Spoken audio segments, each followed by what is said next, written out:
tick-tock, the clock counts away. Jiren is about to improve your day. That's what he do when he performing at the highest. You'll be telling all your friends about how he is the flyest. Get hype, get up, time to learn something new. 5 minutes left, so do what you gotta do.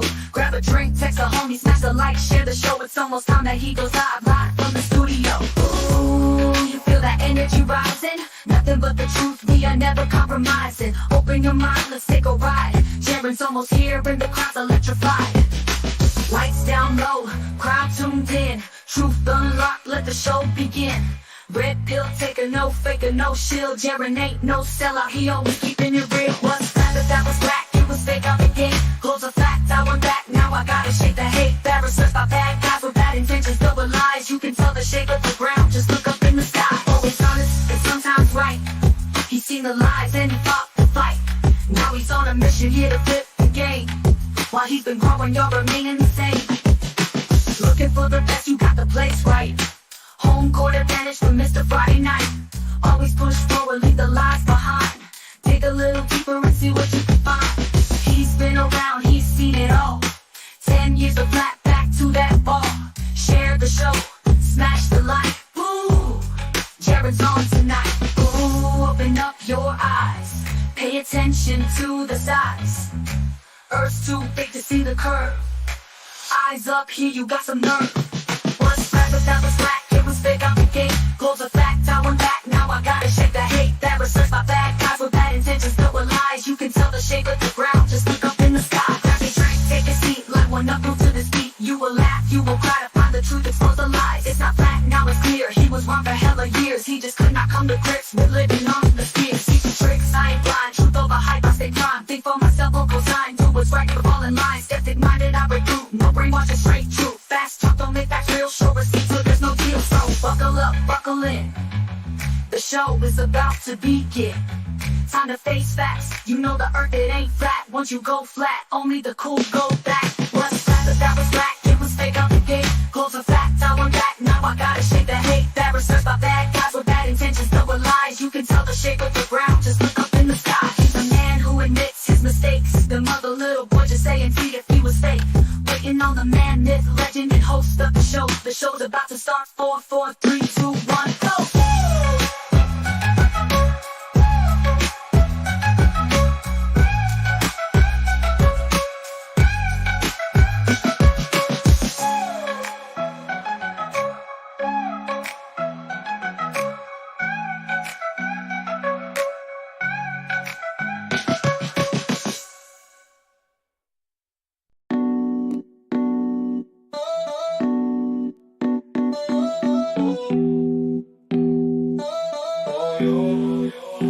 Yeah, Friday night, the vibe just right.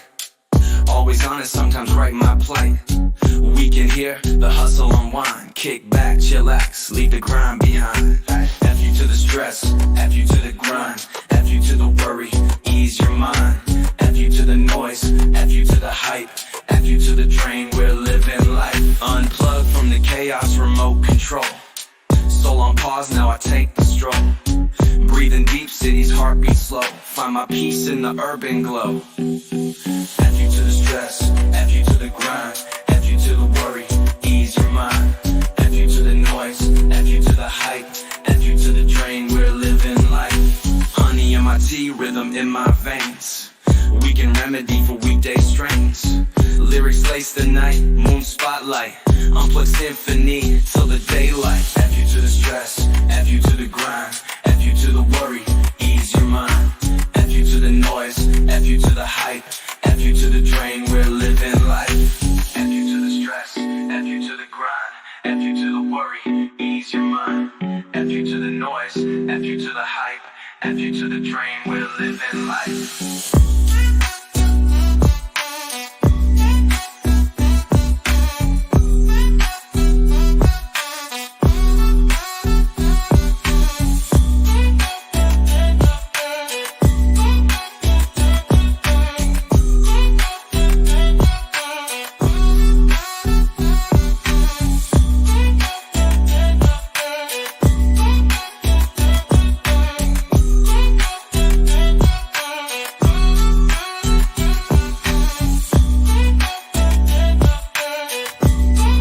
All right, you guys ready? That's what I was trying to do.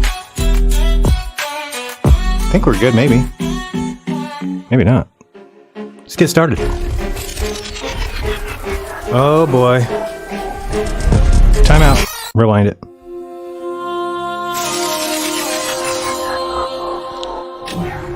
Welcome to the show, everybody. It is time for another Jeranism Friday Unplugged.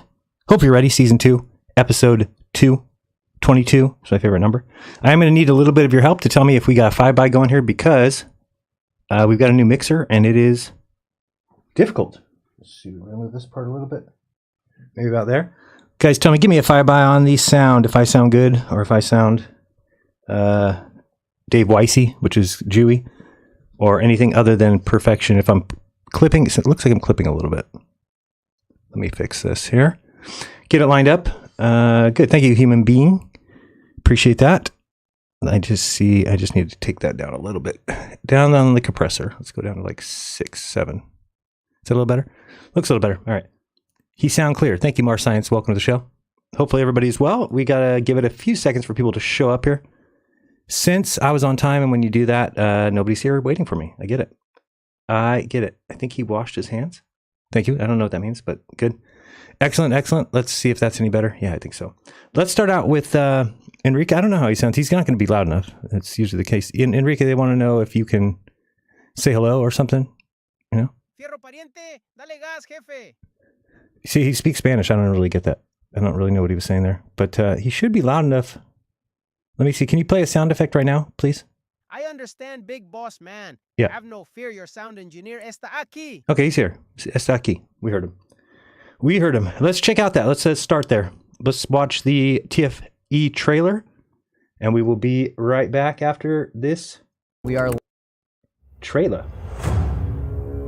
Hey everyone, we are live from Antarctica. It's never been done before. I can't find any evidence of any flat earther going to Antarctica. You certainly can't find any evidence of a group of flat and globe earthers going together to try and prove each other wrong. I was alerted that our flight was the #1 tracked flight yesterday. They were 400 miles in. Whoa. So this was part of the final experiment.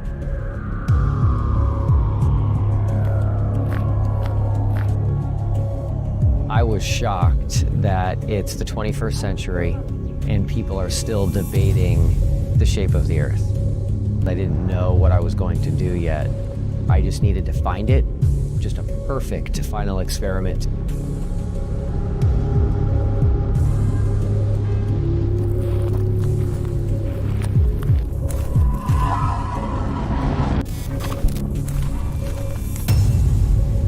I had heard so many videos from flat earthers stating that Antarctica does hold the key to the truth. I'm here to do the science, to partner with people that want to partner.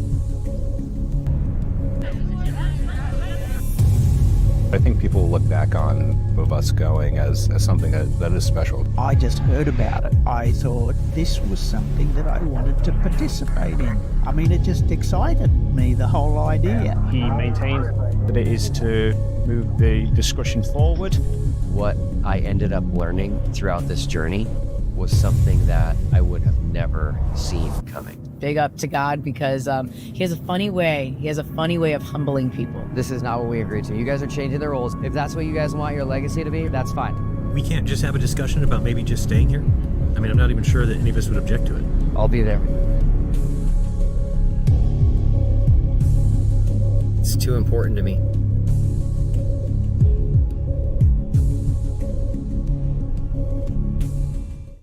So it's pretty. Oops, I didn't mean to.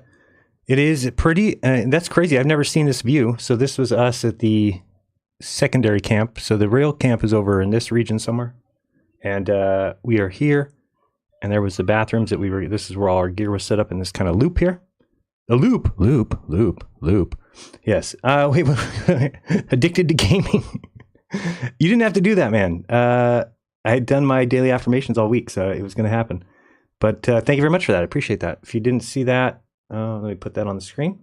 Give me a second. We'll show everybody that you are a man of your word, which is much more than we can say for people like Arctic Reflections, who is many, many, many months late now in paying me. But it's not my business anymore because Toon was a nice guy and said, here, let me give you the money, and then I'll go after him for the money. I'm like, all right, I'll take it. I'm not going to argue with that. Not going to argue with that. Let me change this over to here. So I see we've got very low numbers. It's okay. We're going to talk about that a little bit today. YouTube singled out chat. This is the one I need. And we'll fix this. Just got to put this URL in there. There we go. And Enrique, in the downtime, like when I, I'm talking like that, you can just play sounds or something funny. Nothing. Can't do that. All right, thank you. Órale, no hay pedo. No hay pedo. What does that mean? Is he cursing at me? Somebody please tell me if he's cursing at me. I should know that. All right, there we go. Now we got it. Let's see here. So that is beautiful. Good. And we'll bring it up here to the unplugged section. And that should come across. We shall see. I got new stingers coming too. They're already done. I just haven't put them in. And I lied. It's not there yet. Is it here now? There it goes. I'm a man of my word, Jiren. I promised $100, so here it is. Well, thank you. I am very, very thankful. That's very helpful, especially in the current time. So yeah, we had that. I wanted to show you a video. I just made a couple clips of David Weiss because I wanted to show how things change in time. It's pretty sad to see because you have to remember now David, doesn't talk to me anymore, and that everybody's all up in arms about what happened. And here's what I think people fail to realize is that, did I put it here? Here we go. Let me bring this up real quick. Hopefully my pot player's playing. A lot of luck. I think they got a lot of... There we go. So let me just show you. This is just to give you a little bit of taste of what was things like before the trip versus after. And then I'll tell you how we're going to be moving forward. So this is just from a video that I think Vika Draziv, he did a couple months ago. But this is before the test, before the experiment. Courage to do something like that. They're kind of alone, Yeah, but you know what? The thing is, we all got sucked into this from the beginning. We gave it attention from the beginning. Right. Which from the first email, I said, count me out. Don't ever email me again. I'm not interested. But Nice. but the fact that if they didn't go, who would go? And then what would happen? So Yeah, at least we know we have two solid guys that are going to get real information and that are 0.0% chance that they are going to be corrupted or lie. Right. 0.0% chance that I am corrupted or lie. But because I came back with results that you didn't like, now I'm corrupted. Now I'm a liar. Now I've been sold out. I mean, it's just so obvious. It's so obvious. 0.0% equals a lot of percent, really. I mean, it's just, you can say 0.0 when you mean like 40% or 50% chance. Just say 0.0. Dave, you are a piece of work, my friend. Let's keep going. 0.0, guys. 0.0. Okay. Now, right, that's true. I wonder about what their parameters are going to be. What to look into it, because I don't think every flat earther said that is the final thing, that if there's a 24-hour sun in Antarctica, the Earth is a globe. I don't think so. There's only one that said that. There's only one that said if he sees a circling sun, he'll say the Earth is a globe. There's only one. Okay? I don't know anyone else. I don't know anyone else that said it, but I think that person, I'm not even going to say the name, everyone can figure out who it is so confident there's not a 24-hour sun. They're like, I don't care if it circles, okay, it's a globe. That's like me saying, I've got a test, and if the test fails, I'll say the Earth is a globe because I know the test isn't going to fail. Okay? So, I wonder if these guys realize that you're in a scientific discussion. So this is where I've been confused, and I found myself in what I thought was a scientific discussion, then realized, oh, wait a second, nobody else is treating this at all scientifically. We're just saying words. Because in science, we have to agree to move forward. You have to at least agree on the way things should be done, or at least look at tests and say, okay, we're getting better results here, so we should go there. That's what I think, but no. Not according to these guys. They all say that we know the Earth is flat. Well, that's real scientific. Why even look into doing experiments? So, it's just a weird thing. It's just a weird thing. I think we have our two best guys going, by the way. Wait, what? Oh, so that's a good thing. We have our two best guys going. Who are they? Because whoever they are, if they go down there and then they see the circling sun, everybody will believe them. If it's the two best guys. I think Austin and Jiren going together. are the two most equipped to really see through. And think about this. Everything the Globers have done from day one of this fight since 2014 or even before, they failed. They've done it horribly. We've seen through it. We've exposed it. They suck. And it's probably going to happen again, right? And I just think we just need to be on our toes. But the problem is the world is stupid.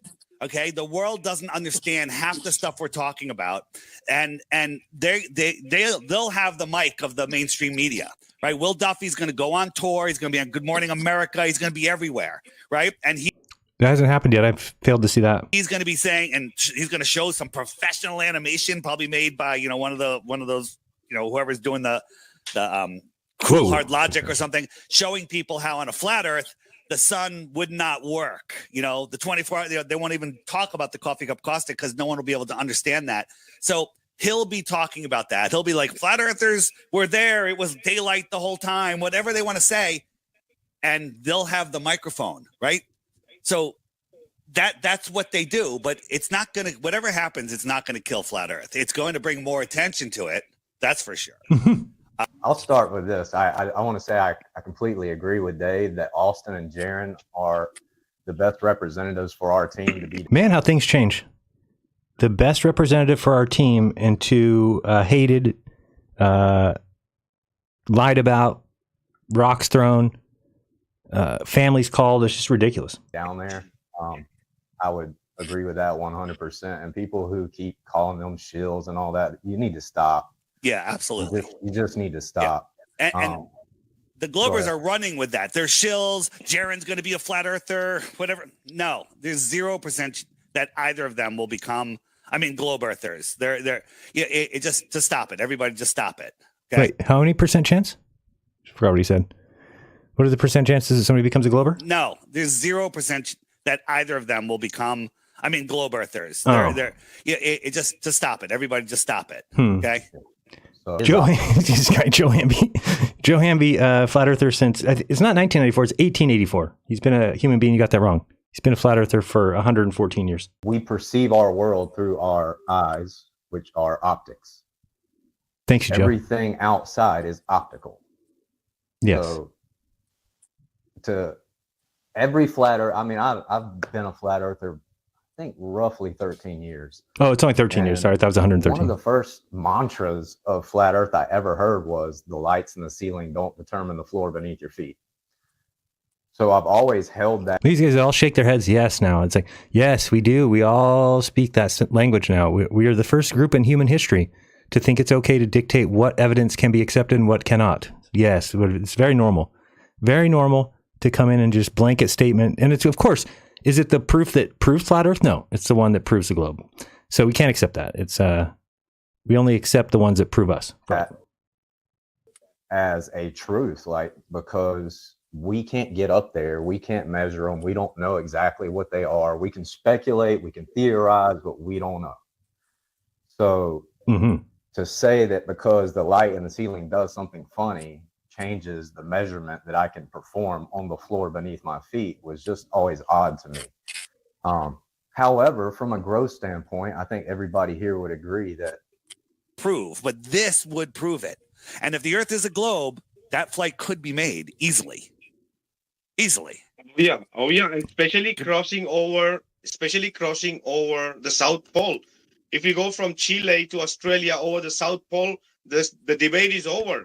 Now notice that they said that because if this ever happens in the future, mark my words, this will be the same story again. This is why nobody should buy into this idea. I get it. It would be a good proof, but so is the TFE. So he just said, if we fly over the South Pole and go to the other side, the debate's over. But do you think Dave agrees with that? Look at his face even. He's like, but you never know because they could replace the plane. It's a fake plane. A Microsoft guy has they do a laser beam plane. It's I got a whistleblower. I can't say his name because if I do, they'll know who he is and they'll come after him. As if just saying that alone wouldn't tell you who it was. Reference point is a physical reference, not something in the sky. We don't want to deny, okay, but just because it's in the sky, we're not going to take it into consideration. We all have. Listen what he says here, because this is what they fail to realize, right? So remember, he just said the lights in the sky don't dictate the shape of the ground, and nobody's saying that. people are saying that you can falsify a map because of what Vika is about to say. To understand that a real model should include the luminaries. Right. I am one of the biggest guys who want to say always that they should include the luminaries. That's why with the Antarctica mechanism, because a land or a map can be different variations and can be put in any way. And these people can put it around a ball, right? No. But they cannot really show in real time with all the luminaries, right? And our model, okay, we don't agree or have to agree with AE. Some people agree with AE map, Gleason, or whatever. But it's just a map, right? A flat map. What completes the model is the luminaries above. So whoever is telling you that the globe does not have a model is wrong. I don't know where they got this from. I don't know when they started saying this or when they picked this up. It's just wrong. Where he says they can't show you in real time where all the luminaries are. Well, yes, they can. But I mean, if you're talking about when it's daytime, I mean, the stars are not going to be seen from Earth, but we know where they're at. Together, working in perfection. That's what a real model should include, right? I think it's secondary. What is the maps? Yeah. Yeah, I think one of the problems with, and this is coming from a guy who's trying to model our realm. I think subscribe to the model of the sun going over the disk. There can be no 24-hour sun. It's not a possibility on a flat Earth model, and both JERAN and Whitsitt have both said that. Now that's not true. Not true. But that's what he's going with. Mm-hmm. Yeah, that's what I was saying a minute ago. Is one of the reasons they're taking such a hit is because they're being misrepresented by these globe zealots. Yep. Globe zealots. Let's look up real quick what zealot means, because I wonder if that resembles one side or the other better. But let's take a look. Maybe I'm wrong. I just want to look at the exact definition. Let's go to like Merriam-Webster or something. Here we go. Zealot definition and meaning. We've got a fanatical person. A member of a fanatical sect. Oh, this says arising in Judea. Not really what I'm talking about there, but that's it. Thank you, Merriam-Webster, for that great defining moment. Cambridge Dictionary, see if we get any more from them. A person who has very strong opinions about something and tries to make other people have them too. Well, I guess both sides would be considered zealots. Although one side is pushing something that's not true and now teaching that to children. And that is causing breakups of families and marriages and friendships and brother, sister, aunt, uncle, that kind of stuff. And if you say that to a Christian, they'll fire back and say, oh, well, Jesus came to turn father against son. And oh, geez, I guess you're right. How dare I? Just like they always do. From 2 hours ago? Boy, there must be a lot of air traffic, man. A lot of air traffic. I mean, this is supposed to be even at the ground level, there's like a fog and a haze that wasn't there before. I forgot why I recorded this. We'll watch for a second. I forgot what this guy's in Antarctica and he's looking at the sky. And I think it's because Dave says something about whether or not you can fake the sun. Yeah, it's just not as clear. It is summer here, so the sun doesn't set. This is as bright or as dark as it's getting throughout the day. Oh, Vika says something stupid here. And yeah, I mean, it's still perfectly easy to see. Don't need Well, any Shill- lights or anything like that going on. Can but this is what anybody midnight in Antarctica looks like? Can anybody show me an example of somebody speaking in any brightness or darkness at 6 degrees, -6 Celsius, where there's not fog coming out of every breath? Oh yeah, the fog and the breath Does that thing. ever happen? Not that I've ever seen. So at this point, you guys just, it's a joke. It's a joke. And I know we're not covering this very long. I just wanted to bring up these couple points because I think it shows, again, before and after, how things have changed and how basically these guys just talk about moving the goalposts. That's what they've done. That's the game. And as long as you keep doing that, then guess what? You'll never be proven wrong. So it's a great belief to have that you just have this belief. And anytime somebody proves it wrong, you just say they didn't, or that we don't look at that kind of evidence, or it doesn't change anything, or it doesn't matter, or it's a nothing burger, or they lied, or they faked it, or they stole, or they cheated, or Will Duffy has financial crimes. Jaren's a pervert. Wit's at this. We don't even know who Costa is. I mean, it's just, you name it. They can say it. And it doesn't matter who they have to throw under the bus. Obviously, there's best guys. The guys that there's a 0% chance that they get compromised. If those guys go down there and they say something, well, we'll just throw them under the bus. Doesn't matter if there was negative % chances. Like any one of his breaths, you don't see any... 0. Right. So you could go look up in the Googles if you want. Just type in, why don't I see my breath in Antarctica? Just type that in. Just give it a try. See what happens. 0. Well, then it would start 0. Then it would start to freeze to his mustache and everything like you'd think it would. What would? Yeah. Any moisture would. Right. Any moisture. Guess what there isn't any of in Antarctica? Anybody want to guess? If there was any moisture, then we would see your breath. We're in Antarctica. There's no breath. Therefore, there might not be any. Grab a hold of you and freeze. It's midday. And if this... Yeah. And there you go, 12 o'clock. We don't see anything on his phone. Yeah, I'm trying to look at the reflection too. Over in that direction, but because it's midday now, the sun is over there behind me. So. Whoops! Did I pause it? Oh no! So you guys heard what he said, right? Right now it's midday. The sun is behind him, and at midnight he's claiming the sun is opposite him. Right. 12 hours. Yep. Difference. The Right. sun have to be present to see in front of him. Correct. I don't think it's gonna set and right. Let's continue. No setting. Exactly the opposite place in the sky where it normally would be. I've had a bunch of people ask me to show the sun at midday, so here it is. Normally it's over there at midnight or later on in the evening, but because it's midday, it's over here. Later on in the evening. Vika, let me explain something to you.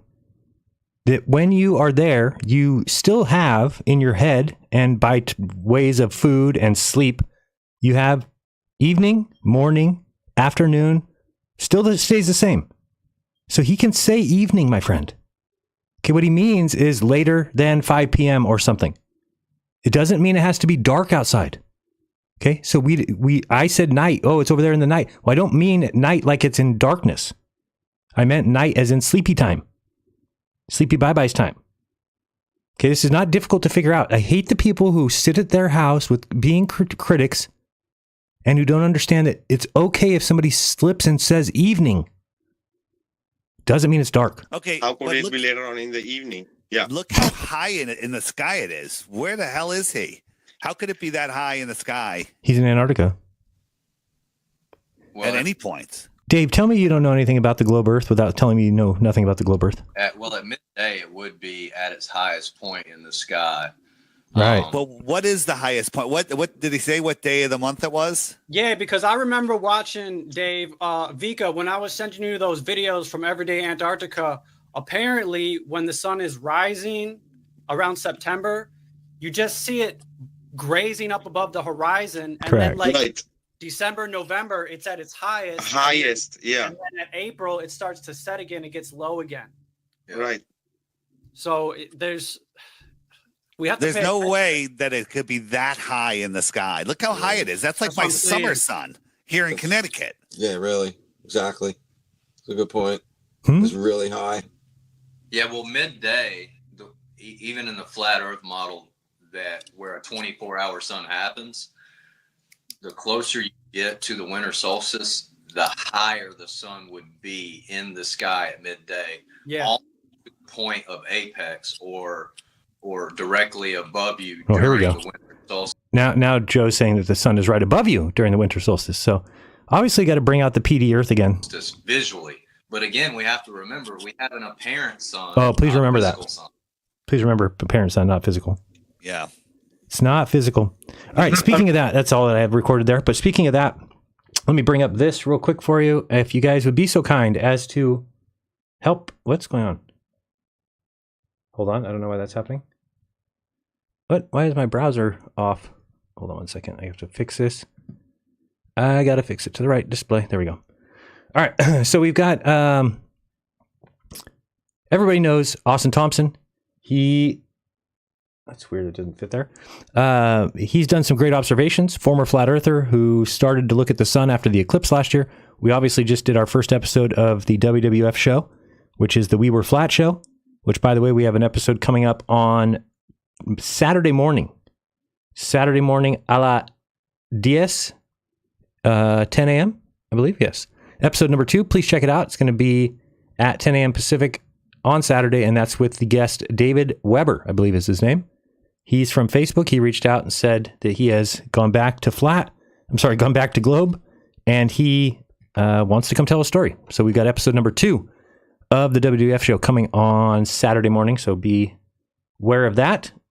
And let's get back over here. So anyway, Austin Thompson, who was episode number 1, he has done some great observations with obviously just his P900 or P1000. I forgot which one he has.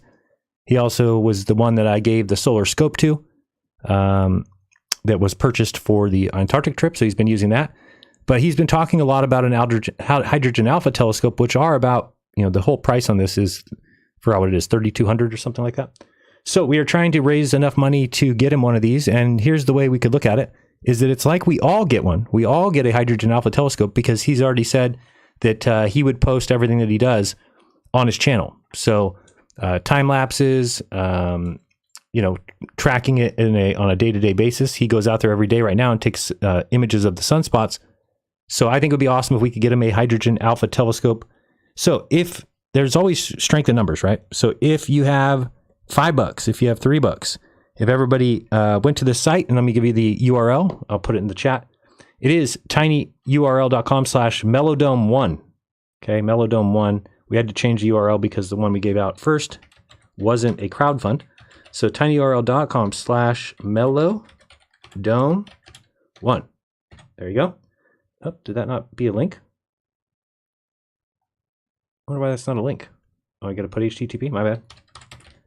Didn't link right. tinyurl.com/mellowdome1. Can we get that one right? What's going on? Oh, that one's a link. Is it open the right spot? Let me try and click this real quick and make sure we go to the right spot. Okay, we're good. That's where we want to go. Okay, so we are at 5:05, so we're about, 1/6 of the way there or so. How many members has WWF? If Patricia did a WWF, yeah, so the problem with Patricia and Robbie and Paul is that they are all kind of under gag order right now because of the lawsuit. So we have to wait on that. We were kind of hoping that that those guys would get the point. They don't seem to understand the point. Mark's like saying, we can speculate whatever we want. Okay, but let me explain to you what a demand letter is. When it says, hey, you're lying about us, right? So stop talking like that, or else there'll be a lawsuit. So that's your clue that they're not what you think. They're not saying what you say. Now, if you have some evidence that what they're saying, then you would go to court. You would take it to court and say, okay, I'm not stopping saying what I'm saying because it's true. And then when you go to court and you show the evidence that it's true, you'll win the case. Okay, you have a problem here. There's no evidence or any proof at all that Patricia got a car, or that Robbie was paid by Logan Paul, or that Paul on the plane had something to do with Axion going down. None of that.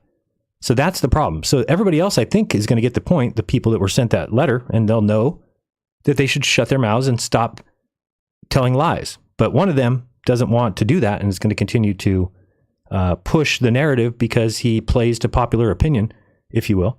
If you want to watch a great video, if you guys don't watch Culture Cats, he's really good. His videos are great. He's funny. He did a great couple videos on this whole cease and desist letter and what Mark should be careful of, because Mark seems to think that somehow malice needs to be proved, which is an intent to take them down or something. But that is what's going on, right? The intent is to hurt them leaving, or at least to call question on it. And also, he's from a state where it doesn't even need to be shown. So he needs to watch that video himself. But anyway, so the more point of that story is I have to wait until they give me the okay that they can speak out. Right now, they're not able to speak, so they're going to be last on the list. We have Nick Havoc is coming up. I believe he's next week. And there's a couple other people that have been sent the scheduling post, so they're able to schedule whenever they want. So that'll be coming up. I think the WWF is going to be a great show. I think it'll be interessante. Let me tell you what we've already noticed. What I've already noticed is it seems like everybody who got involved in Flat Earth had some event happen around the time that they became involved where they lost friends, lost family, were looking for something, were lonely, so just something we've noticed that is kind of becoming a trend. I can almost predict it. So if somebody says they're a flat earther and they're not anymore, I'll say, when did you become a flat earther? And they'll say 2017, 2000, whatever it was. And if I say, oh, what happened around that same time? Did you have a divorce? Did you have a breakup with a girlfriend? Did you become estranged from your family? Did you get out of rehab? There'll be something that happened that caused that person to be looking. So that's kind of a weird already being able to figure out that there's a trend. I am the Craig says he's going to be on soon. He will get scheduled as well. Okay, good. I hope the case goes well, and I understand why they can't comment. Right. Just right now, they just don't want to comment. They're doing what's right as far as that goes. Malice means it was intentional or recklessly disregarding the truth. Mark admitted it was speculation, and he was going to keep doing it. Right, exactly. And here's the thing, is that nobody's saying he would be in trouble for what he's already said, except for now, since he's been told it's false. That's what the letter's doing. Hey, you're lying about us. Stop it. So now to continue on is malice, because that is intentional, recklessly disregarding the truth. You've been told that what you're saying is false. You have no evidence of it. You've claimed it's speculation. So got to be careful. Got to be careful on that. What's up? Me, Megan's in the house. What's up? Appreciate you being here. What was your thing then? It was pretty much around 2012. You know, I left my job. My wife and I wanted to start working from home, kind of trying to, we called ourselves the Golden Rule Sellers. We had a bookstore. We wanted to do things differently because we saw the way corporations were going. And so we really did kind of become sheltered. Since I, started working from home from 2012 to 2014, I was writing articles for a Bitcoin magazine, or Bitcoin online magazine. And we were just home a lot. So we had no real kind of connection. I wasn't going to work anymore. She wasn't working. We were working from home. But we weren't getting a lot of customers. So we just had time, and we were, again, were we looking for friends? I'm not really sure if that would be the case. We did have some blow-ups with our friends around that time. So I could see that being a possibility. It's just weird that it's all turning out that way so far. It's just a preliminary guesstimate. I would love, I am the Craig. Did you have something like that happen to you? I'm wondering. Celebrate Truth in the house. He says Marty Leeds has already taken down his video. That's good. Yes, that is the plan. WWF, we're going to talk about that. So yeah, the plan is, and if anybody's interested in that, we've already got quite a few people who have reached out, but I am going to be starting a radio station. I think it's a good idea because I used to be on Truth Frequency Radio, and I thought it was good. It was nice to have a camaraderie with the people that were part of the station, kind of push each other, and then you kind of have a pool of people that you're all bringing to the station. So we are going to do that, and I'm going to be looking at that these coming weeks. And right now, the site is rebelsradio.com. You can just go there. Anyway, let's finish off this. So we got the Hydrogen Alpha Telescope. This thing is laying out what exactly we will be purchasing. So one person who's been great for the Flat Earth community is Austin Thompson from the Melodome. He raised over $25,000 for people in the community through his trivia live streams. When he started making videos about the sun, showing it to be physical and actual in the sky, the community abandoned him. Well, I know some didn't. Can we raise $32.80? This will allow the purchase of the following and includes free shipping. It's the Lunt 60 millimeter Hydrogen Alpha Telescope. You got the Lunt 2-inch Starlight Feather Touch Focuser, which is for some reason $649. The B1200 blocking filter that goes with it, and then the optics and sensor cleaning kit for a total of $32. I think it's $32.81 is the total. So this is an expensive purchase, but there is strength in numbers. If we all gave $5, it will be funded in no time. Please consider sharing this as well. Austin will be stoked, and we will all get to see the work he does with this awesome new scope. So it'd be like I got one. That's why I want to really push this, because I would love every day to be able to take a look at what like Crow's doing. I see Crow doing the work. I mean, it actually shows you the physical properties of the sun.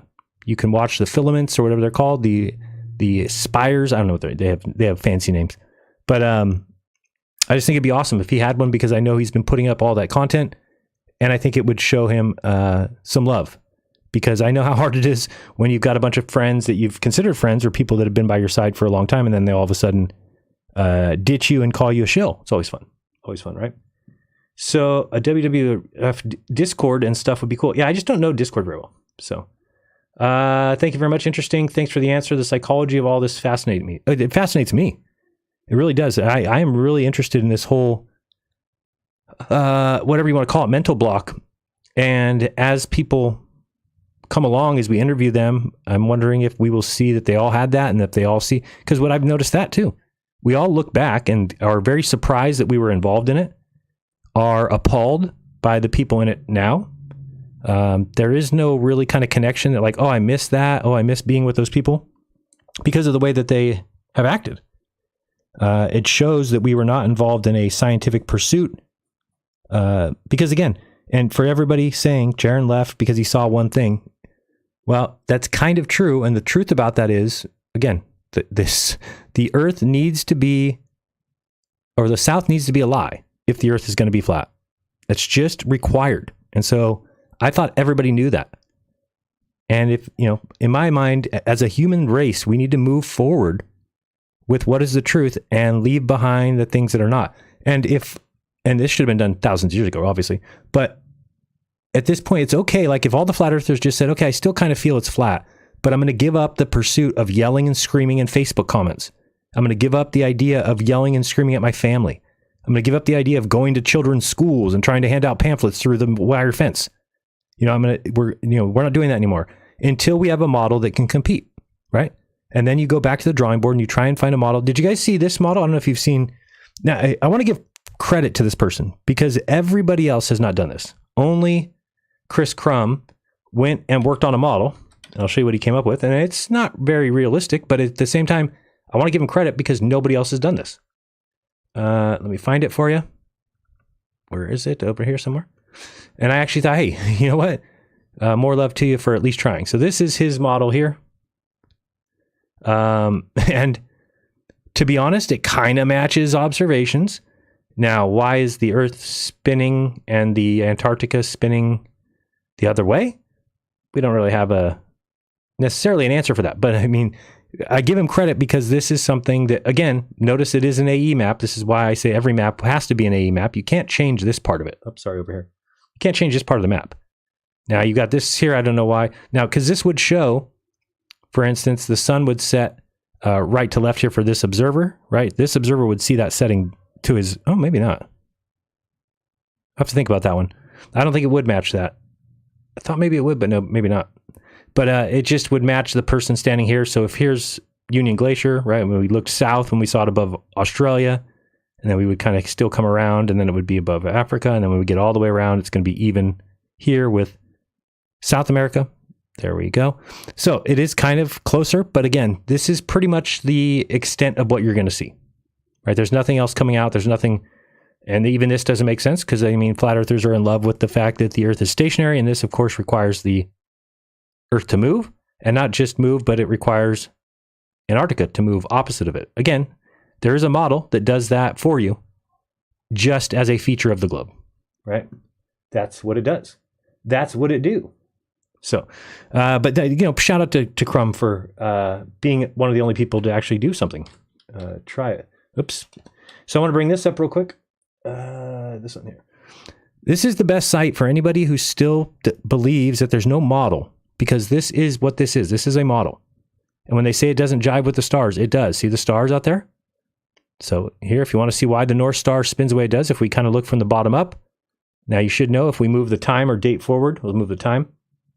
Here, if we move the time forward, you can see that the stars work counterclockwise in the north. Okay, so if we kind of tilt this globe, we can eventually see where the North Star is. I think it's right there. Should be this guy. Let's see if it be, and move that time. Yeah, so you see all the stars rotating around Polaris, but you do see Polaris moving a little bit, right? So this does jive. Now, if we flip this around, we want to look at the south. Okay, the only difference being that we're not going to see a star that they rotate around. Here we go. Move this forward. And now you see that those stars down there turn clockwise. Okay, that's how that works. And if we pull it, I don't think it lets me go past that. So let me see if we can find the spot that they go around. So we're a little bit under it. So it's about there. Let's see. Okay, so the sigma is kind of down, oops, maybe in this region here. So we can see that. There we go. So now we're just going around that spot that has no star. Oh, you can't, sorry, you can't see as well that way. How am I going to be able to make you see that? Anyway, it's down here a little bit. It's about where my mouse is down there. So anyway, it jives with all the stars. Okay. And let me explain something because I don't think people understand this yet. Very simply. Every observation we make from Earth matches this model. Okay, matches it pretty much to a T. Now, again, you might find some sunrise, sunset times that are off a little bit, and that's because of topography. For instance, where I live here at the foothills of the Sierra Nevadas, we've got a large mountain to our east. So what this thing would tell me was my sunrise time would be off by a few minutes because the sun wouldn't be high enough over the mountain that I'm next to. So again, this model doesn't take that into account. I think if you go to SunCalc, it would. But this model is very mathematical and does not. So again, play with this. It's Andrew Marsh's. You can find it on my t.me/Jeranism links. I'll also put it in the chat for you. Okay, there's no reason why at this point you should allow somebody to say that we don't have a model. Okay, we absolutely do. There is a model. It's well-defined, well-explained, and it predicts everything. So that's another thing that I don't think people get. Here's the difference between a globe Earth and a flat Earth. Because right now you've got Shane and Alan and these guys, Space Audits and Shane St. Pierre. They're very good at now dictating what we see, right? So of course we know what we see. That's not difficult. Everybody can do that. So we can go out and say, oh, I see the sunset here. Oh, I see the sun go over my head at 90, rise at 90 and set at 270. Great. Now, you can't just place that on a flat map. Why not? Because there is no explanation for it. What's the difference between that and the globe? The globe includes the explanation. So when you say, well, why does the sun rise for everybody at 90 and set at 270 on the equinox? Then the globe shows it. So you can say, well, let me show you. This is the globe. So now we're about to show you why that's the case. I found you infuriating but awesome now in my old debates. Well, we're going to look at throwback. We're going to go back to a Flashback Friday. And we're going to look at something from Odyssey today. Although I was thinking about putting all my old shows into my wheel, spinning the wheel, and then having to address each one as they spun the wheel. But we might just pick one for today. But anyway, so back to explaining why that is. So then what you could do is you could bring this over to the equinox, which is going to be, right there, March.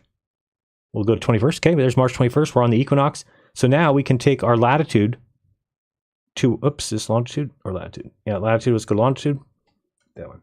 Okay, so we can take our longitude anywhere, and you'll notice that if you look over here at the daylight hours, they're the same for everywhere. 12:05, 12:07, 12:05, 12:07, 12:10. Okay, it's all the same. And the reason that there's a little extra is because of the atmosphere and the light that kind of hangs around for a little bit. But then if we looked at why the sun rises at 270, and I'm sorry, why the sun rises at 90 and sets at 270, we'll just go to the time and we will pull this back. Oh, let's pull, and down here, you can't see it, but I'm turning on sunbeam. I'm turning on the subsolar point. We'll go ahead and turn on twilight. We'll turn on the tropics and the circles, okay? So now we got everything on there. So you can see that if we wanted to see why does the sun rise at exactly 270 here, let's go to the time, which is here. Okay, so watch the sunrise here as it comes around, and you'll notice that it's going to rise. See where it says sun there, the arrow? So you'll notice that it's going to be exactly at 90 degrees for that person there as it rises, and it's going to set at exactly 270. Okay, great. But why is it that that's the same as somebody else? So let's move somebody else on the globe. Let's go up a little bit. Okay, so or down, let's go up. So if we go here, why does this person see the same thing, right? So let's go down to the time. And now we're going to watch the sunrise for them. Okay. And you can see the blue line there. Let me kind of spin this around so you can see.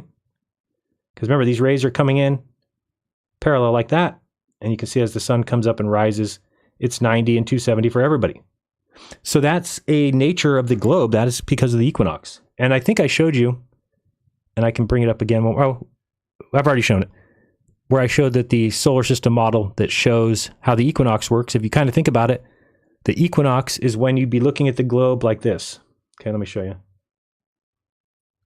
Let's see here. Go this way. Okay, notice that right now the globe is cut perfectly in half. Oops, am I showing you that? Yeah. So it's cut perfectly in half. So what that means is everybody gets 12 hours and everybody gets 12 hours. 12-hour day, 12-hour night, right? It doesn't matter if you live here, or if you live here, or if you live here, or if you live here. No matter where, you have 12 hours on one side of the ball, 12 hours on the backside. That's the equinox. Now, if we move time, so now I'm going to change the date. Okay, I'm going to move it down here, actually. Okay, so let's move the date, and you'll watch how the sun is going to go. Which way is it going? Up, right? If I'm going towards June, because it's going to be at its northernmost point. So when we get to June 21st, it's going to freeze about there. Okay, so there we go. We're at the northernmost, and now it's going to start heading down. Okay, and you'll notice, pretend like, you can almost pretend that we are, well, no, you don't want to do that. But as you come down here, then you're going to get back to the equinox there, and then you're going to come down to there. So that's just kind of showing you the tilt from another point of view, and kind of shows you the sun. So if we are the sun, okay, now we're the sun. So notice that on the, let me kind of get in line with it here. There we go. So now you'll notice as we go south, north, and equinox, and equinox. Okay. So you can see how the globe Earth explains, why do I have a sunset at this time? What is the angle of my sunset? Why is there a polar circle? What does the northern polar circle have to do with anything? Right? Well, we can watch that and we can say, well, let's see what happens as we go through the year. So if we're here, notice that we are in December 21st. Oops, go back there. December 21st. Notice that the north is in full darkness, right? And if we move the time along, we're going to see that the north stays in darkness. Look at it. Notice that nothing inside that black. Now you'll notice here it gets a little bit of light, but for the most part, you're talking about no sunrise. You wouldn't see the sun. So this is what the flat earth cannot do in any way, is explain any of this. Okay, so in the south, of course, it's getting 24 hours of sun right now, as you can see. And then if we move the date, we would then, let's go up to June. And now you see that the south has 24 hours of darkness. So that's the difference, is that science is supposed to explain. Okay? Anybody can say, I see this, I see that. And we could apply it to whatever map we want to and just be like, it just works. No, but what map explains it? What map predicts it? And there is only one model that does that, and it's the globe model, and it is pretty much as perfect as it can get, barring, of course, anomalies with the atmosphere, anomalies with refraction, but it's such a small amount that should we really worry about it? Okay, so pretty much that's what you need to check out, and there's just things on here that prove that the model is symmetrical. Okay, where does the sun go at night? Thank you, Connie. It's behind you, that's all. But it's a very symmetrical system in the way that if we, let me turn off this stuff here. Okay, so it's very symmetrical in the way that if we go to December 21st, there we go. Because again, the reason I'm pointing this out is just to remind people that if everything in the north is flipped and it's the same as the south 6 months later, then we have to ask ourselves what shape would allow that to happen. And the shape is, of course, a sphere. So if we go to December 21st and we take this latitude line, let's go all the way to the bottom. You'll notice up here we got 24 hours of daylight because we're December 21st down there in the south.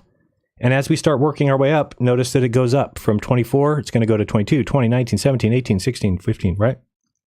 Notice the time. It's moving in perfect unison with the heading to the north.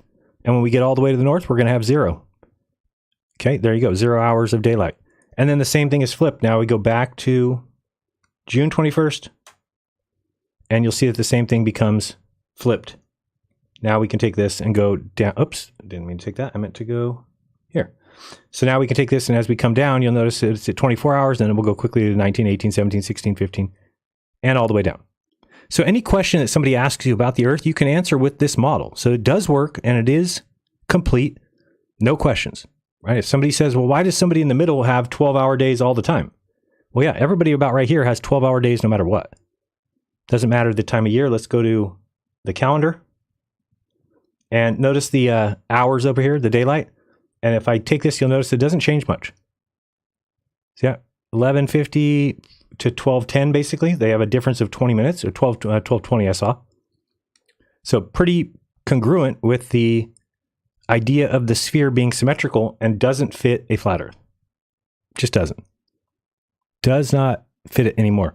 Now, again, the reason I brought this up is because if the South turned out to be a lie, then you have competing models.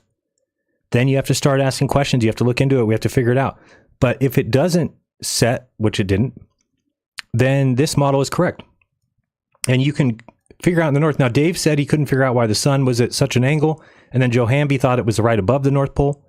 So I think that people think that the sun goes way high or way low. Just remember, it's just going a little bit. So if we go here, let's just turn on this one more time. There's the sunbeam coming from a distance. Okay. So it's not like a huge amount of variance. It's just a little bit. And so it's not going very high. Let's go with the date. You'll notice that at its highest, which will be June 21st, you're right there. Okay. So remember that you're looking at this side on, this is the highest that it gets versus the Earth. So it is pretty low for somebody standing at the North Pole. And if you can go test this in your garage, but where's going to get the most heat in this ring here? Well, you should know that it's going to get the most right here, right? It's getting the most amount of heat per unit, capita, whatever you want to call it, per square inch, per square mile, whatever. The most amount of heat focused on that area. And then if you're here, you don't get the same amount of heat because, number one, all this rays are not hitting you. So it's kind of like glancing blows, and that spreads out on this entire area. Okay, which is why the polar ice or the poles doesn't really, well, at least the South Pole, the North Pole is kind of a pool of water and then it gets icy and then water. But in the South, it's just a frozen tundra because it doesn't get enough heat. So let's move it down to December 21st. Okay, oops, not 31st. There we go. Okay, so that's the lowest that it goes. If we kind of tip this up to see what we're getting here, you'll just notice that that heat is just glancing off the south, so it never gets hot enough here to melt that ice. It never gets over 32 degrees there. So that's basically a working model. I don't know what else people want, but you can look at sunrise, sunset times. So what do we have here? Twilight. Oh, no.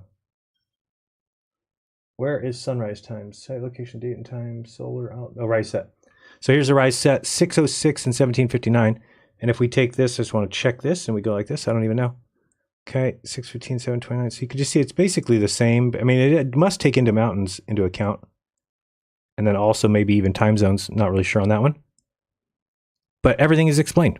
So clearly, flat earthers are at this point going to the levels of just making things up. I don't know where they're getting that from, that there's no model. But I've heard a lot of people say it. So I just want people to be able to combat that and say, nope, there is a model. All right, let's get to the Dirtball of the week, shall we? I want to show you something cool. Well, we're waiting for parts to come in. Parts unknown, from Parts Unknown. Who's that for a $5,000 question? He's dead, by the way, now. Let me bring this up. Oops. I want to show you these fantastic things. So these are, you want one of these, I'm telling you. You want one of these for your house. These are the dirt balls of the week. I mean, these are beautiful. Look at this. Look at the dirt. Look at the dirt involved in there. It is a ball of dirt that you've never seen such good dirt before. Look at that. Quality dirt. And so they actually get a little plaque that goes around here, but that's coming. So here's three. We've got Dearth, who won week 1. Make sure that's nice and tight so you don't want to lose any dirt out of there. You don't want to lose any dirt. Keep all the dirt in there. You got week 2, which was Karen B. So those two are ready to go. I can deliver them to you or send them to you if you want. Who's going to win this one? Week 3, Dirt Ball of the Week. Shall we find out? I think we should. Who's going to get it?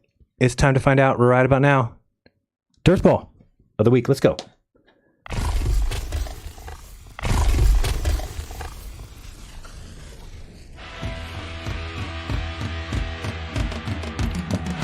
Try to be best, well this week you're the man. Yeah, there's no way that you can escape it. Hard to believe you went and did that stuff. Such a dirt ball, that's a mistake.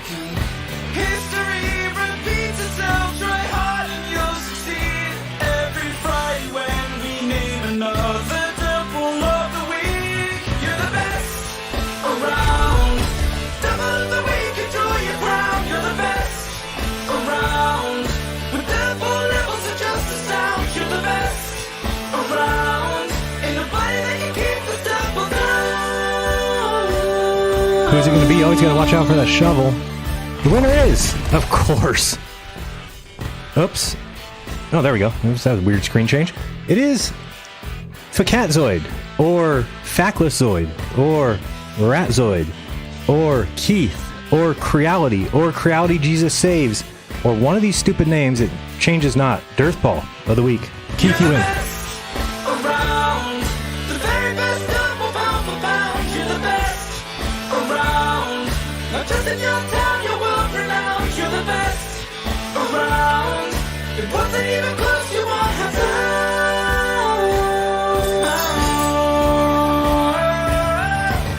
Yeah, it wasn't even close because he has done it yet again.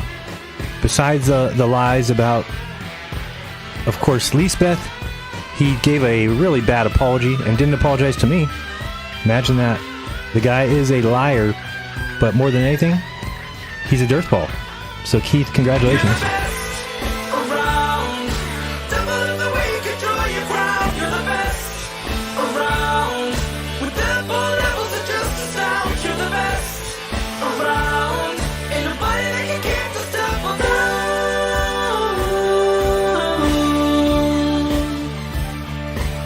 So let's pretend this is me. I'm saying, nah, I'm pretty sure. Yeah, it's gonna be. It's him.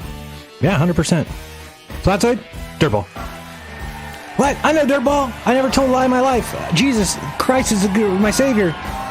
My wife is great. Everybody's great. My family, everybody on my panel is so smart. How dare you?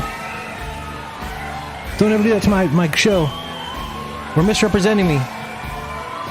Can you believe that guy says that he wasn't saying that about Lisbeth? What do you mean you weren't saying? What do you mean? We took it out of context. Mm-hmm. That makes a lot of sense. You took it out of context when you said that she was a village bicycle, taking it out of context. Sounds like it's just bullshit. Or when you said that she was live on my show nude, or she sent me nudes, had to backstep that. There wasn't even anybody nude on my show. Obviously, Facatzoid has a problem with women being in bathing suits. That's really what happened here. That really was happened here. Oops, I wanted to show this. Get you this 1 second. Oops, turn that off. Thank you very much, Dave, for being the mascot for Dirtball. Much appreciated.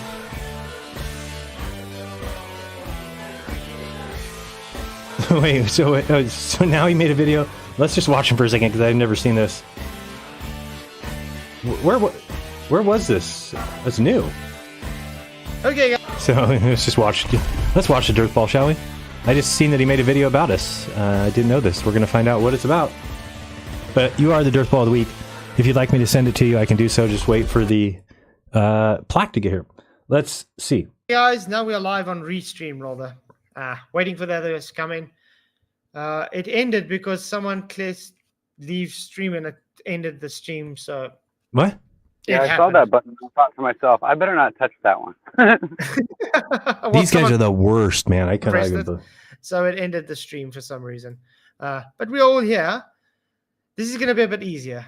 To be fair, this is much easier. Oh boy, why am I on here? I got to watch where he's talking about. Let's see what's going on. So there isn't a shill in the flat Earth, but there may be one. Today's the anniversary, 11/11. I want to point out something, guys. While he's talking about this, look who's next to him. Yeah, Patricia. She's called a friend. Yeah. No doubt. A loop in Antarctica.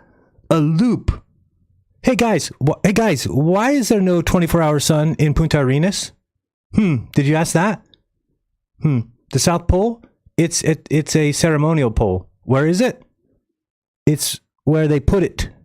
They put it, the South Pole and the ceremonials pole. And look at Jiren. Look at, he's next to this girl.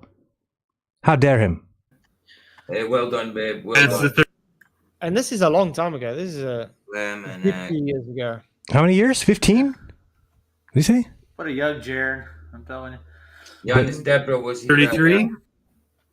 Yeah, it's a joke. You don't understand a joke? Because I'm a Masonic shill. In this video, we are going to see Jeran Campanella, cult leader of the Jeranism cult, put the truth in plain sight for us. That TFE is a satanic ritual. After that, True Christian will provide a critical review/video essay of Pastor Dean Odell's response to TFE, which, unfortunately, True Christian was forced to conclude is lazy, weak, and reckless. To help out True Christian, Please, What a joke. 1. Smash that like button. Okay, let's get. You got to help out True Christian. If you're ever going to do anything in your life, it's on my list. It's on my daily affirmations. I'm on time for all my shows, and I smash the like to help out True Christian. The actual. 4. You and God bless you. This Oh, outline thank you. shows You always got to add the God bless you. That's the way you get tips and. the basic structure of this video. Please get comfortable and feel free to grab yourself a nice cup of tea because we're going to we are going to. What? True Christian had finished making this video over 2 months before the time when he published it. He held back from publishing it because he wasn't. Can you just use your voice, clown? We don't need the AE sure voice. if it was the right thing or to the do, AI voice. given that Pastor Dean has done a lot of excellent and groundbreaking work on the subject of Pastor Dean is not. biblical cosmology. True Christian has come to realize that he must do what he thinks is right. True Christian must serve God, Oh my God, Jesus this is so Christ terrible. our Lord, and the Holy Spirit. If you're choosing God and the Holy Spirit, I'm pretty sure it says like don't judge, turn the other cheek, love your enemy. So this is how you love me? I'm just making sure. The best of his ability. True Christian must call it like he sees it. True Christian. Exactly, True Christian. Definitely. And this is exactly, What? unfortunately, why he got angry with me when we had Mark Sargent on. I feel as a Christian, we should let everybody Oh, give their boy. say. So I gave him his say. Aye. Very good. So you're a Unfortunately, true he Christian. didn't like that. Did you give Lisbeth Acosta her say when you said she sent me nudes? The nudes appeared on my show. Any of that? Did I tried to block it? Did you give me my say? So I see what you mean. Okay. You're as full of shit as a Christmas goose. But what can I say? Nothing, I hope. Not everybody thinks the same way, do they? I heard he got it that night. He was In the candle game, they'll call him so Yep. Oh, Marky boy. Christian must do his What do you best say, Omar Cuban? to safeguard the souls of unbelievers and keep them out of the devil's hands. For these reasons, True Christian feels that he must publish this video, even though doing so brings him no joy. Talking about yourself in the third person, please. My goodness.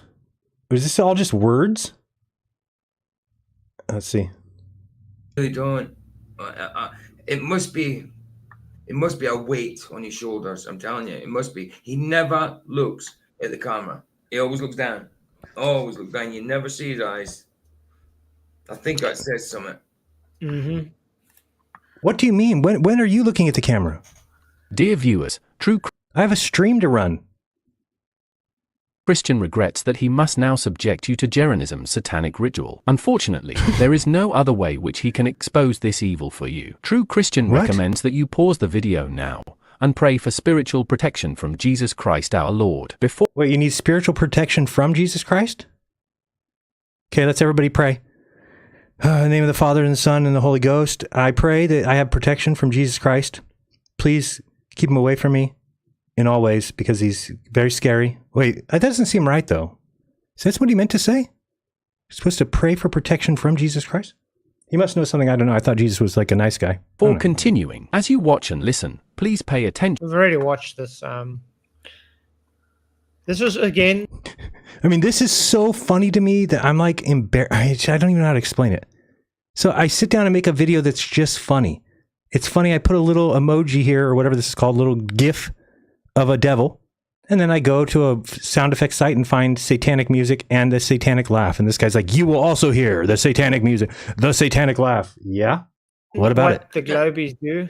What do we do? Yeah. People misrepresent what is said, actually. What do you mean misrepresent what? Who said? And then they just make fun or, say things. I can't believe What's misrepresented? Factless Zoid. You are a liar, pure and pure. There's nothing misrepresented here. Dean Odell stood in front of his congregation and said it was Satan in the sky. That Satan masqueraded as a ball of light. That's why I put little Satan in the ball of light. You are out of your mind. Someone said, "This is all lies. Jiren doesn't do any of that." Really? What? Yes, really. Come on. That's a laugh. Seriously. And you will notice these things. See the devil in the sky. Put there by Jeranism. Hear the satanic music. Put there by Jeranism. Correct. Hear also the satanic laughter. but they're by Jeranism. Yeah, it's my video. This, my brothers and sisters, is undoubtedly a satanic ritual. Oh boy. Better believe the word of God. It's a satanic ritual now when you make a joke video. Why is that color so off? I'm going to try and fix something real quick. Does it look really bright, like white to you? It's like super. On my computer, it looks fine, but over here, it looks bad. Let me see if I change this to this one. That's a little better. How about this one? Oh, that's probably best. Let's try that one. Let's continue. Above anything that goes on in the world. You understand? Because there's liars and deceivers. Also, true Christian, when you put your watermark on this, this is my video. Why are you watermarking somebody else's video? Everywhere deceiving and being deceived themselves. Yeah. And I'm going to show you something. Yep. Have we forgotten that there's a fallen angel, an entity that goes by the name Lucifer, Satan, Heliel, the dragon, that old serpent? Yeah. Thank you, JB. I think so too. Does this look a little better? It looks a little better now. No, but not just that. I mean, Not just what. they're trying to make it seem funny, It is funny. but he's literally mocking God there. Oh, I'm literally mocking God. Okay, that makes a lot of sense, you stupid dumb fuck. He's mocking. Yes. Yeah. I'm mocking what? This guy shouldn't be allowed on YouTube. Also called the prince and the power of. The person mocking God is this preacher up here who told his congregation that God came and told him that the plane would hit a building in New York in 3 days. Who's mocking God? The air, also called an angel of light that would deceive mankind and appear to be light. Y'all think the devil can't put some lights in the sky? What do y'all think all this UFO activity is? Oh, it's the devil for sure. So let me just say this at the outset here about. If you take this devil thing away, can you see what I'm saying? That sun doesn't look anything like the one we seen earlier. the one you just saw in Exactly. And the weather, it was windy. It was snowing. What? They said there but was but I'm talking about the sun specifically, how it looks. Yeah. But It looks like two different suns. The sun looks differently depending on the camera that you use, dipshit. The settings that you use. You can open the aperture. You can get those the spike look from the aperture from the blades, or you can keep it fully open and get a more bright sun. I mean, what are you talking about? Part when you seen the wind and it was snow, I thought it didn't snow there in 100 years. It was snowing. It was snowing. And don't tell me it was just the wind blowing the snow from the ground. That was snowing.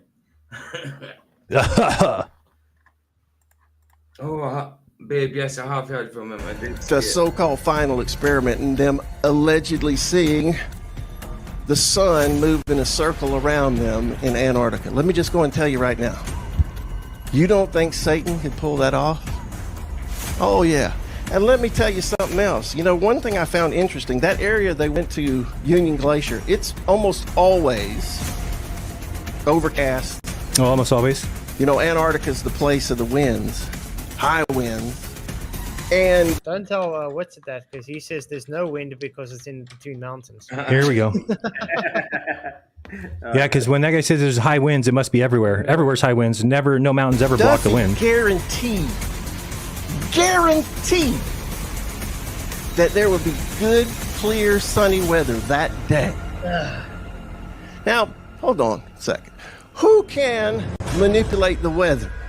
There's two that we know can manipulate the weather. We know this from the book of Job. Satan can manipulate the weather, and we know the United States.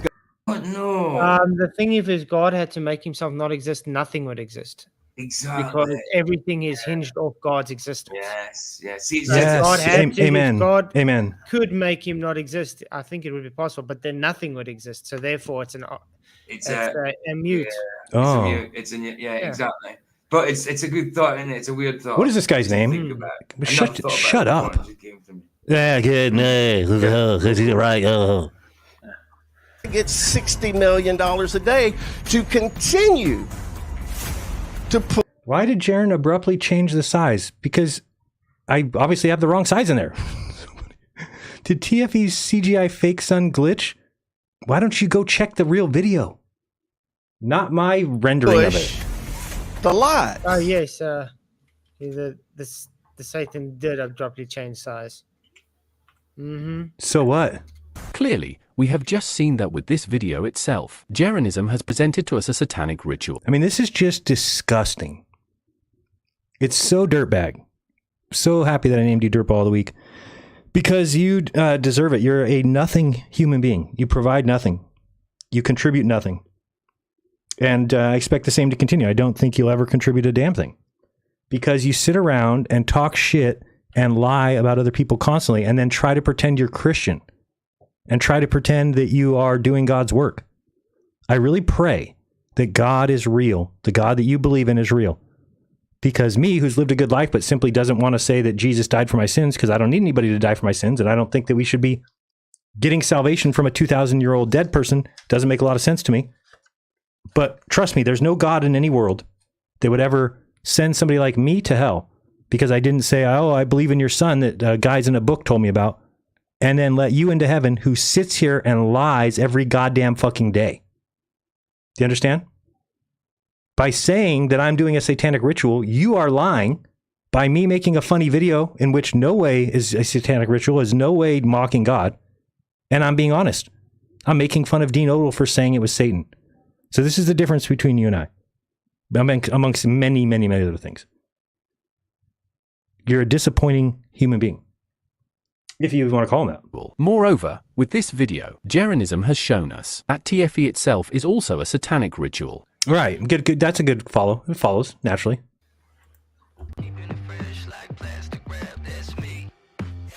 Me. There we go. True Christian thinks problems like this have arisen because, unfortunately, Pastor Dean was reckless with his word. Well, so you have a problem with Dean or you have a problem with me? When he leapt to the extraordinary conclusion that Satan might have pretended to be the son, even though we don't have any evidence of that. Right. So when he that's the reason for my joke video. Clown. Like making a light go in a circle around you that you think's the sun. Oh. That's reckless, because if you allow somebody to do that, then just so you know, you can explain away any event in the world at any time by just saying Satan did it. So Dean Odell could go kill somebody, do something even worse, whatever, and he could say that it was Satan, because Satan can masquerade as an angel. Maybe this is Satan right here. How do we know Satan's not speaking through Dean Odell right here? How do we know that Flatzoid isn't Satan? The sun did not go in a circle around. The sun did go in a circle around me. Enrique, can we at least get like a buzzer or something when he says that next time? I'll rewind a little bit so you're ready, because you seem to be out of whack.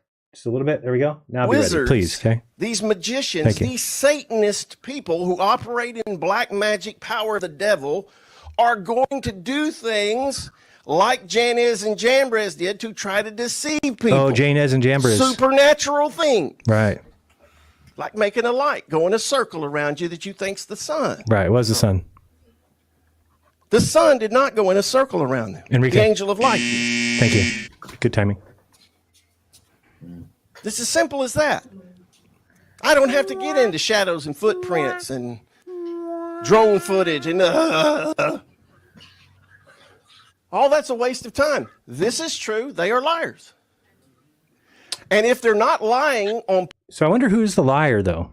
Who's the liar if we've got Dean Odell on record of saying, hey, I know how we can solve this. How about me and you go down to Antarctica? We'll go down during the summer. We'll go down for a week. If the sun circles our head, the Earth's a globe. If it sets, the Earth is flat. That is what you said. And that's what makes sense. Because that's how you figure out things and that's how you move forward. But to Dean, he just is a liar. Purpose, then they are just being deceived, and while they're in the process of deceiving others. Mm-hmm. Mm-hmm. I feel sorry for them, because if they're doing it on purpose... Ooh, you're going to take us out to the woodshed or what? Yep. If you're caught being deceptive to deceive people, especially to take them away from God, you're going to have big judgment on you. Oh, yeah. What about if you lie every day about every person you talk about? Think there's any judgment on that?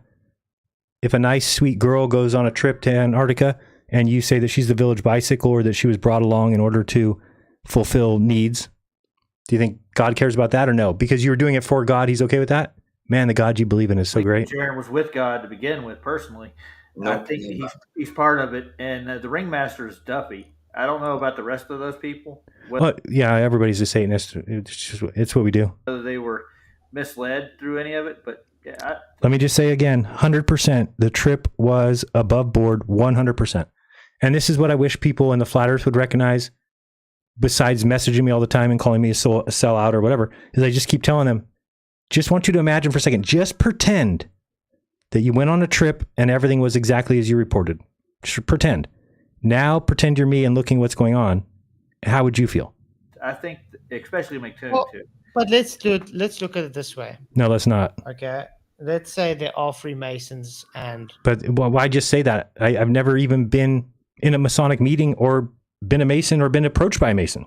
They are doing their satanic rituals and all that stuff. Oh, huh. And all this is just a farce to get people to believe, a desperate attempt to believe in the globe. Do you know Flatzoid, Facatzoid, Factluszoid, Creality, Jesus saves, Creality, God's rules, Creality, John the Baptist, I love him, whatever your new name is going to be next week.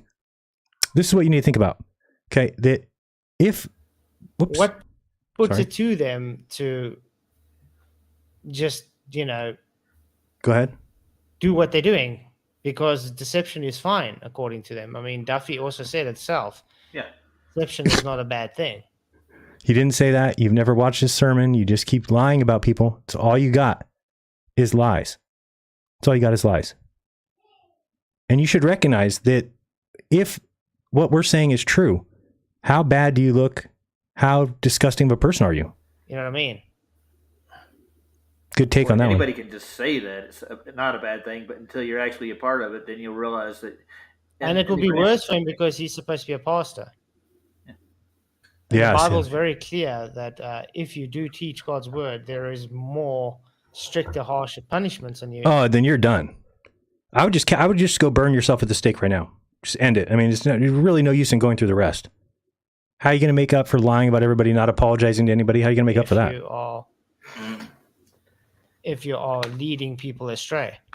Third out. So Third judgment will be harsher for Duffy because he's an acting pastor. Oh, he's got a flock to tend to, and he's leading them. He's leading them way down the wrong path. And you guys aren't. Yeah, You guys are taking people down the right path by saying. So here's what I was trying to say. Facatzoid, do you realize that how easy it is for you to prove us to be liars? Prove us to be liars. Go to Antarctica. Go there. UNPJ, TJ, UN, whatever these guys' names are. The guy who can't speak English and the other guy. Go down there. Go to Punta Arenas and show the sun setting differently than we showed. The sun, you don't even need to go to Antarctica. Punta Arenas will show you all you need to show. You'll go down there, you'll watch the sunset right to left, you'll see it go into the horizon for a few hours, come right back up, and you'll go, oh, and it lit Australia right now, and it also lit Africa? Oh, then they're on the other side of the ball. It's that simple. Or you can continue to call people liars when it can be shown. You can go call somebody who lives in Punta Arenas. Call a business there. Pay them $100 and say, can you go take a picture when the sun rises tomorrow or sets, and they'll do it for you. But if you just sit on your show every day and lie about people, and you think your punishment won't be harsh.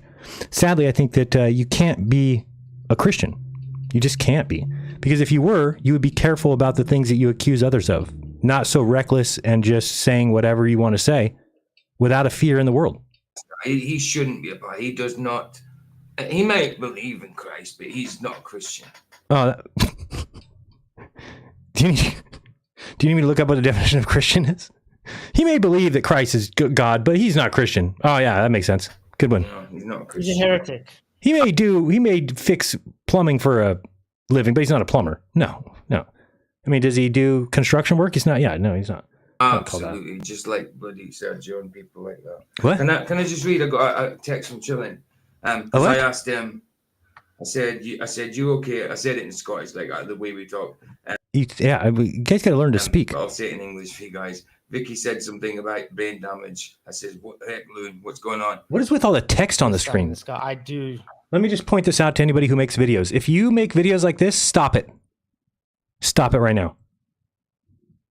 You don't put 17 colors on the screen.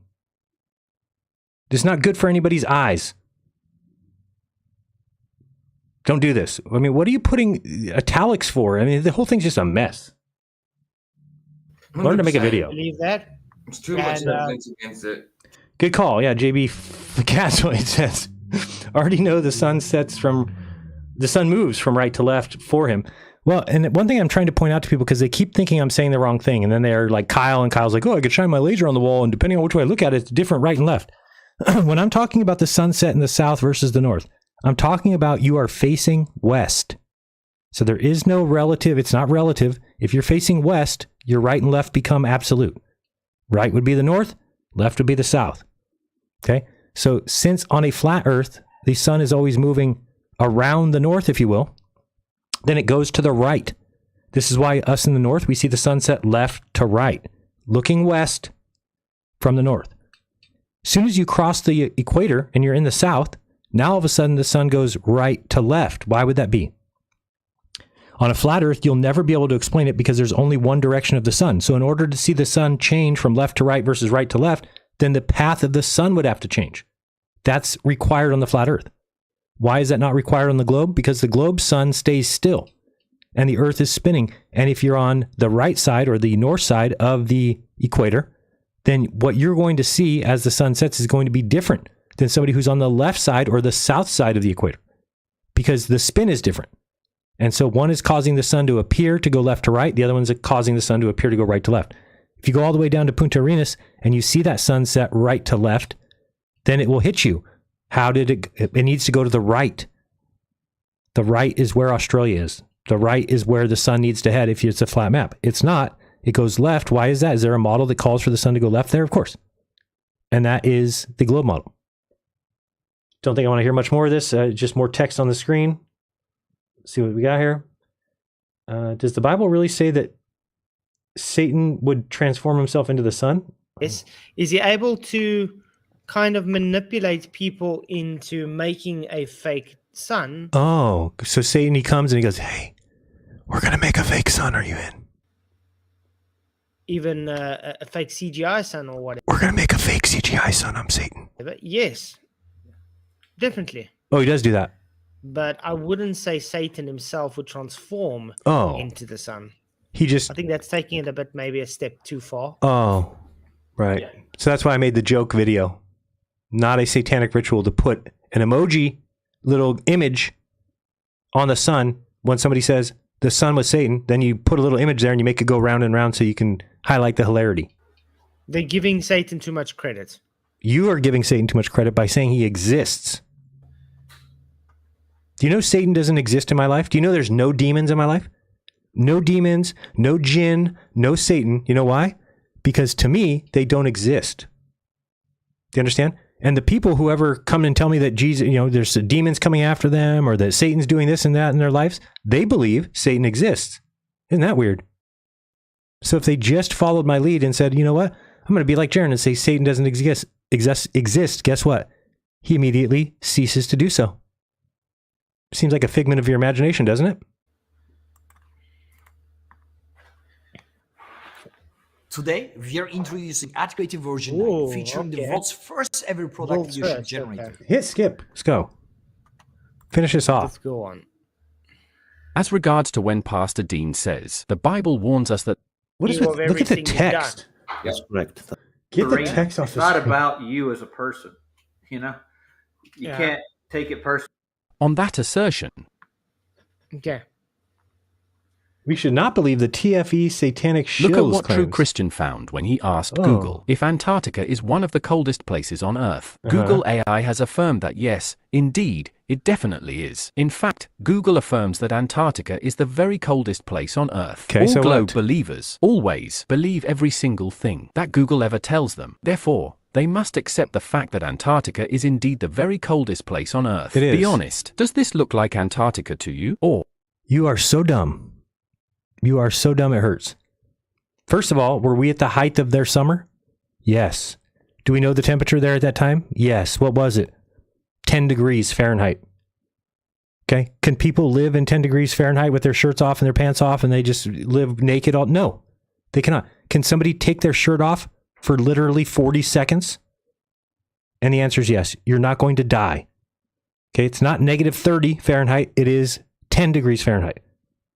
Or does it look like a gay Masonic ritual on a movie set? It is the very coldest place on Earth, yet 4 of the men are topless. 4 of the men and the 1 woman have no hats on their heads and nothing covering their ears either. 6 of the men are not wearing any sweaters or jackets. True Christian must conclude that this photo most likely was taken on a movie set during a gay Masonic ritual. Definitely it is not a legitimate... What is a gay movie set on a gay Masonic ritual? I mean, this is hilarious. Masonic ritual? Yep, Did he say that? He said it twice. Oh, Flatsoid's He may good. have something there, dude. He may have something there, Maybe a right. gay Masonic ritual. Yeah, it could be one. The left boots everywhere, dude. What? Left boots everywhere? Hey, chilling in the house. Chilling. Nice. What a joke. The thing is, with this photo, I gotta point out, if you look at the actual video footage of them doing this, Right, it was real. So I would say they actually were taking that photo, not in a studio. Right. Look how quiet they all got. I just think that the whole thing on this was based on, it's a Masonic ritual. Oh, a It's Masonic ritual? symbolism in your face. But I don't think them standing taking this photo was in a studio. People can still get cold, quickly take a photo, and just quickly get dressed. Right. I mean, you get people that pride themselves in running in their undies in the snow. These guys wanted to do polar plunges. So- That girl there who has bigger balls than you, by the way, she wanted to do a polar plunge. This trip they took down there was just a facade to cover up what they already put together. Oh, that They makes a lot of just filled sense. in all the little shots they needed. They were just down there for a photo op. That makes a lot of sense. For the most part, they didn't really do anything. When they were, You fucking bitch! Yeah. I just got to say, have any more? guys in this photo, maybe it's time to look at getting some exercise. Oh, Or you're just going to saying. speak, yeah. Just saying. You piece of shit. Look at Duffy. It's the worst. I mean, Whitsett's very confident in his stance, but yeah, not much to show. It's quite good. And to Flatsoid, we have the same thing we say every week. It's just, Shut up, baby dick. Is Jiren shirtless here too? No. He's got all his full kit on. I'm surprised. I thought he'd be one of the ones without the shirt on. we did every other. Because he's usually the one bragging about how good he looks, you know?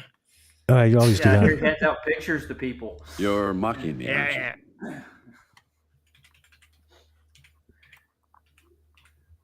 So what you guys got? This is it? This is your entire show?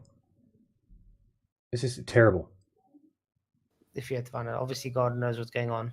But if you knew that he's teaching that the 9th commandment is okay to do, to break. What? What? You mean the commandment that you break every day, numerous times a day?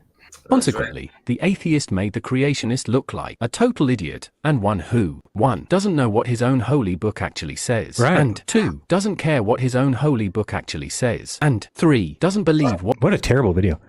Terrible, terrible, terrible. You are the dirtball of the week. You deserve it. And not much more to say than that. All right, we're going to take a quick break. We'll be back. We're going to talk about JERAN 2.0, what's coming up in the future. And then we'll take some questions from the chat, and that will round out the show for today. Let's bring up a song. I think I have it ready for us, hopefully. I thought I had it here, but it might be under music. It is under music, which is where it probably should be. All right, we'll be right back. We're going to listen to this song, probably play twice, because I'm going to grab up. Now I don't see it. Where is it? Where is it? Man, every single time I go to look for this song, I cannot find it. Now I got to pull it from over here. We'll find it no matter what. Here we go. It's going to be under this one. And, oh, wait, maybe it's over here. Could be in here. Let's see if it is. Yeah, this one's good. All right, be right back, guys. Don't go anywhere. It is Jeranism Monday Night Raw. No, it's... Wow. Wow, that is a throwback. That's funny. It is Jeranism Friday Unplugged. We'll be right back. Don't go anywhere. Thank you.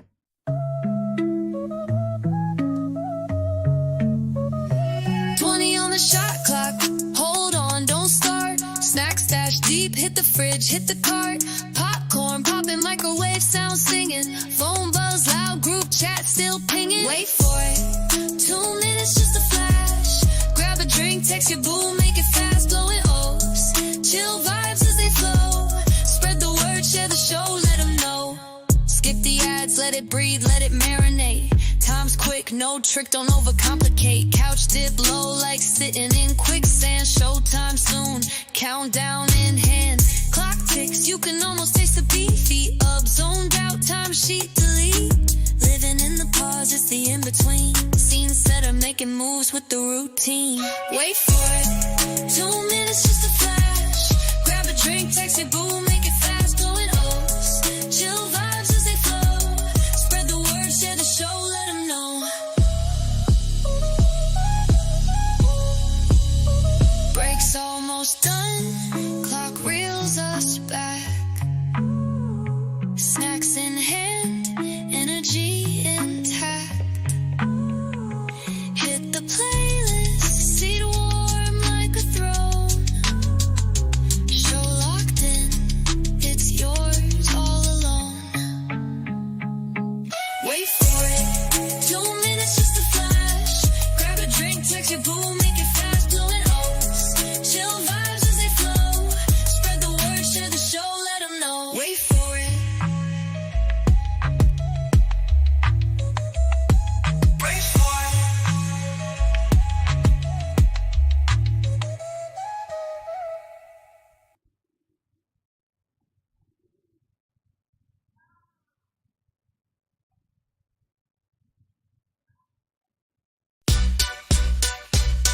Late night, grab a snack, hit the fridge, what's next? Phone light blowing, got a text on deck. Crunch, sip, lean back, taking my time. Friday, unplug, let it ease your mind. Jiren, be right back, don't stress, don't trip. F you to the drama, let your worries slip. I'll be right here, keeping it divine. Just chill, don't worry on your little mind. More Jiren on the way, just scratch that itch. Is he the best or the greatest? I can't choose which. Settle back in, kick your feet up and relax. Jiren is almost back, and you know he got those facts. Check the time, let the vibes just flow. No rush, no fuss, it'll take it slow. Friday night groove, let the basslines hit. No drama, no stress, we just vibe it a bit.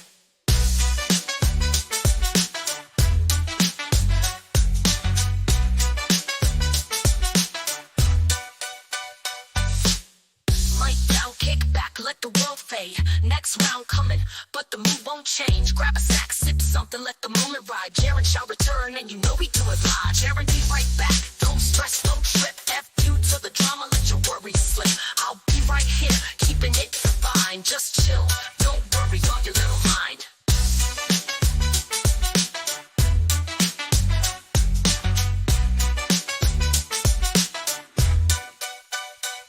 Lights dim, beat low, let the groove unwind. 2 minutes gone, now it's back to the grind. Let me introduce who you already know.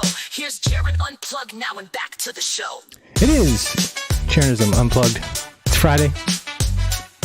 Having a little fun making fun of Picazoid, Creality, Jesus saves, Satan's in a cloud, or acting as the sun or something, whatever you want to call that. And I wanted to show you one cool comment that I got this week. Maybe we'll call it comment of the week. And let me bring this up to you. This one that I thought was very good. And let me see if we bring this up here. Yeah, that'll show you. All right, so check this out. Just these kind of things make me happy because it at least tells me I'm doing something good in the world. So this is the one here. Okay. This is from a German Kiwi, 4588, who says, "Hi, Jiren. Thought you might like to know that my sister has been following you for a couple of years. Her belief in flat Earth unfortunately drove a wedge between us. She phoned me about a month ago to say that I was right. The Earth is a globe. Your honesty with your beliefs helped her to drop the idea. I thank you from the bottom of my heart for being honest with your discoveries and beliefs and for enabling a normal relationship with my sister. Keep up the good work, sir."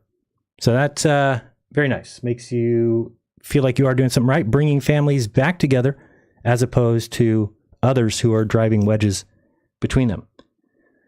So I wanted to talk a little bit about, let me see what's going on in the chat over here. Where's Lisbeth? Lisbeth has stepped away from Mark Sargent's show. I do know that. And she does not consider herself a flat earther anymore, but she also does not consider herself a globe earther. So that's where she stands as of now, which is a step in the right direction. So she has denounced that idea of flat earth. And, you know, the other weird thing, and I don't know if you guys noticed that. I'm going to watch this one more time just to see, where is that? Do we go here? Just want to see this one more time. People think the Earth is flat again. Let me see here. How many science classes do you have to fail before that even comes into the realm of possibility? So let's watch this again. And I want you to pay attention if Hey everyone, somebody's missing we are from live from Antarctica. this. Is anybody missing in Never this? been done before. I can't find any evidence of any flat earther going to Antarctica. You certainly can't find any evidence of a group of flat and globe earthers going together to try and prove each other wrong. I was alerted that our flight was the #1 tracked flight yesterday. They were 400 miles in. Whoa. So this was part of the final experiment.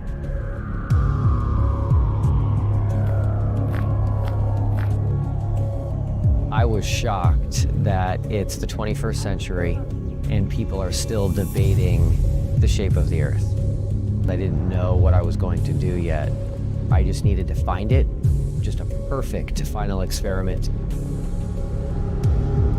See, Nugs, I see Nugs. What is it called in the chat?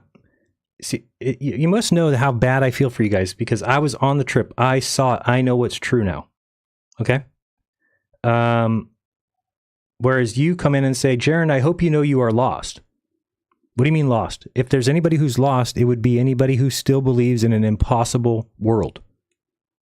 Okay? The evidence of reality will tell you where you live. Now, you can deny it. You can be like I did and thought that the South was a lie, but not gone down there and checked for yourself. Just assume because that's what's required on a flat Earth. Once you realize that that's not the case, it's over. It's over. I verified that the North is the opposite of the South. That the sun does exactly what the globe model calls for in the South. That it all jives. Every sunrise, sunset, time, location, all jives. So if I'm lost, I'm very confused at what you mean by that. So you think that God set up such a deception that these evildoers, these Satanists, were able to construct a world that answers every single observation, but it's not true? How is that possible? How could the sphere answer every single question, but it not be a sphere? Doesn't make much sense, does it? But that's your position, to say that I am lost. I don't get it. I don't get it. I'll tell you who's lost, and it is not me. Okay. I'm probably the furthest from lost. Yeah, and that's the answer. Cat22 had it, said that there's no Witsit in there. So my assumption is that he did not approve of the trailer. So I watched it and approved it. And the one that I saw, he was in it. So obviously they had to change that. I feel sorry for flat earthers sometimes. I feel sorry for them all the time now. I mean, they're very stuck because they think, because they listen to liars, that it's true. They think that we have all the evidence, everything we've ever measured measures flat because that's what they're told. We see way too far. The Earth measures flat, water finds its level, and they think that that means that they must be right, and they're just wrong. And what they get very confused, well, what are you going to throw away all the rest of the evidence you ever found? That's how evidence works. Yes, sometimes evidence leads you in the wrong direction. It's still evidence. Is there evidence that the Earth is flat? Yes. Nobody said there wasn't. But when you get to the bottom of it, you realize that the evidence for a globe Earth completes or finishes off at a globe that answers all questions. Therefore, the Earth is a globe. It really isn't as difficult as you're making it sound. Did he come back? Did he leave? Where's Nuggets? Does Nuggets have anything to say? No, probably not. Nuggets, you should get a life. All right. Where is Witsit gets it? He's not in the video. Yes. So is Mars a sphere as well then? Yeah, I would assume so. I don't know. I mean, it looks like one as far as through a telescope, but it could also be something else. I don't know. I haven't been there. So the point is that that shouldn't make an impact at all in your decision about the shape of the Earth. For instance, if I said, well, I don't know, it could be a disk in space. Okay. It doesn't change the fact that the Earth is a globe. Okay. Now, once you realize that the Earth's a globe, then things start making sense. Like, okay, satellites make sense. Okay, other planets make sense. Things orbiting those other planets make sense. Okay, but if you're denying the very outset of the problem by saying that the Earth isn't a globe when all evidence says it is, well, guess who's lost? Guess who's lost? And it is not me. Okay? Nugsville, or whatever your name is, you are the lost ones. I agree with that. Chris Pickle Pants says Flat Earth will go down as one of the silly con games of all time. It was, and I feel bad. I was there for a long time, but I also realized that when I had a chance to go down and find out, I did, and I succumbed to evidence, which everybody should do. Now, the fact that we've got a bunch of people holding back humanity at this point is very scary, because it's easy for you to rub off on people who don't know, right? Because the Earth is so big that it's very difficult to tell where you're at from just the ground alone. Okay, so you need other things. You need to look into the sky. You need to what does things jive with the map? Does it jive with the sun? Does it jive with the moon? And if there is a model that matches everything, then you can put it in the category of we could live here. Okay, now there's only one shape of anything that's ever been put in the we could live here category, and that is the sphere. Because if we take the flat Earth and we try to jive it with the maps, we realize, oh, this doesn't explain anything. Doesn't explain the sunrise sunset on the equinox, doesn't explain the right to left sunset in the south, doesn't explain the south celestial pole, doesn't explain the south pole, doesn't explain any of that. So you dismiss it. Okay, and I went down there and showed you that it is true. And if you don't believe me, then go down there your damn self. You don't even need to go to Antarctica. The South will tell you everything you need to know. Just don't talk to Flatsoid. That's scary. That's good. Thank you. We've got... what's his name? I am Craig is putting in the link every once in a while. So, yeah, I would think so, human being. I mean, that's the thing. I mean, people actually, if you go look at my comments, what I'm seeing a lot of in the comments is that flat earthers want me to lie to them. That's what they want. So these people are not scientific in any way. They don't care about the truth. That's why big ups to people like Melodome, I am the Craig, anybody who's come out of this, because it tells me right away, oh, you care about the truth. Oh, you are a real truther. Now, 98% of flat earthers are not. They're not real truthers because they don't want the truth. They want their truth. Okay? I wanted the earth to be flat, but that does not matter to reality. I can want many things. Okay? I can want a ton of things, but I can't make those happen in reality. Reality is as reality is. Okay? I want a smaller penis for God's sakes, but you can't get everything you want. Some things are just the way they are because of reality. Reality just slaps you in the face. And you're like, live with this one? All right, well, I guess so. You got to do it. Same thing is true. I want the earth to be flat. I went and checked, and it is not. So what do? You come back and you be honest with people, and you explain to people that, hey, we are collectively holding back humanity, whereas we could be moving forward. And again, I'll just say this again because it's kind of sad. If we, as flat earthers, don't recognize that we're doing damage, like it's okay if you say at this point, all right, everything tells us that it's a globe. I still think it might be flat, but let's move forward with the globe now and just get over it. No. You guys want to sit here and argue and come into chats and tell people how lost they are and how stupid they are for believing in a space water ball. Again, the earth is moving incredibly slowly. If you want to find out how fast the earth is moving at 1,000 miles per hour, go outside and watch a shadow.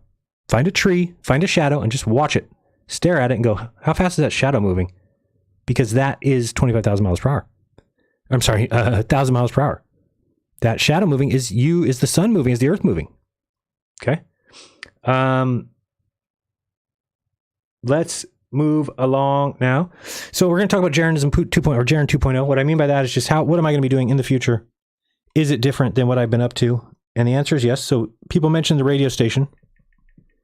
Okay, so I have a goal of starting a little radio station syndicate, and I do believe that we may have people like, well, I don't want to say names yet, but there may be somebody who people recognize a lot who would be a morning show host who will do like a hour morning show every day. I myself want to do maybe an hour a day in the evenings. And then we have a lot of other spaces. The guy that I was on his show this past week, I forgot his name, but he wants to take a show. So if you're interested in a show, and no matter who you are, if you think you would have good content where you can want, hey, once a week I could do a show on such and such subject, reach out to me either at t.me/Jeranism, or that's probably the best way, or Facebook, Messenger, or Instagram, I guess would be the three best places. But Telegram is definitely the best place, t.me/Jeranism, and just say, hey, I'm interested in a show. I might ask you to give an example. But it's kind of a cool station. We've got licenses to play music. So if it's just you want to do a music show, obviously I want to keep the middle of the day kind of talk related, but there's a lot to come up with that. So we're going to be working on that, or I'm going to be working on that. If you're interested in joining for some reason, you think you'd have a good show, maybe you want to talk about conspiracies, maybe you want to talk about getting out of them, maybe you want to talk about damages that they might do, maybe you want to talk about something completely different. I'm open to lots of things. So reach out to me. And that's the number one thing that I have going for me, or going forward. The second thing is we're going to keep doing the WWF shows until I run out of a talent squad, if you will. So if you're interested in doing that, you can either reach out t.me/Jeranism. You can also email wwf@jeranism.com. And I've been checking those to see if anybody wants to come on for an interview. Once you do, I'll send you a link to a scheduling section where you go and you schedule your interview. And that's all set up, and that's how everybody else is doing theirs. So if you're interested in that, again, you can either email wwf@Jeranism, or you can message me t.me/Jeranism. So I'm going to keep doing that. So we have the radio shows coming up. We have the WWF show coming up. I'm going to keep doing the Friday Unplugged. Okay, so look forward to that. And that will start on time. So if you want to be here at 3 p.m. every Friday, please do that. And we're going to keep those shows shorter. That's the other thing that we're trying to do. Starting at 3, I'd like to keep them to 2 hours. We'll see what happens. That is the Friday Unplugged show. And then besides that, we're going to have some debates if people reach out to me as a debate moderator. Okay. But for the most part, I'm going to use the radio show to talk about some things and to explore some other avenues. We still have coming up next week, I believe, the Apollo show. And we have some good stuff. I mean, we've got one or two things I think are pretty solid, and some other kind of anecdotal things and some confusing things. And I might be doing some FOIA requests, and I'll let you guys know the price of those, because I bet you they're going to be insane. If people don't know, I did a FOIA request before because there was a spacewalk of a astronaut in Russia, and he hit a golf ball from like the porch of the ISS, and it looked so bad. And I couldn't find anything else from that day. I couldn't even find the actual spacewalk. So I did a FOIA request for NASA. It took them 8 months to finally complete that by sending me a terabyte hard drive that I paid $1,800 for. It was crowdfunded and covered by the audience. We waited 8 months. They finally sent the hard drive, and when we opened all the files, they were all empty views of the ISS. And when I said, "Where's the spacewalk?" Oh, well, it was because they were doing the spacewalk where we don't have cameras. So that was their initial introduction to me to FOIA. And then I realized what FOIA is. And people can have different opinions on this, but the problem with FOIA is it's the equivalent of you doing illegal things in your house. You're running an illegal business, doing things that are not right. And then the government comes in and says, "Hey, we want to investigate you. We want to look into you." And you say, "Okay, give me 6 months and I'll give you all the paperwork that I have." And they go, "Okay, see you in 6 months." And then you doctor up some paperwork and you get rid of the stuff you don't want to show. And then you have the police come back over and you hand them your docket and say, "Here's all my work. Now you can definitely uncover all the no good I've been up to." That's how our government works. So the government works by saying, "Tell us what you want to look into and then give us 8 months and we'll get it back to you." Well, of course, they can clean anything by then. So I'm just saying, again, for all I know, NASA was 100% legit. Roscosmos was legit, and there just happened to be no cameras on this spacewalk. It's very possible. So I think we might need to do that again for Apollo, because I do think a bunch of things have been scrubbed. There is no footage of, for instance, the ISS. There is no footage of the rover on Apollo 17 with people on it. Again, to me, I think there's reason for that. I think that I know why that is, but we're going to talk about that with Dave. We're going to let Dave also tell us why the moon landings are real. I'll kind of give a little presentation of why I think they're not, and then we'll provide him his evidence. Well, he's already got some of it. He's working on it. And then he'll try to refute it, and then people can choose for themselves. But one thing I've noticed, and it's just something that's kind of a little bit weird, is I've been asking people to please provide me with their best evidence for the moon landing being a hoax. And all I get is people messaging me saying, "Of course it's a hoax, of course, because there's no technology back then that can do that." Like, yeah, specific. So I need to show something to Dave. I can't just say that. That's not going to fly. And only one person has really come back with a quality video. You made about an hour video talking about the sun. So again, this is coming up this week. If you have basically a couple days to get me your best evidence of the moon landing being a hoax. whatever you might have. But it would have to be something solid. I don't know, that there's this battery couldn't have lasted in this temperature or this whatever. But you have to have something. So anyway, that's coming up this week as well. That should be fun. We'll do that. And that's basically it for JERAN 2.0. It's going to be trying to get away from this. I do want to help people out if we can. I think that the WWF show is probably the best way for us to do that. Okay. And I mean, it's difficult to get people out of that belief because of the cult. And that's why we call it that. Right. And they jumped me, and people don't want to be the next to be jumped. So that's the reason why they're going at me is the way they are. Okay. And that's it. All right. When I come back, we'll just do for a little short segment. I'm going to put the Q&A on. Jiren, can you also look at the Himawari 8 satellite? For what? Yes, we will look at that. And there's also Himawari 9 now. I see Jeranism, but I don't know what that's about. If FE dead everything with it, I need a flight from South America to Africa over South Pole and all data. Earth's letters that be confusing math.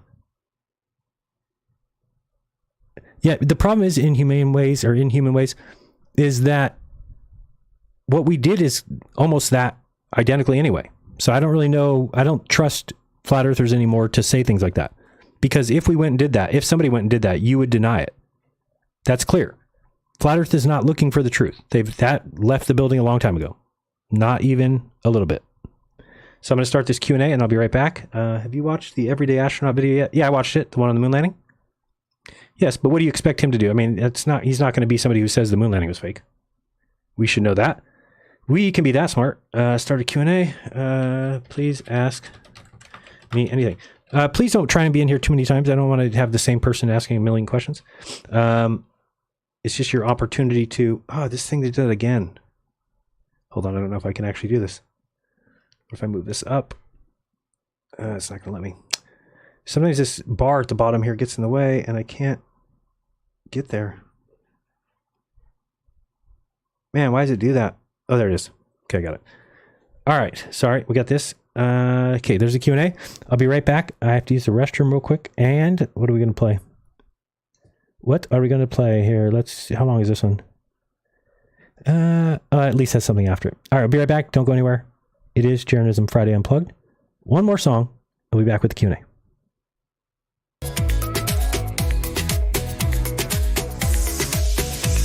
Get hype, get up, time to learn something new.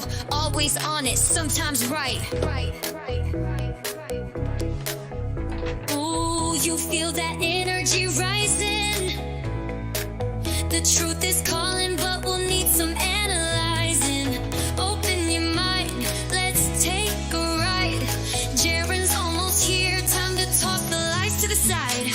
Lights down low, crowd tuned in. Truth unlocked, let the show begin. Red pill taker, no faker, no shill. Jeran's in the house, he always keeping it real. Always honest, sometimes right, he claims. He's seen the lies, he broke the chains. Now he's here to level up the game. Crypto truth, let's talk growth. Mind unlocked, yo, he does both. He's been around, he's seen it all. 10 years of flat, now we back on that ball. No more fakes, no more scams, no apps to trap. Jeran's here to save the day from these lying maniacs. Oh, open up your eyes. The world ain't what it seems, no disguise. Take a step, take a breath, it's time to rise. No regrets, no regrets. Was flat, but that was whack. It was fake, out the gate, globe's a fact. So I went back, now I gotta shake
in, kick your feet up and relax. Jiren is almost back, and you know he got those facts.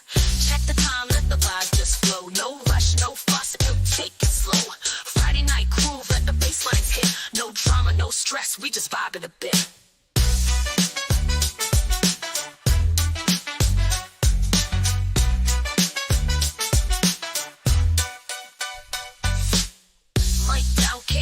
Let the world fade. Next round coming, but the mood won't change. Grab a snack, sip something, let the moment ride. Jaren shall return, and you know we do it live. Jaren be right back. Don't stress, don't trip. F you to the drama, let your worries slip. I'll be right here, keeping it fine. Just chill, don't worry on your little mind.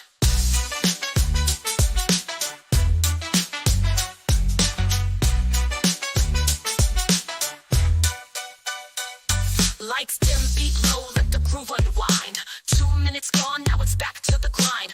Let me introduce who you already know. Here's Jeren Unplugged now and back to the show.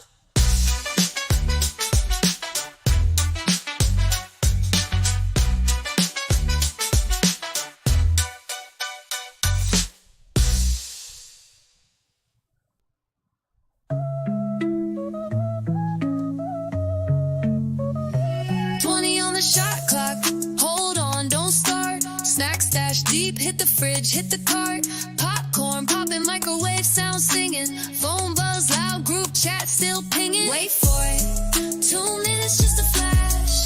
Grab a drink, text your boo, make it fast. Blowing O's, chill vibes as they flow. Spread the word, share the show, let them know. Skip the ads, let it breathe, let it marinate. Time's quick, no trick, don't overcomplicate. Couch dip low like sitting in quicksand. Showtime soon, countdown in hand. Clock ticks, you can almost taste the beat. Feet up, zoned out, time sheet delete. Living in the pause, it's the in-between. Scene setter, making moves with the routine. Wait for it, 2 minutes just a flash. Grab a drink, text your boo, make it fast. Blowing O's, chill vibes as they flow. Spread the word, share the show, let them know. Break's almost done, clock reels us back. Snacks in hand, energy intact. Hit the playlist, seat warm like a throne. Show locked in, it's yours all alone. Wait for it. 2 minutes just a flash. Grab a drink, text your boo, make it fast. Blowing O's, chill vibes as they flow. Spread the word, share the show, let them know. Wait for it. Wait for it, wait for it, wait for it, wait. All right, I'm back. Let's get through these Q&A and move right along. Okay, we got just a few of them. That's good. We've got Dying Music. Is that what this is? I don't know what that is saying there. Let me add this to the screen. Let's add the scene of YouTube solo singled out chat. Okay, there we go. And the first question is, Fram satellite thoughts. Yeah, I thought it was beautiful. The views were beautiful. I've seen people say, oh, they didn't show anything. Well, they did. They actually zoom into Florida. I'm not sure how people think that that would not be real. But let me see here. Again, it's just, I don't know how to explain what it goes through your minds, but you get into a mood where you just deny anything coming from the mainstream, and it just, it feels okay. It feels right. And then once you see past that, you all of a sudden can no longer do that. Because, let me show you this. Yeah, this, oh, it's a little loud. Check this out. This is them zooming in on, oops, so you're not seeing that. Let me get this up there. Sorry. There we go. Check this out. This is Florida. So the question would be to like, okay, so there's Lake Okeechobee. Okay, so let's see if we can match that. Actually, I'm going to see something. I've never done this before, but I just want to see. We're going to bring up Google Earth, and I'm going to try and see what that view is like and what height it says it is. Okay, so we can see there's Florida. What is this out here, though? Just clouds? Can't see what that is, really. Google Earth, are you opening? Today, Junior. What's this? Oh, get rid of that. We don't need that. Okay. So we are kind of like here-ish. And we are kind of like this. There's Okeechobee. Oh man, how do I get this thing down there? There we go. I'm trying to get this where I can see it. Okay, let's see. We got kind of a sideways. Oh, I'm trying to blink test this real quick. So they've got it cutting like that around there.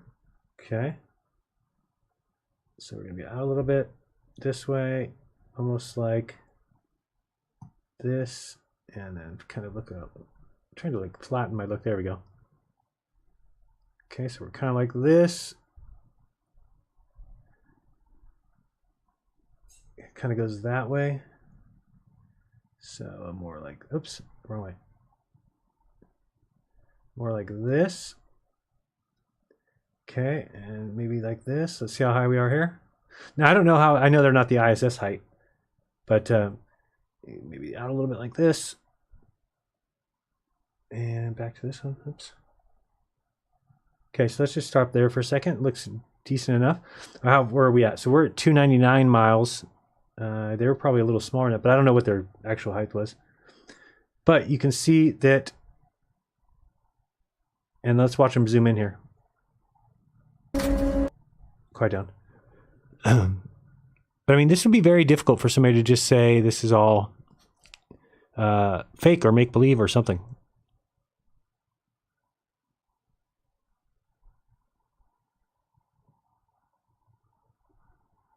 So I'm not sure. I guess flat earthers would just say it's fake.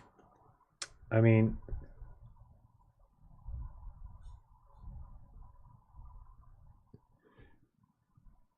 so I think there's a couple things that I think would be insane if I could ever orchestrate them to do. One of those things would be if we could find a time where the ISS would be flying over and have them zoom in and then have one of us on the ground shining a laser back at it. That might convince people. Could not, who knows? But I mean, that should tell you how big the Earth is. And, from that height there, don't see the whole Earth. Those little clouds is crazy. I mean, look how far down the clouds are. I'm just trying to see if we can see any movement of anything down here. Any kind of vehicle moving. Any airplanes. Be nice if we could see something, but I don't think you can see anything. Okay, that was it for that. This is from Fram 2.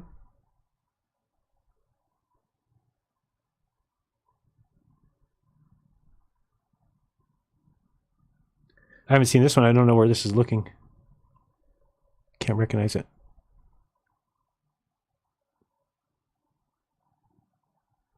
What does it say to us? Check out this amazing view from Crew Dragon from Fram 2. Was it called Starlink?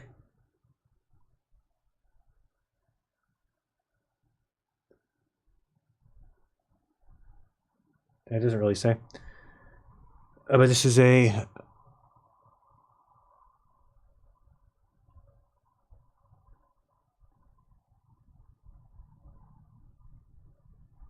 And that camera's like on a little stick or something inside the craft if you didn't see it before.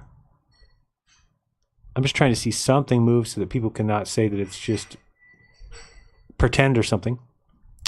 Because I'll show you something that I've seen in the past, and I'm not saying this is by any means what's going on here. I think that that is legit. But do I have that video here? Planting flag, the final... I don't know if that's the right one or not. This one? No, that's the one we did today. Just checking if I have a video on here that I was looking for. I guess I left it in the garage. Oh, no, I did send it on Telegram. I have it.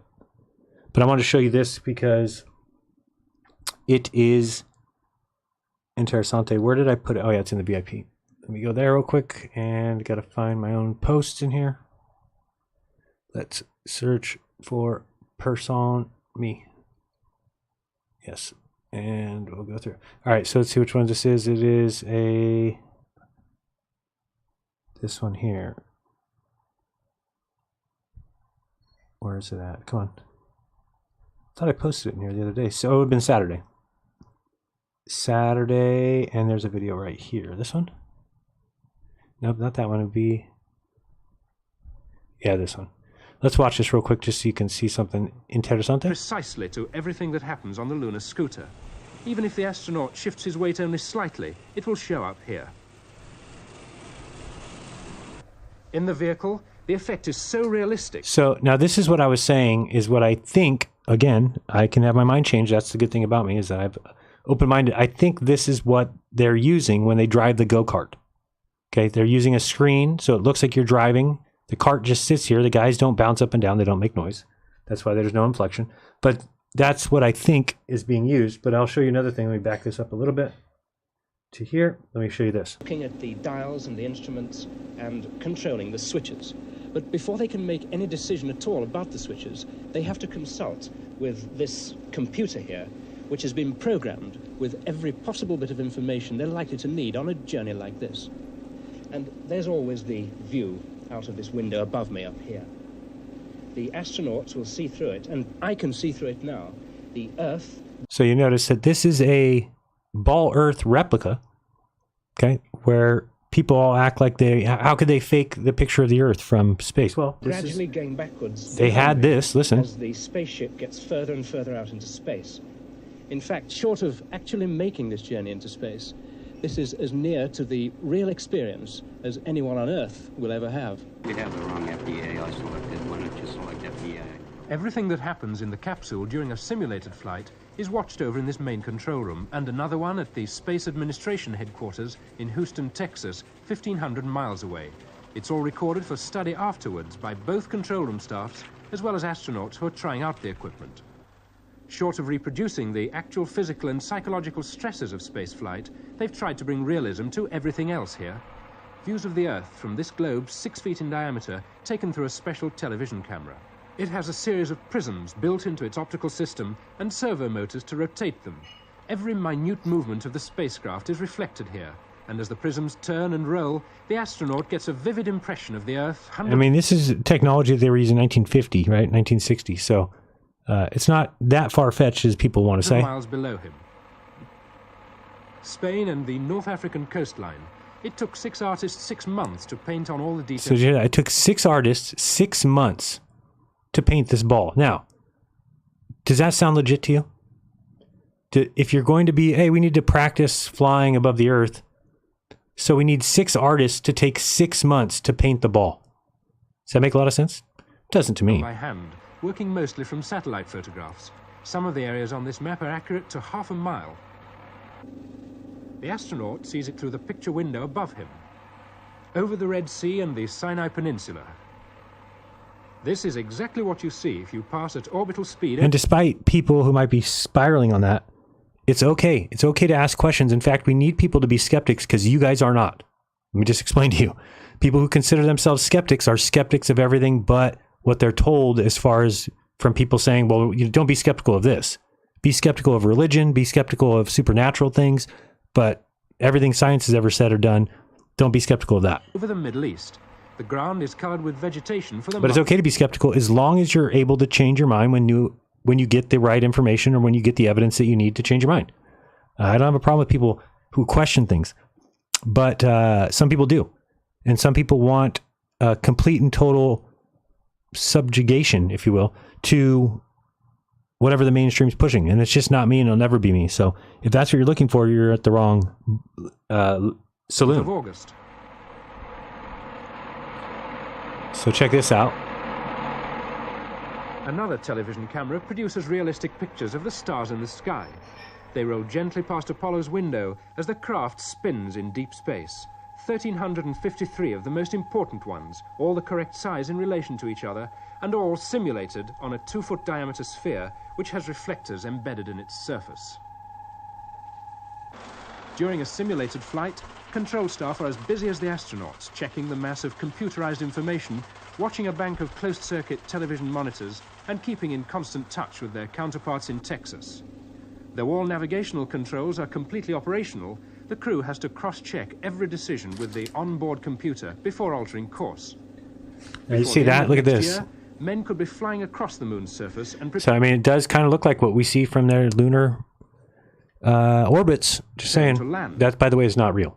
in this moon simulation laboratory. See, it's a moon simulation laboratory where they've painted on the exact replica of the moon. They have this whole contraption that moves the camera all across the moonscape. Of what it looks like up there. I mean, look at this building. Look at this job that they've done. And this guy says right here that this place has been kept a secret until just recently. The whole of the gantry is controlled from a room next door, a room which contains a machine which, up to now, has been secret. The picture from the camera on the gantry... So then imagine this. It takes the camera picture, it funnels it into another room, below, takes it onto a projector, in front of a 20-foot wide screen, is projects it on a big screen. Of a lunar scooter, the kind of personal jet transport astronauts might use when they get on the moon's surface. Underfoot, delicate sensors which transmit every movement of the astronaut's body to the control system. The right hand controls movement in 3 directions: roll, pitch, and yaw. The instrument panel is as complicated as a light aircraft and gives the same sort of information. Power from the jets is controlled by the left hand. Both the camera and the gantry, connected to the vehicle's delicate controls, respond precisely to everything that happens on the lunar scooter. Even if the astronaut shifts his weight only slightly, it will show up here. All right, we'll go back to this. I just wanted to show you that. The effect is so realistic that trained astronauts have been known to feel dizzy and fall over when the picture has made them think they were out of control. Perfect balance and good coordination are vital if you want to survive your first scooter ride on the surface of the moon. Watch out! Scary. All right, so that's a... What is that thing? Very interesting show, or film. It's hard to find that now. I've got lots of NASA film that I cannot even find on YouTube. And I know I got it from YouTube, so they're just kind of cleaning things up. I wanted to look at a couple of these images and see if there was anything I needed to show from here. No, not really. Okay, so I don't need to show that. So let me see something real quick if this has it. That's just another spacecraft simulator. This is from a movie. Oh, so this is, I'll just show these. So I don't know if people have seen some of this stuff. I'm sure you have. But this is a artist painting the moon to exquisite details. Okay, just exquisite details for some reason. Again, you can have your own idea about that. Here's another image that, oh shoot, I can't see now what you can see. Move this over this way. So here's another guy painting on the moon to exquisite detail, making it perfect. But you'll notice that below him is a track. Okay, so they send a little cart around this track, and you've got 2 globes that glow here on the right and to the left, and they can show, you know. So again, to people who think it's so crazy that people question moon landing, I don't know why that's a crazy thought. I really don't. You know, people have shown this picture before, which is a satellite technician of some type. And you'll notice that, let me try and move this way a little bit. That he's got this weird view, and you can kind of see that this is like in a warehouse. And actually you can see, let's see here. Can't remember if we can see where this guy is. I don't have a very good view of that. Oh, so this is behind him. See, we're looking at this guy, but this camera is behind him, looking this way. You can see that, hopefully. And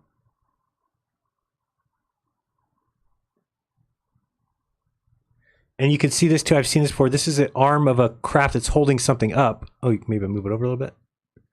Yeah, so very questionable things that I've found.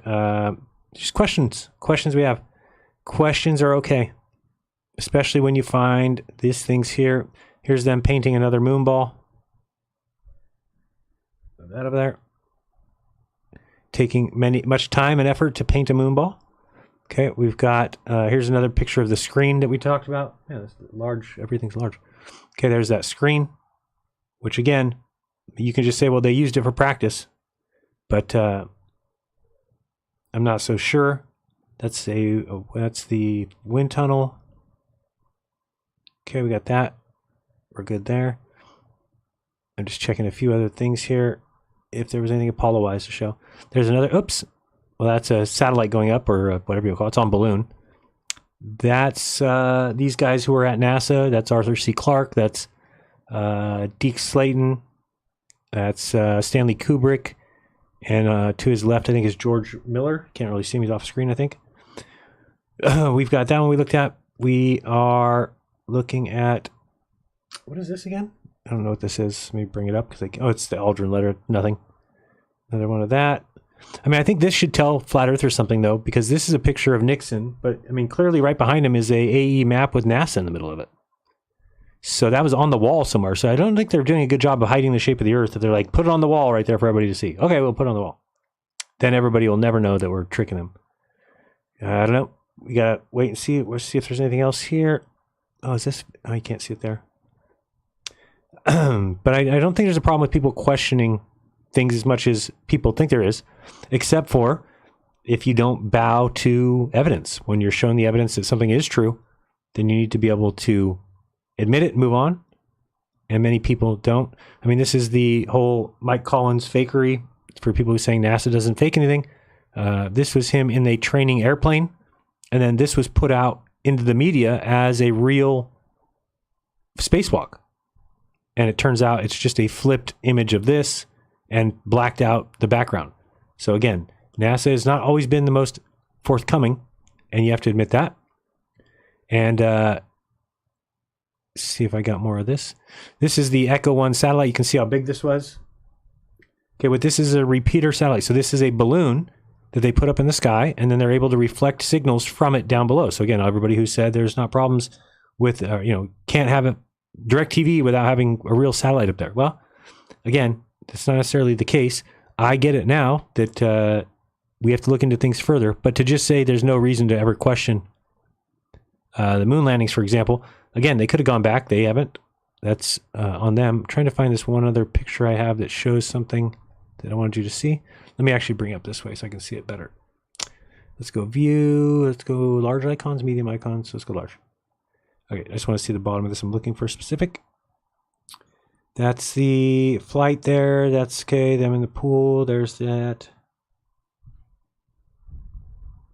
Maybe it's not on this page. I lied. Okay, I think that's good for this page.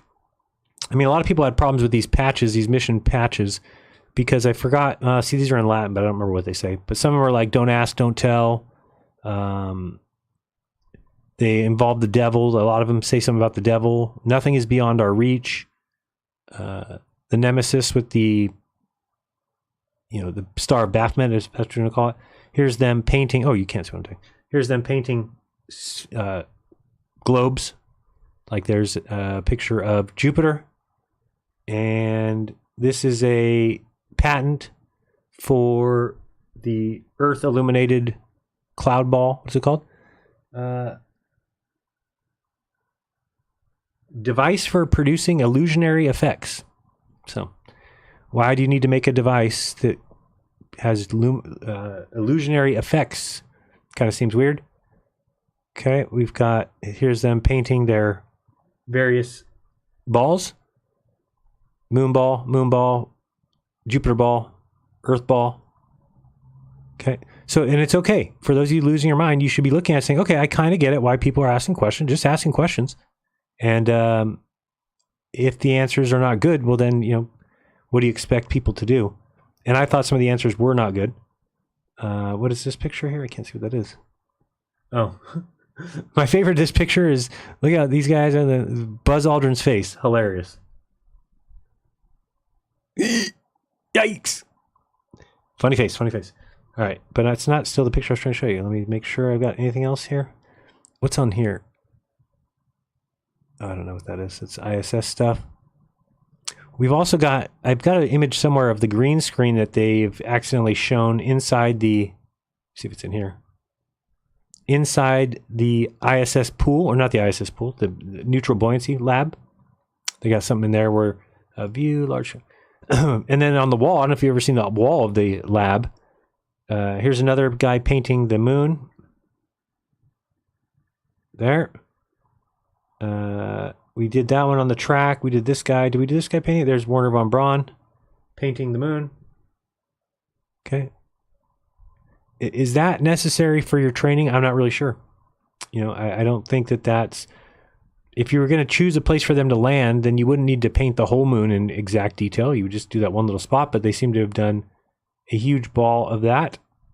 Let me see if I find anything in here that I need to show you. That's more of that. Did we show you this guy? I don't know if I showed you him up on the stand or up on a ladder trying to paint some more. I'd love to find out who that guy is. I wonder if anybody knows. Here's another guy painting the moon. And let's see if we got any more. I don't see that picture that was in here. Then I got a bunch of practice sets. This is the wood shop that they used for many wood projects. And then you've got things like this, which are patents for projection planus or planetarium. This is kind of the plans on the projection sphere model. Okay, you see that? We've got, here's another one of those little crafts that are like meant to be simulations, I think. So anyway, I see why people question the moon landing. I have no problem with people questioning it. And I think that if NASA cared a lot, they could just go back. I don't think it should be as hard as they're making it sound. Think about all that they've said since 1972 about how hard it is to get back to the moon. When really, based on everything that they say, it's not that hard. It's not that hard. You get into orbit, which you do all the time, and then you just blast off into the moon's orbit and slow down when you get there and get out of but they make it sound like it's takes billions and billions and billions of dollars. And again, this picture here I think is pretty good, but I don't know. Let me see what Apollo 17, 3 ABs.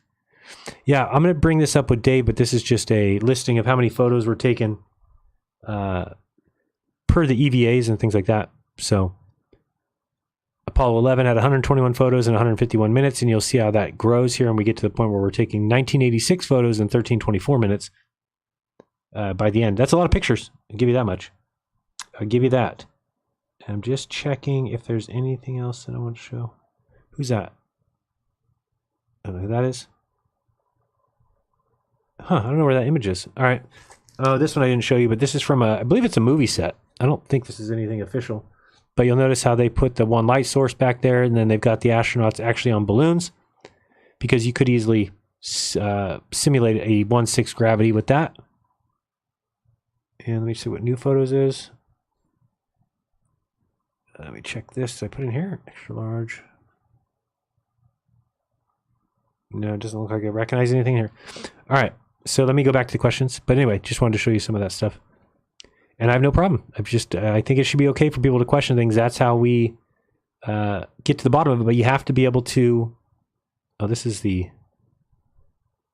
What is the name of that? I guess I forgot the name.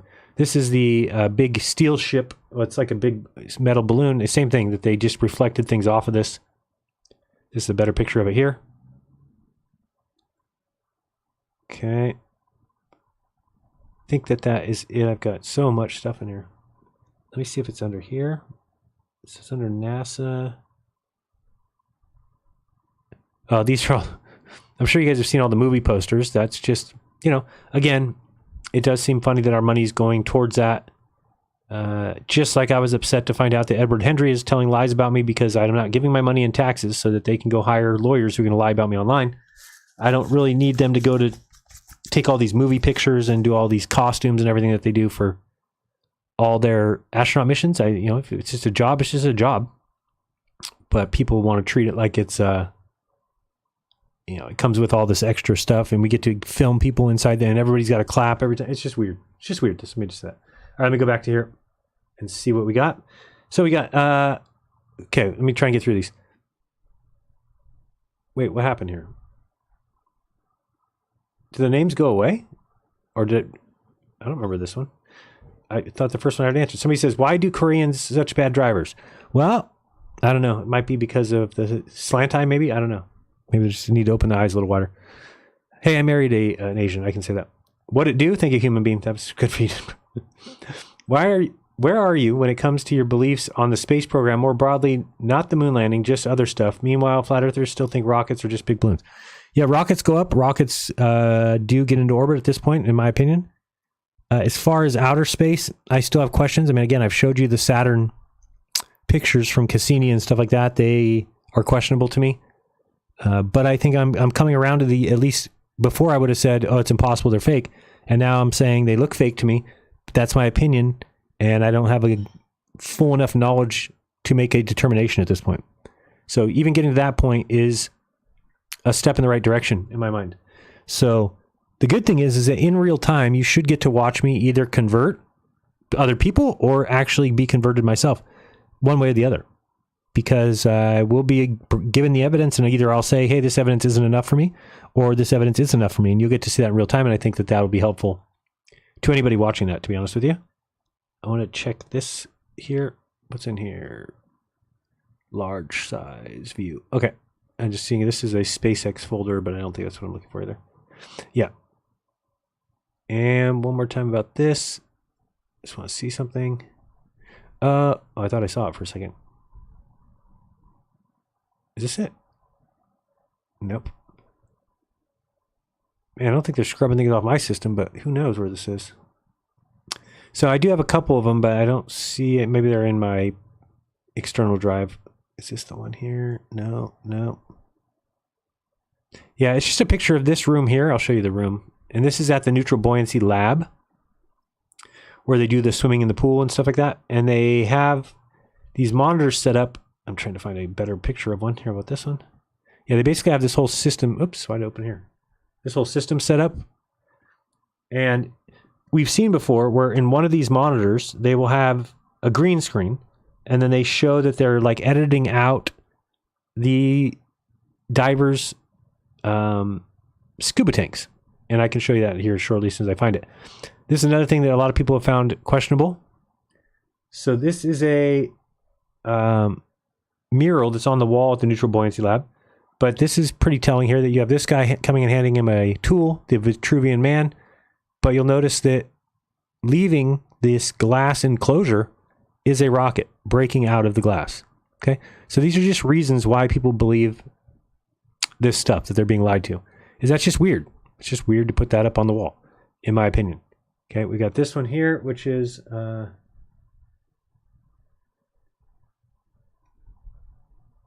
trying to see if there's that green screen one. I don't see here. What did I do with that image? It's usually right in here somewhere, but I don't see it. Because when you see the green screen, you're like, okay, what is that about? Why would you have that? Like, why are you editing out? If you're just practicing, you wouldn't need to edit out anything with a green screen. You just wouldn't. And the fact that they are is very strange. Let me see. What's this one? No, but that is a questionable one. One of the best things I've seen about space fakery is that image of an astronaut. He pulls his visor down, and you can see what looks like a scuba diver swimmer in the reflection. And he's definitely holding a light. Well, I say definitely. It looks like he's definitely holding a light. Man, I hope I didn't lose that image. I don't see it here at all. Just one second. I'm just checking through here. It's not that one either. Nope. Yeah, anyway, there's I have it somewhere. Maybe it's somewhere else, but... That's one you don't want to lose. That's where they got the green screen on there. All right, and then this is Challenger. I don't think I would have put it in here. Check the extra large images. And by the way, to people that talk about Challenger, I mean, I've been saying since day one that Judith Resnick is not the teacher, Judith Resnick. And I would always try and tell people when they would make that claim, even when Sean Hibbert came on Globebusters to talk about it, I pointed out, no, that the teacher, I'm sorry, not the teacher, the Yale professor, we have video of her in 1987 at a congressional meeting. And she looks like the old lady. She does not look anything like the young astronaut at all. So people just assume that they have the same name, even though it's spelled differently. And they put this is how bad the research is. They put them side by side and say, oh, look at their teeth match. And that but it's not true, because you can see in 1987, a year after she's supposedly dead, she's already the Yale teacher, looking like the Yale teacher. So it just doesn't make a lot of sense otherwise. And I don't see anything else. All right, well, I don't know why I've lost that image. This is STS movie posters. This is Apollo. I don't think it's in Apollo. Oh, wait. Let me check 1 second. I didn't see this folder. Nope, not in there. Back one. And no, that's it. All right, so that's all we're going to show there. Let me keep going with the questions. We've got What is going on here? This is in the way. Move. Okay. So we've got. So anyway, what you asked me, I'm open to everything. I'm open to anything being true. I think that space creates a unique opportunity to lie to people if you wanted to. Doesn't mean they are. But you've got an open slate where you can pretty much tell whatever story you want. And if you're the only one that goes up there, then you're pretty safe from anybody finding out. So that's that. We got. What other things do you think you might be wrong about? Oh, many things. I mean, it could be wrong about anything. So, I mean, I think what Lizbeth said in that trailer was really correct, that God kind of humbles you, or life kind of humbles you. And so I'll be more careful about making definitive statements about things. But I have no problem giving my opinion and saying it's my opinion. So, you know, I think some of the deep space missions seem highly far-fetched to me. But that's just me. I'm not, I don't even know how you would do that. You'd have to have everything right to like, oh, we're going to send this craft to Saturn. Well, you have to have everything right about Saturn's size and its mass and everything. So that seems unlikely to me, but that's all. Doesn't mean they can't do it. Just means it seems unlikely, considering what we do on Earth and considering how long things last. You know, they're able to still turn on the Explorer things that are, 13 billion miles away. Seems a little bit far-fetched, right? Think of how small that craft would be to somebody here on Earth. I mean, it's just, you can't even fathom it. It's gone. And then you're sending a signal, and how far does that signal spread out by the time it's traveled 14 billion miles? So I do have questions about that stuff. You said here, the TT guy says, speaking of sunspots, have you seen the data where people have used a photo of Mars to spot a sunspot before it is visible from Earth and then watch the same sunspot appear from Earth? I have not. You're saying on Mars they've got photos of the sunspots on the sun? I've never seen that before. No. I have not, but I'd be happy to. Thank you. If you want to send it my way, please do so. You've got I lost it. My bad. Here we go. Any observatories around you that you can go visit? Check out Saturn, maybe vlog. I'd love to. Yeah, there's a couple. There's one in Salinas. We've been there before. There's the, of course, Griffin and down in LA. But when we went, they were looking at the moon. It was like, can we look at something else? Right now, we're looking at the moon today. So I do want to see some of that stuff up close, and I will take video of that if I get a chance. If you're out there and you are in an observatory, or you know somebody at one, or you're at NASA Goddard or something, you want me to come for a day, I would love to come check it out. We've got, if there's cameras that can show us a different way, and we as humans have the fisheye lens effect where straight lines are curved. What? If there's cameras that can show us a different way, and we as humans have the fisheye lens effect where straight lines are curved. Not sure what you mean. Space hairspray? Yeah, I mean, that's funny, but I don't know if you mean for like disproving it or showing that to Dave. I don't know if that'll really work. I sent you an email about an hour ago. I think you should see it, Jiren. Maybe you did already, but also this is my sock account because on my main account, I'm the same name as blocked. Okay, you sent me an email where? I wouldn't have seen it. I tell everybody that I don't look at email, so you have to let me know that. So I'm certainly not looking at it today. But I'm guessing you meant Jiren at Jeranism, or I don't know if you mean the Yahoo one, but I'll try and look for it. Can you open up the phone so we can jump on? No, you can just ask in here. But we do that on the first Thursday of every month. Is there anything that would ever convince you that NASA isn't lying? Sure. Lots of things. Like I said, who was I telling the other night? I forgot if I was telling. I was talking to somebody, and they said they showed me a telescope view of the ISS, and I said, if I ever saw, so let's say when the Soyuz or the Dragon is going up there to dock on the ISS, if I was able to pull up, like from an observatory, a telescope that showed me that happening, I think I would be all in, completely all in. That would be, because at that point you're just like, okay, so they launched a craft from Earth, we watched it launch, and then we go to a telescope and we watch that craft near the ISS or connect to it. That would be insane. So if people don't know, I've requested to talk to an astronaut before. They have not. They won't allow me. I've had people who know me and who are on the science side reach out and request that and been told no. I've got somebody who is Don Pettit's son's friend who we tried to, work out something with him to do ground to sky. We just haven't done anything like that yet. But if that ever happens, I mean, those things would be huge. And I think they'd be huge for getting everybody to believe it. But it seems like that, that kind of idea never really comes. And I get it now because I get it that it's already been shown and it's probably already been proven. So they don't go backwards and they don't want to prove. But I just want them to realize that this is what happens to conspiracy people, that they're going to continue to add these things to their list. Because, again, you had two opportunities and you guys faked it. You faked the Stephen Hawking, you faked the Nat Geo. And, oh, did I save that? There's a video about the Nat Geo. Where was that at that I was watching that? Oh, it was on that channel of that guy. Well, yeah, it's kind of funny because remember, if you don't remember, the guy from Nat Geo that said 1.5 stripes were missing on that board, when he saw my video, he's like telling me, oh, that's edited. And I said, oh, so you did see 1.5? And he said, yes, I might have the footage. But then you actually watch this other guy from that channel, the Skeptics channel that I was on.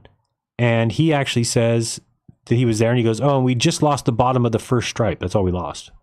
So again, if that's all they lost, then clearly you were making things up on the show. Because the girl said we lost 1.5 stripes. And then the guy, Ross, says, what's the only way that could happen? Because of the curvature of the earth, So, again, that's questionable. But at this point, I just want to help get the bridge built to where it is important that people trust the science that's being done. Because if they don't, then I'm not really sure that the money that should be going into it should be going into it, because we have to convey those things to people. So, for instance, if the earth is a sphere, as they say, and everything, well then, why don't we just have a live video of it? I don't understand why you wouldn't have that. I just can't. Who's paying the bills for NASA? Oh, it's the people of the earth? Okay. So you'd want to return something to them first. And this isn't crazy expensive. Okay, it's not. And $80 million a day is a lot of money. It's a lot of money. Now people go, it's only 1/2 of 1%. I don't care. I said $80 million a day is a lot of money, period. End of story. That's fact. And so I do expect a lot from them. And I think the fact that they charge or they sell their patents to companies and then those companies charge us more money means that as Americans, we are actively paying for the development, paying for the research, paying for the technology that will be then sold to the highest company and then recharged to us for a higher price. So you don't understand that we are paying taxes so that we're charged higher prices on items that our money built and developed. Okay? Anybody who says that that's the way it should be done is lying to you. It is not. NASA should be putting out things as a open source. But instead, they're building things, developing things, inventing things, selling that to the highest bidder, who then charges us more money for that item because they're the only ones who own the patent. I don't think they should own the patent. It's my money that developed it. So I think things should be done differently. You should vote for me for the head of NASA before you vote for anybody else. Because the first thing I would start with is let's get a satellite out to the Lagrange point or something that we can turn back, look at the Earth, and have it as a video. But they won't do that. You could have a craft on the moon pretty easily, showing the Earth at all times, since the Earth and moon face each other. On that side of the moon, you could have it facing the Earth at all times. Imagine how great it would be to teach children about eclipses if you could actually watch it happen in real time. Hey, look, here comes the Earth. It's getting close to the sun. Now it's eclipsed the sun. We're in eclipse, so on and so forth. They don't do that. That is baffling to me, why you wouldn't want hands-on things like that. Because if you look at what turned me into a globe earther and what turned Melodome into globe earther, it's because of our personal observations, right? So what I saw made me go, okay, I get it. What Melodome's seeing is, okay, I get it. So a lot of the other flat earthers that have not had that opportunity, we need to provide something so that they start to see something. Because otherwise they're just you're not showing them anything. And the 2 chances you had, you lied. So that's not my fault. So I have no problem with people questioning things or even people questioning space, because it has not been presented in a way that seems very real. A lot of the stuff they show you doesn't seem real. Now, I know you guys believe it. That's fine. You can believe whatever you want. But to pretend like it looks real is a little bit out there to me. All right. So I'll check your email. I have it down here, Tommy. I'll check that 1 second. So is there anything that would convince you that NASA isn't lying? What would that proof look like? By the way, still Stan NASA Comedy Hour. Oh, I have a relative who works there, but I still Stan? I'm not sure what that means. We've got, where did I go? Hold on, we were there somewhere. Okay, we got Megan. She says, did you know that it was a book that faked that picture, not NASA? Every NASA image has a catalog number. A book? You mean Michael Collins' book? Or what do you mean? So it wasn't NASA that faked the that blacked out the picture? I did not know that. I thought it was in promotional work. I'll have to look into that. But I thought that was it. Let me see if I look it up. Mike Collins promotional photo. No, not that. Hold on. Wrong spelling. Mike Collins. There we go. NASA. But again, I can admit that I might have just heard that and not ever seen it. But was it his photo? Was it from his book or no? I don't know. Megan's got a point there. I've got to check into that. Where is that image? Anybody write a story on it or anything?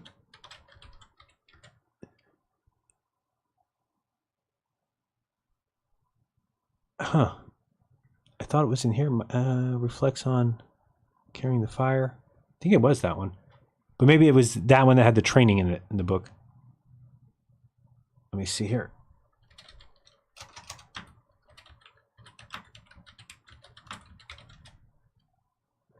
I do find that weird. So in my multiple searches, I'm not finding that image at all. I really want to talk to Dave about this. I want to point out to Dave. Oh, this is it right here. I want to talk to Dave about the stuff that I think is missing. I think that easily since I started, they've scrubbed a bunch of stuff from archive.org, from YouTube. And I can show that. Let me see here. Okay.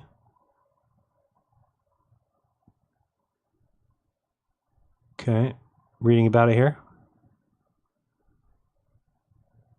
Right. Renee makes the same allegation here.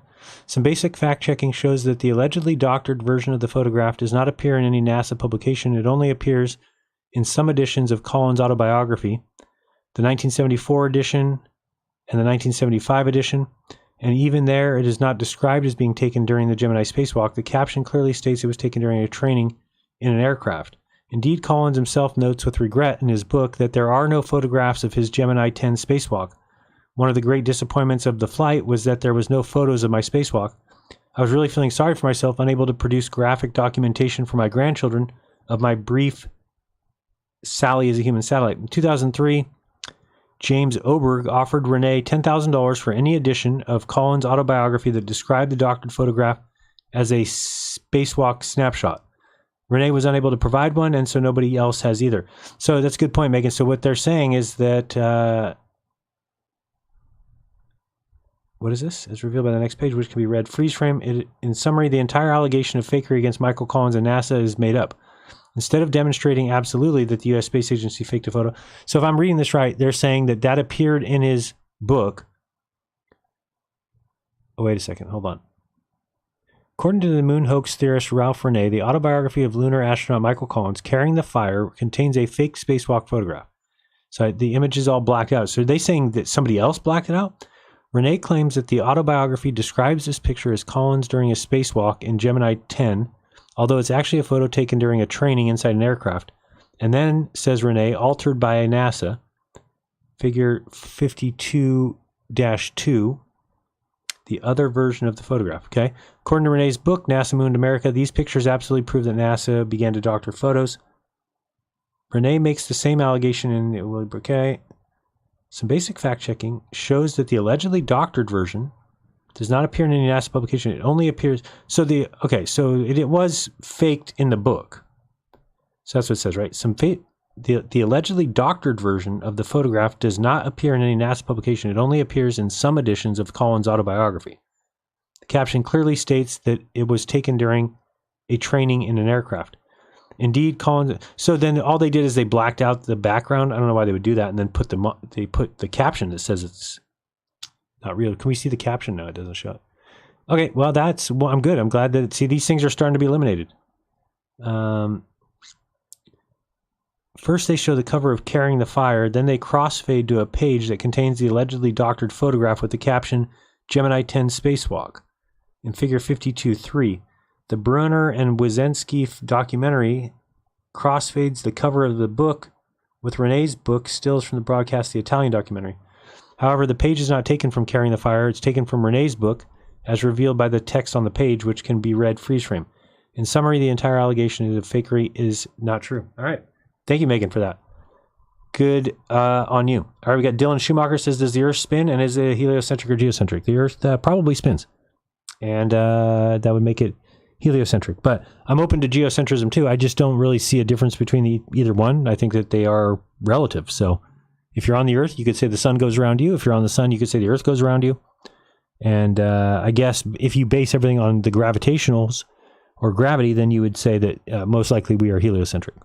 So that's where I stand now. But again, I'm open to evidence. But just to deny it based on a whim, or to say it must be geocentric because the God says so or the Bible says so, would kind of be folly.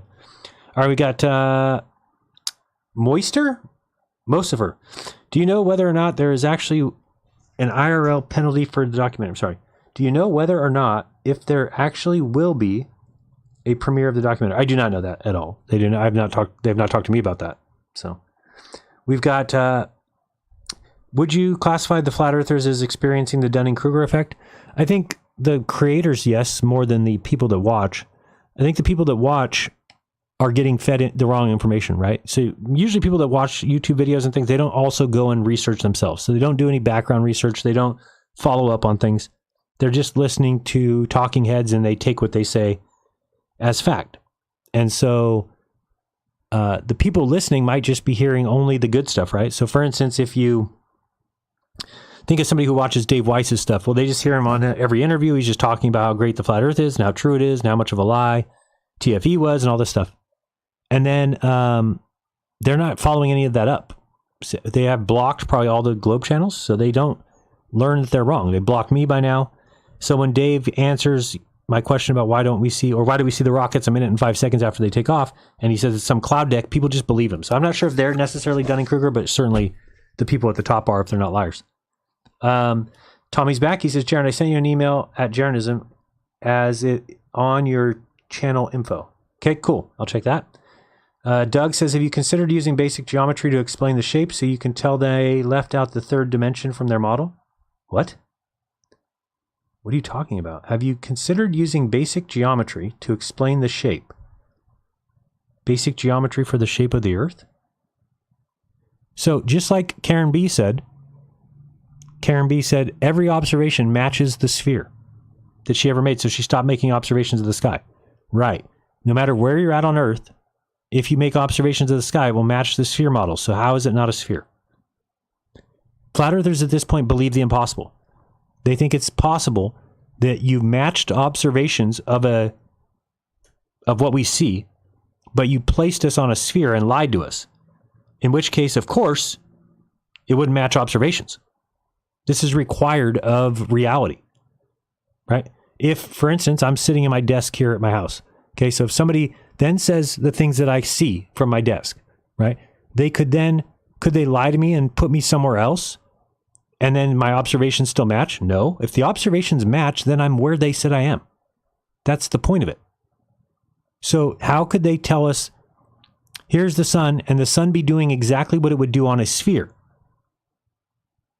Unless they can manipulate the sun, unless they're in charge of the sun, then it's impossible to lie to you about where you live. And that's the most embarrassing thing of it all, is it's impossible to lie to people unless they're blind about where they are.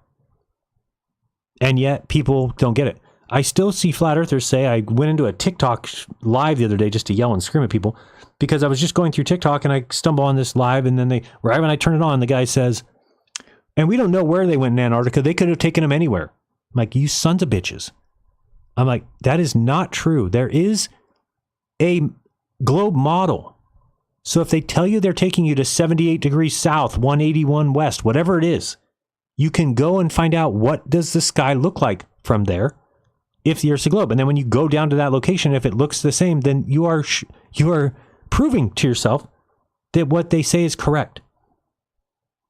So I don't understand, did you basic geometry, whatever the hell that meant. Have you ever considered using basic geometry to explain the shape? I don't know what that means. Basic geometry to explain the shape. Yeah, that's what we use. It's a sphere. Isn't that basic geometry? Go play with GeoGebra. Look at how big the Earth is. Understand that everywhere is flat and level. Water finds its level. Every flat Earth claim is a globe claim with an explanation, right? So flat Earth says we see too far, but we don't see forever. We just see too far. Okay. The globe Earth says, yes, you're not going to see the geometric amount because there's atmosphere, there's other factors, there's refraction. So you're going to see too far. That's it. Great. We just eliminated that one. Water finds its level. The globe says water finds its level. Great. We just eliminated that one. Flat earthers say the ground beneath our feet is measured flat. Globe says, yes, it is because it is flat. End of story. So flat earth has zero exclusive evidence of anything. Now you could say, well, flat earthers say we don't spin. Right. But how do they say that? They say because, oh, it's 1,000 miles per hour. It's a crazy spin. I remember saying that myself. But until you realize that 1,000 miles per hour is extremely slow. And you can make fun of that. That's what flat earthers do. They'll hear me say that, and rather than think about it, because they don't want to use their brains, they just laugh and hee-haw and go tell their friends, oh, Jiren thinks that the Earth 1,000 miles per hour is slow. 500 miles per hour plane is fast, but not 1,000. I mean, it's so stupid because they don't get it. Again, you could just search for solar system viewer, I think it's called. No, I don't remember the name of it. But what we're about to see, this is why, because humans can't fathom the idea of that size of a thing. We just can't. We need to admit that to ourselves and just be like, okay, I can't really fathom that, so it would be very difficult for me to do so. Let me put start. So if you go to solar system viewer and you bring this up in real time, or solar system scope is called, we're going to see how fast 1,000 miles per hour is. And the thing is, you can't argue with it. That's what's so funny. Is that it's just going to be you having personal incredulity, not any actual, real reason. Okay, so this is in real time right now. Okay, so this is everything's moving in real time. So we can't fathom things this big because they're all moving. Again, the Earth right now, as you're watching it, that is moving 66,000 miles per hour. Now you can say it. You can laugh all you want. Have fun. Okay, but this is, and I always get confused at this point. I mean, like saying it as I'm watching, I'm like, please tell me you are moving. Because I think if I hit play, then it moves at a way faster speed. But I think it is in real time. Let me see if we can get in here. See if we can see the Earth spinning. Ah, don't do that.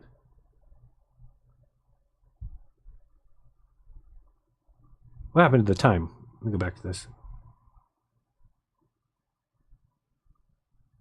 Actual time. Play? No. I mean, that right there is crazy. That's 30 minutes per second. But let's go back. Actual time. Okay, I think it is moving. Let's keep an eye on this. Tell me if this moves, because if it does, then it's in real time. So I'm trying to see if we can see this moving at all. Let's zoom in a little bit. Oops. Zoom in a little bit more. All right, let's watch here. So watch this little dot here. We're just going to see if, oh, you can't see it. Wow, why not? Hold on, let me move this over here.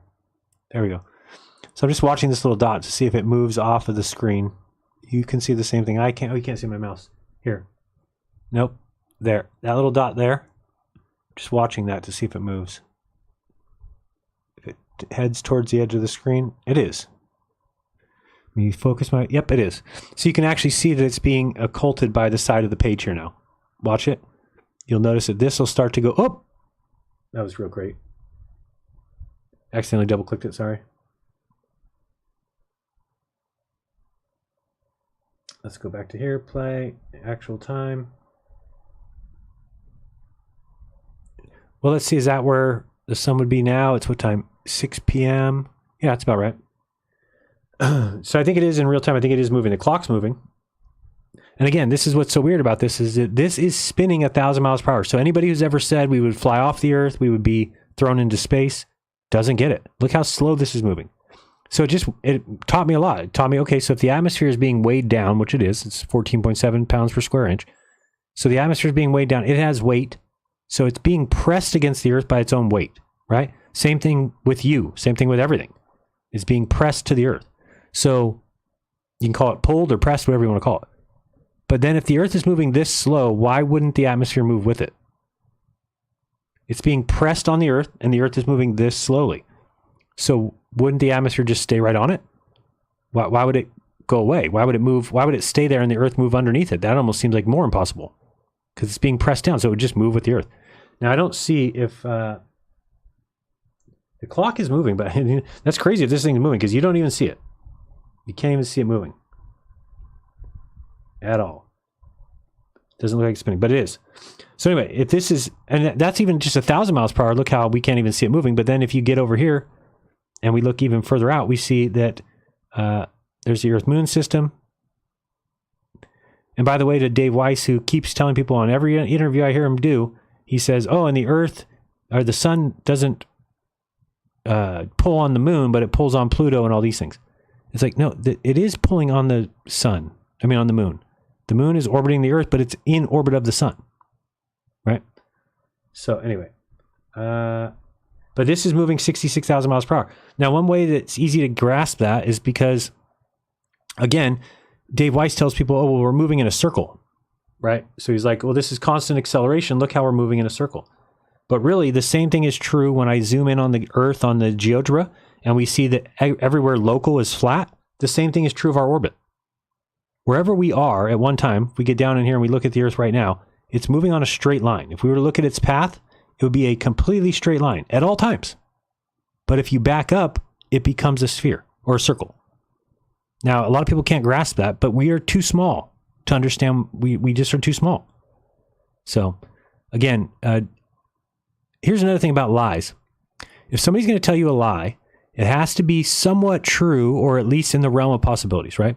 So, for example, if your husband wonders where you were for the day and says, hey, where were you for today? And you say Bangladesh. And they say, wait, what? Yeah, I was in Bangladesh. I did some shopping and I just got home.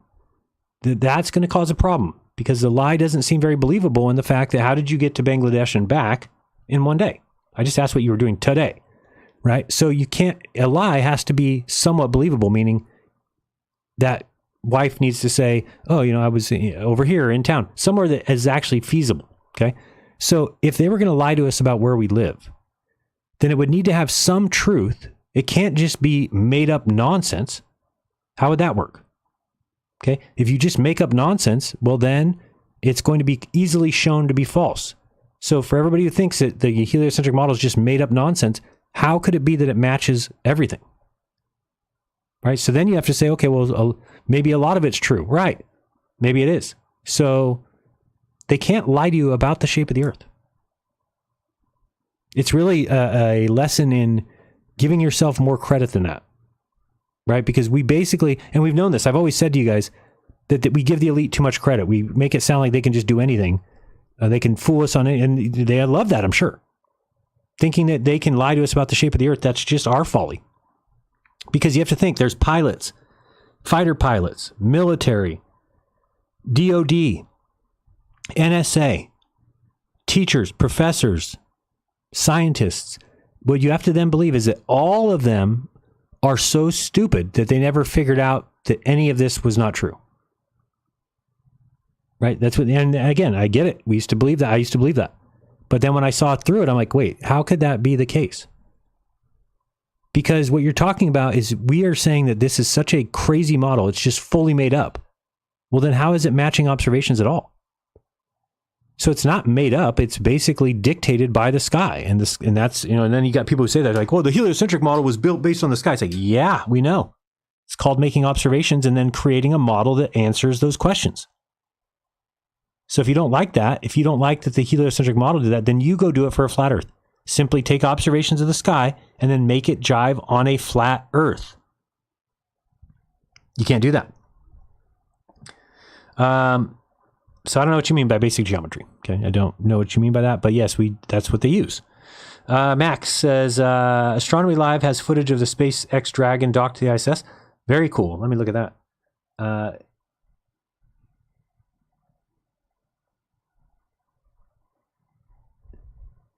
So, could he have filmed when this was going towards it? Oh, or is it just docked? You guys can see that? Let me make it bigger.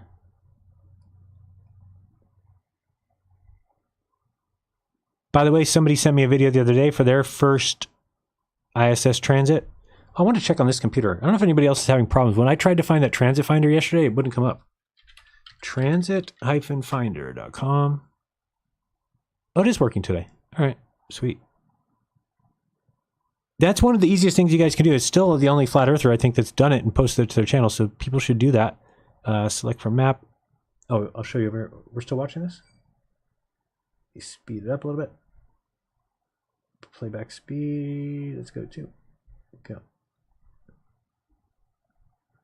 You guys seen that? Good? Yeah.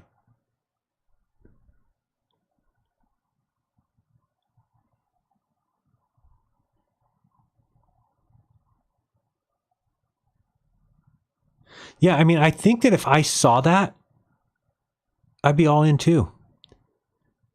So again, I mean, that's very difficult to photograph like that. I mean, I hope people realize how difficult that is, because you have to keep that telescope right on it. And that thing moves pretty fast, especially when you're zoomed in like that, it's moving.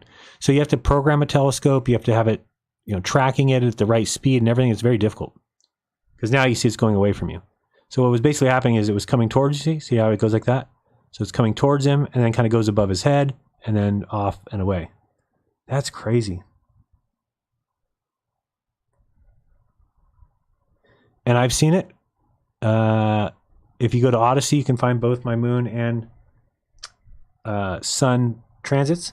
If you go to this website, let me pull this out here so I can show you what we can do. And remember, I showed you guys too, where you can check the speed yourself, and the speed comes back at about 17,000 to 18,000 miles per hour when I do it. Let's go save and close. All right, so I'm putting this over here. Oops. That's fine. Okay, here we go. So this is at transit-finder.com. And you should do this, even if you're a flat earther. Go do this because it will show you a lot, teach you a lot. Basically, you come here, you put in your longitude, latitude, or you can select from map. So there's me in my town. We're going to hit save and close. And then we go with, I usually change this to 200 kilometers just because it's the maximum you can do. Then hit calculate. Okay, and then it will bring up a bunch of passes. Okay, so 4.9, oh, that's the other day. 4.9 the other day, 4.10 the other day. So then you look here at the satellite name. So I've never seen Tiangong. I've never been tried. This is the ISS on the 13th. Nothing today. Moon close path. So if there's ever something that's really close, you can just move yourself there. But that's Tiangong. I wouldn't do it on that. ISS kind of close. Here's Hubble, Tiangong ISS. So this is Wednesday, a moon close path. So for example, if I liked this view, say this is a good time for me to go. Oh, it's 6:21 in the morning. I feel like I can be up then. Maybe this one's a better one. Oh, that's Tiangong. So the ISS here. So then you could do show on map and then move yourself to where this line is. So you'll notice here's my hometown. Get out of here, not my hometown, but where I live. So we're in Merced, and this isn't too far from me. It's about, 10-minute drive, maybe 20-minute drive. So you could just move your location to here. Say I want to be right on this freeway. Say you want to, oh, here's Madera. I'm going to get off the freeway and maybe go to here. Okay. So just put yourself where you want to go. Now recalculate. And now it's going to bring back up the pass for that location. And you're going to see it cross right through the middle of it. Like that. Okay. So there's the 416. And then you can just keep adjusting till you get a good view. What? 3.23. 1,000, 2,000, 3,000. That's like the longest I've ever seen a pass. That's very, very long. It's basically saying the transit duration from here to here would be 323. 3 seconds plus a little. Anyway, so that's basically what you do. And then what you do is you go out there and you film. The best one to do is the moon because you don't need a solar filter. If you do the sun, you're going to have a solar filter. And then you just film at that exact time. And you'll be shocked. It's every time I did it was within 2 or 3 seconds at the most. So there's that. Anyway, you can just go to any of the ISS ones and change it if you need to. I've never tried Tiangong. Maybe people have. I've never done that. But any of these, you could, if this is a solar pass, you just go show on map and then say, okay, now I want to get to here instead. And then recalculate, you'll see it going right through the sun. So you can get a nice pass. You want one that goes through the middle of it. You'd like a full moon if you could, or at least not just a sliver. It's going to cause a problem. But on this one, Wednesday 4/9, which is already passed, you've been able to see the ISS go right to left. But you see, this is more along the lines of the usual duration. Here's 1.36. Here's... I've never seen that. 3.22 is a long time. So anyway, I just want to show you that site. I think that site is great. It wasn't working on my computer yesterday. But somebody just showed me their first one. They were very happy with that. I don't know. Maybe I should try the Tiangong. I've never even thought that you could see it. Has anyone ever said they've seen it? Let me look here. I'm going to go Tiangong Transit. Oh, somebody claims it. Let's see. Let me make this bigger for you. YouTube solo. Okay. That's the sun, by the way, with solar filter.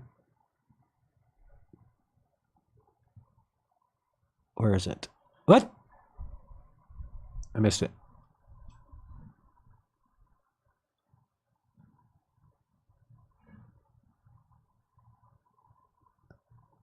Oh, this is too fast, too. Let's go 0.025. Usually people put little arrows or something to help us out here. Where are we looking?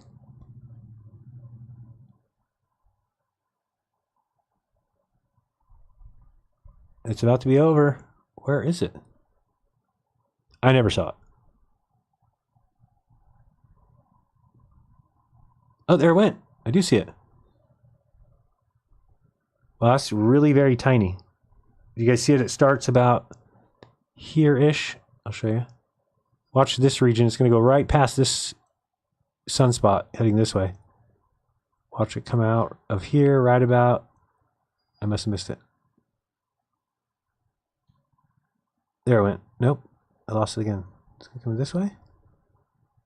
Could be right here.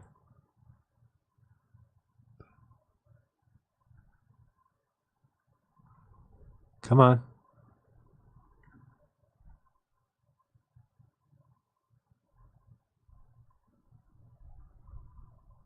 Did I just miss it again? I don't see it. Oh, anyway, rewind it. You'll see it. I don't know where it went. Maybe it's right in here.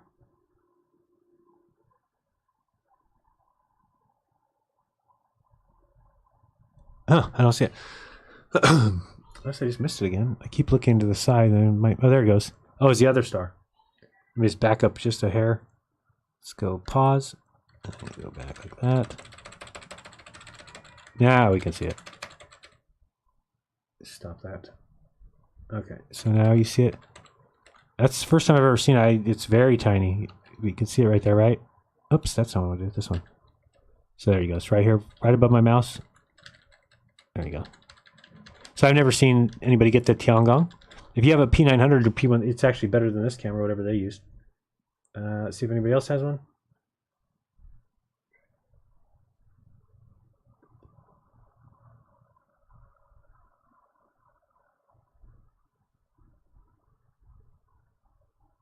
And for the people out there, I've heard people still say that they think that the moon is not there when this happens. Again, you could take a long exposure and you would see the other part of the moon. Oh, wow. That's pretty incredible because you could see it in the daytime sky. Do you see that? Never seen that before. Yeah, I mean, that you can... Oh, shoot, move out of that thing away. I paused it right on top. It's right underneath here. But I've never seen it in the daytime sky, but you could actually see it right there. Look at it's in the sky. See it? I mean, you could actually see it. Pretty crazy. So maybe it is worth it. Maybe I will try and get that just so I could see it myself. Oh, this is a super zoomed in one. I want to see this.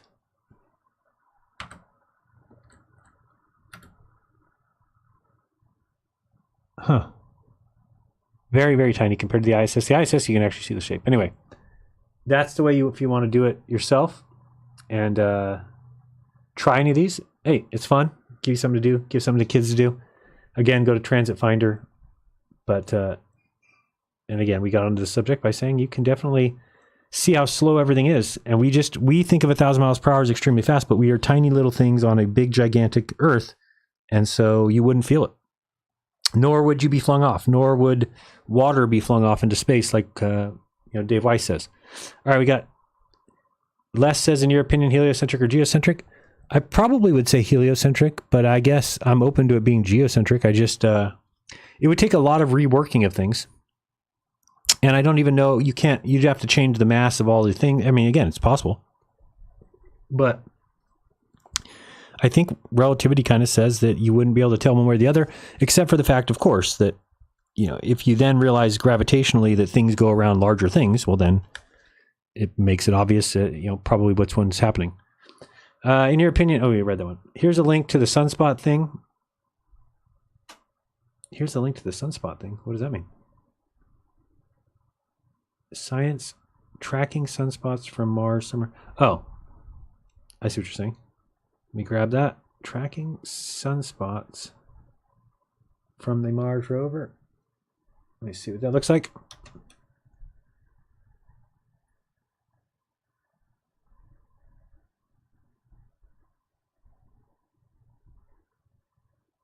Huh?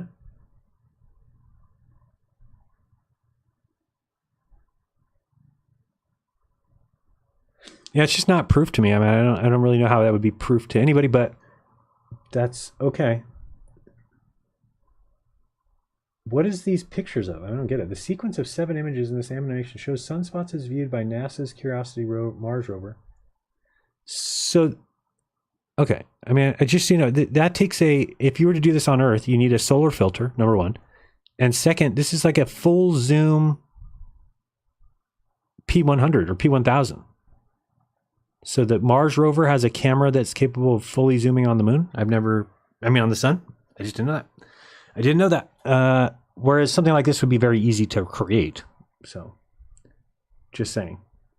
The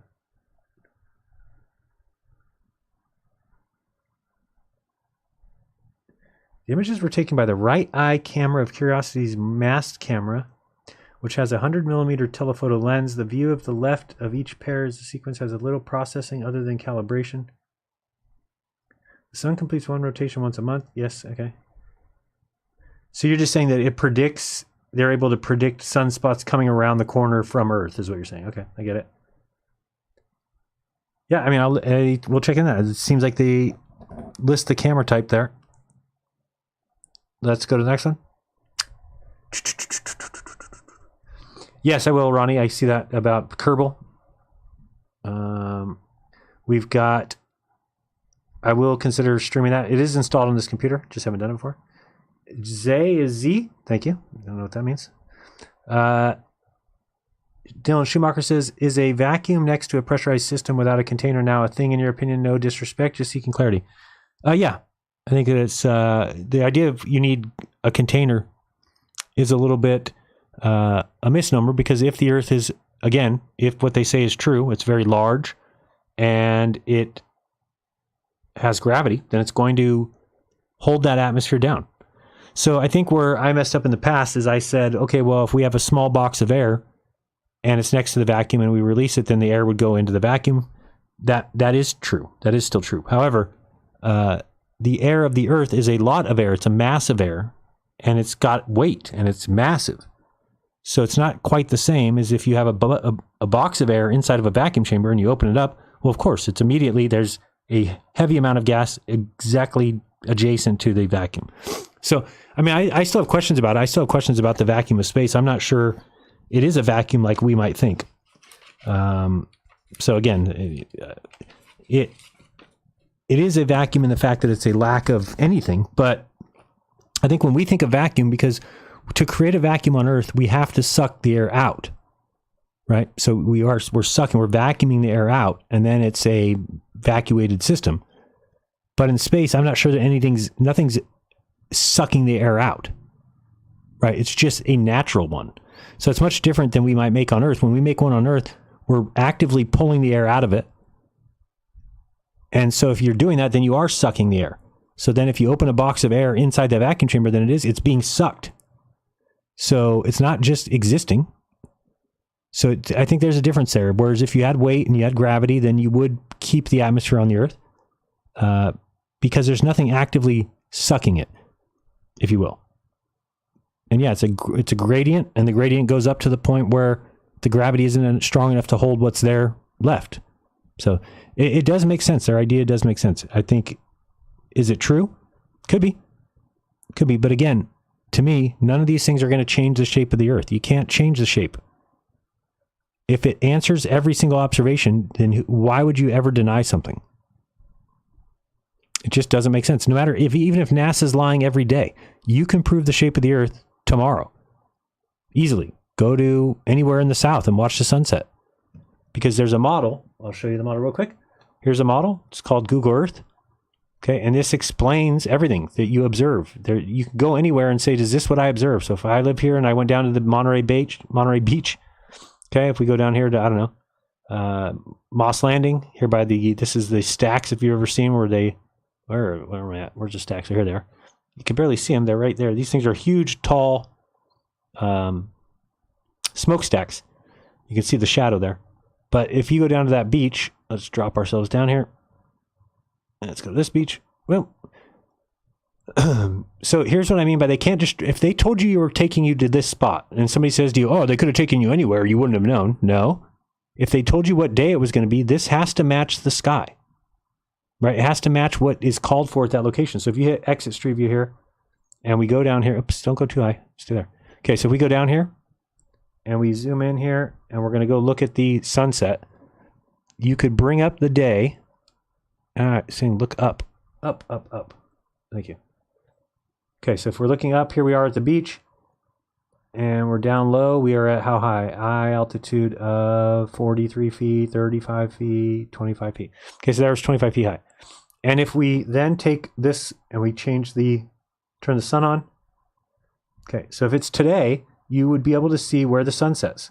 Okay, so you go here, and you would say, where's the sun supposed to set? Right there. Notice that the sun is setting. Gosh, I hate how this thing is not showing you that. Move it down here. There you go. It's a little better. Notice that the sun is setting left to right. Here's a little hint for you guys. If you ever are dropped randomly in the world by some kidnapper, very first thing you should do is watch the sunset. It's going to tell you whether you're in the north or the south. Then when it becomes nighttime, watch for the North Star or the South Celestial Pole. And that's going to tell you what latitude you're on. So you can very easily, on your own, without any authority, without NASA, without Disney, without anybody, figure out where you're at on the Earth, thanks to God, or thanks to the Creator, if you will, of allowing us to do that. It's pretty impressive. Okay, so we can take this, we go with here, and we can see the sun setting left to right, left to right. If it's setting left to right, you're in the north. Okay, now if it sets over here, then something's wrong with where they told you they were taking you. Because this is the model. You could draw a line from where we're at out to the setting sun. Let's see where it sets. So maybe ish here about. Let me look at it again. I'd say there. Okay. And then we can see what that degrees is. 283. You can't see that. So again, I don't know how right this will be, but let's go look at what so we're at Moss Landing and we're looking for the sunset on 4/11 to see the degrees. So we'll go to SunCalc. And we'll go with, this one's fine. And we're going to go to Moss Landing. Whatever. Let's go Moss Landing in California. Okay, so here we are on that date. We are actually at the beach over here, I believe. Let me just make sure that's where we're at. Let's go up, up, down, so I can see what we're doing. Yeah, so we're right across the water there at this little beach. So we're actually here. Okay, maybe there. Okay, so then if we look up here at the date, it is April 11th, and we look at the sunset, and we get 7:38. Let's go back here. And it looks like we're at the sunset. Let me get down here. So the sun sets at, let's get down here. Okay, and we'll just move this a little bit along. Okay, so the sun looks like it's setting at what time? 7:36, 7:37, 7:38, somewhere in there. Okay, let's go see if our angle is correct. So we've got sunset is in here. Where is it? Sunset here. But does this tell us the angle? I forgot how you do that. So this sets here, but what is the angle at? It should be in here somewhere. Oh, it's this one maybe. I don't know, or maybe I'm just missing it. I thought it's in here somewhere. Am I missing it here? This is where solar. So if this is north-south here, east-west 270 plus 45 would be up here, which is going to be 305. No, 315. So I don't know. It's about that, I guess. I don't know how we could overlay it or something, but it should be in here. I just don't know why I don't see it. Altitude, distance, sunset. Can you click on that? Huh. Show sunset, but I don't know where the angle comes in. I thought it was on here. Maybe I'm just missing it. Anyway, I do believe print, contact, help, declination. I don't see it. Height. That's where we're at.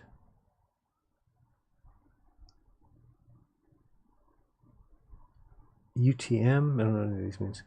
Anyway, I'm sure it's on here somewhere. I'm just blind. But if we checked, again, let's look at from above and see if we kind of see that same line there. So we're going to go above it. Spin this way. Get north straight up. So this, all I'm trying to show you here is they can't lie to you. Okay, you're smarter than that. You're smart enough to say angle doesn't look right versus this one. No, it's more way up, more like this. Would have to be almost like this. Yeah, I don't know. It's hard to tell, but I'm sure that the angle is probably fairly correct. Get back here. Yeah, no, I'd have to check that. Should say the, I guess if we just looked up, was it tell you if you just look up Moss Landing sunset? Should just give you that, I would think. Moss Landing sunset. And what location or what angle?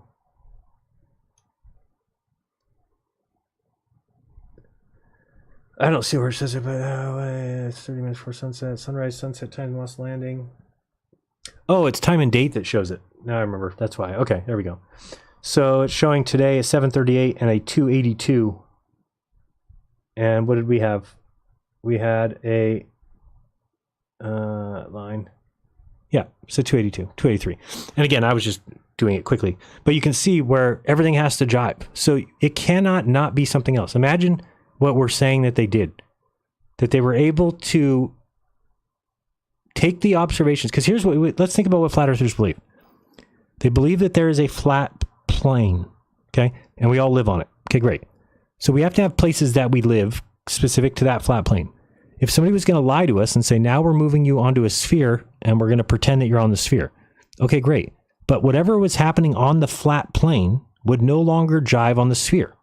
If a sun going around a flat plane, how would you convince people they live on a sphere? Because they would immediately look and expect what happens on a sphere to happen, but it wouldn't, because this sun is above a flat plane.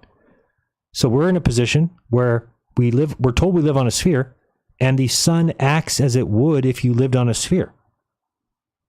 The world acts as it would. There's a north and a south celestial pole. The north is the opposite of the south.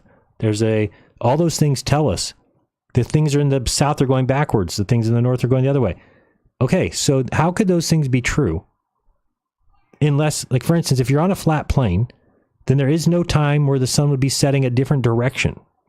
No matter where you're at on that flat plane, the sun would always set left to right. That's the way the sun goes. But we're in a world where it doesn't always set left to right. It sets sometimes right to left. So we should be impressed that our ancestors or whoever you want to call it, people before us figured this all out. They figured it out so that we didn't have to do this, and yet, thank God that they did, because otherwise, this is not the group you want in charge of it. Flat earthers will deny evidence. They have a belief that they want to be true. They will shun you as a friend. They'll throw you under the bus. They don't give a shit about you. 10 years, doesn't matter. They'll share revenge porn. Doesn't matter what they need to do to keep their beliefs. These are not the people you want in charge of anything. Anything, ever. Ever. Because the people need to yield to experiment, yield to observation. And that's how we move forward. Again, you know, the way that we have engines that run the way that they do and everything is because people built on what was working and left behind what wasn't. Imagine if you had people that just said, no, I have my personal belief about the engine has to be built like this because this is what I want. And this is what God says in his holy book or whatever it is. And you had people trying to move past that, move forward. And you have a bunch of people that are just stuck in yesterday and they're going around telling the people that are moving forward, like, hey, you guys suck. You're not doing anything right. And it's like the entire world was built by people who believe in a sphere Earth. Everything that you see around you pretty much was built by people who believe in the sphere. So to just say, no, it's not true. Okay, well then what's the alternative? And you don't have an alternative, then you need to shut the fuck up. And that's just coming to your own. I mean, that's just something that, and I'm telling myself that for 10 years, I spoke as if we knew something. And instead we were speaking if the South was, you know, I should have put everything in like, well, if the South is a lie, then all these things. But if the South isn't a lie, then none of those things. That's the problem. So I think what people are doing is they like to conflate it. They like to say, well, what do you believe in, dark matter then and dark energy? How does that have anything to do with the shape of the Earth? The thing that we can figure out on our own. So again, just to remind you here, this all jived perfectly with the day that we said. And here's the thing. If it jives for us here, then do we realize that it jives everywhere else on the Earth? And it's predicted by the sphere. The only reason we know all that is because the sphere. Now, people might, like Shane St. Pierre might say, oh, well, we know, point out what happens. Oh, well, the sun does set there, but it just sets there for a flat Earth. Okay, that's great that you've taken what the globe has given you. You've placed it on a flat Earth. Now, can you explain it? Can you show like this why the sun sets at that exact angle I just showed you? And the answer is no. You can't do that. Because you're not, how are you even going to show the sun going the other way in the south? You can't. You cannot. So there's a problem. Is it becomes just you guys are going to steal from the globe and say it's on a flat Earth just because of for whatever reason. But you'll never overtake the globe. You'll never be the de facto belief by people. Why not? Because the globe explains and you do not. You are just taking the globe and saying, here, these things work on the flat Earth. Yeah, but how? Why? Oh, we don't have to say that because they back engineered the sky to make the globe. Yeah, we know. We understand that. That's the way that you would do it. So again, let's just watch from this perspective. If we stand above the equator, let me see if I can straighten it out a little bit. No, not that way, this way. Okay, about there. Just trying to get as straight as I can on with this equator. Okay, maybe there. Okay, so we can kind of get an idea as the sun comes over here and sets, okay? So right away, you'd be able to know if you were this high up again. It's kind of far-fetched, but let's just say, hello, sun. Where'd you go? Okay, so there's the sun. It's setting. Come on, go. I want to catch it in the air right about. Oh, come on. Maybe it's not going to let me stop it there. There it is. Okay, so we can see that if we were standing on this equator, we would know whether we are heading towards. Well, I guess you wouldn't know that because it could be coming back this way. But you could tell if you watch for consecutive days, right? So let's just fast forward. I want you to see what happens to the sun as we take this, and we're going to move extremely fast by going by months, maybe like this. So watch the sun as it does this. So it goes all the way to the north, it comes back. Equinox to the south, December, goes to the south, comes back. Okay, let's go. Sorry, we're going backwards now, so it might kind of be confusing. But just to show you that one more time, so you can kind of see what happens over the course of an entire year. And we can see when it's at its furthest south, which is there in January, December. You can see it's way on the left there. And then at the equinox, which is going to be March, it's going to be there. Then we're here in April, that's where we're at now, so on and so forth. So again, the sun is not doing anything different. It's not actually curving to the left or curving to the right. But then we have to ask the question, well, why do we observe that? Well, it's because if you're standing here, okay, and you are on this equator and then the sun is staying still and you're moving, then you're going to see a certain angle, and that angle is going to be pretty much up and down here, right? But if you then move over here, now think about where the sun was when we were watching it, and now we're here, okay? So now if we watch it, you zoom up. Now you have to picture, imagine that we're now tilted just a little bit of where that sun was going straight up and down. So now when we do it, let me go to April. Sorry, you have to watch that for a second. Okay, there, we're in April. And let's move this forward. This one. Okay, so now when we do it, watch now. Go one more. Okay, so now when we watch it, there we go. Notice it's moving left to right. Now, it's not moving left to right. It's because we are spinning and we're sideways. See how it's going that way? And it was just going straight up and down. So what changed? What changed is that you're no longer standing straight up versus the sun going straight up and down. You're now on this, you're kind of tilted, which is causing it to look like it's doing this. Well, because you're on the north side, it's causing the sun to appear to go left to right. Okay, but if we go to the south now, and you'll notice, look at the stars moving. So do you see that we're actually tilting? There goes the equator. Boom, now we're here at the Tropic of Capricorn. Okay, so now if we're going to have to turn this way, because remember the sun's way up north. And now if we play through, where are we at, sun? Oh, there it goes. Not as far as I thought. Okay, now the sun's going right to left. That alone tells you where you live. We didn't need any authority. We didn't need anything that was given to us. Okay, now granted, we've been given the Tropic of Capricorn and the Tropic of Cancer, but we know where those are, and you can go prove those yourself. They're not man-made. Well, they are the limit of the sun, south and north. Okay, when the sun's above your head. So this is setting right to left. But okay, so these are features of the globe.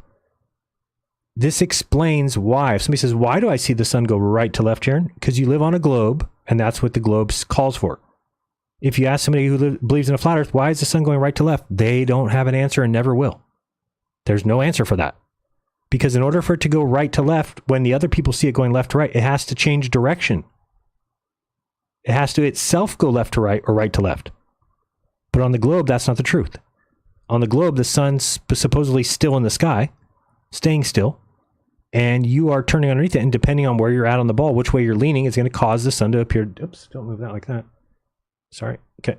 It's going to cause it to appear different. Now, one last thing. If we go, this is kind of good to do this. Play with this and kind of watch what happens as we move here. See how the stars are turning around the sun. This is why you get that wagon wheel effect. Again, we're moving ourselves, not the actual item. Okay, but when we get, hold on, where am I at? Oh, I want to go over here. Okay, so now we're going to, oops, I meant South America. Here. This is the biggest thing where you can do this for $1,500. For $1,500, go to Punta Arenas next December. Okay, it's down in here somewhere. We were about, where is it? I don't see the water now. Punta Arenas is in there somewhere. Right in here. Oh, come on. Why don't I see you? Punta, which I think means something bad in Spanish. Enrique, does it mean something bad, like when somebody says punta or something like that? You know what I'm talking about? Vámonos, rápido. No, that's not what I wanted. Punta Arenas. I don't know where it is. I thought it was right there in that little crevice here. Oh, there. Way up north than I thought. Oh, okay. And that's funny. I always thought that that was the edge of the South America. Okay, so we're right here. Oops. Go back this way. Okay, so we were looking out in this direction. Okay, and let's go down here. Okay, so here's Punta Arenas. We were over here. Oh, this is exactly our hotel is right here. Where's the sideways hotel? Did I lose it? It was right about here. Oh, that's the casino. Yeah, that's this way. Not that I knew where the casino was or anything. I would never go to such a casino. Okay, so we are... It's dark. I can't see. I don't see it. Anyway, our hotel is somewhere around here.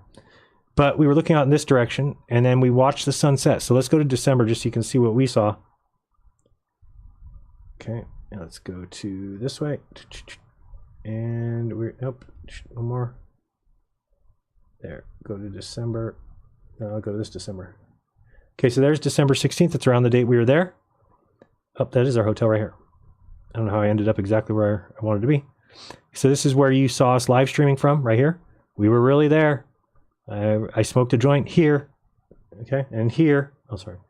And let's go look over here because we know this. So I already know, because I was there, that the sun is going to set like this. Now pay attention. How is this possible in any flat map ever? It's not. So it's upsetting to see so many people who have discarded me and come into like, you're lost. Oh, I'm lost. Okay. Makes sense.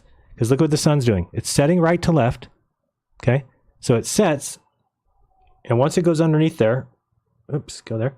We were there at 11:30 at night or whatever it was. And you turn around and you see the sun moving right to left over there like that. And then it rises in just 5 hours or 4 hours even. And when it rises south of, oops, go back, where are you at? Okay, rises there. So just imagine that in that time between it rising, it's lighting all of Africa and Australia. So how could it be that we're looking south? This is south. The sun setting right to left, going underneath the earth just a little bit here. And then it pops up. Okay, so you can think I'm lost. It just means that you're not capable of looking at the screen. Because again, when we saw the sun over here, let's pull it back. Okay, the sun's there. Austin and I said, okay, it's going to come down to let's fly. Because if we fly, that's not going to make me go way too slow. Yeah, that's going to make me go too slow. So if we fly towards the south, come on, can I move any faster than that? Oh wait, I can do it here. No, I can't. If we fly towards the south, we're going to just get up a little higher. But I don't want the sun to pop out. Okay, so as we're flying to the south, that's how what's going to determine. Because if you go that direction and the sun's over there, end of story. So that guy who asked about flying across, that's the problem. Well, look at what's happening. Uh-oh. What do you think that item is? Uh-oh. Uh-oh, it's the sun. So once you see that, and then you go down to Antarctica and you're going to land in there. We're going to go get up here a little more. Move a little faster. Go. Now we're in the mainland. We went about 400 miles in. We went till we were at 80 degrees south.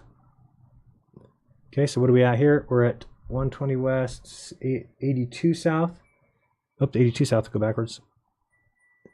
There's 79 south. Okay, so when you get here and then you land, boom, we land the plane.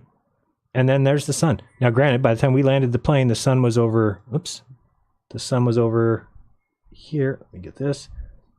Okay, so the sun was, oh, there you go, kind of watching it. It's a little slow. There we go. It's even slower? That way. Okay, there we go. So the sun's over here. So when we landed, it was in our northwest.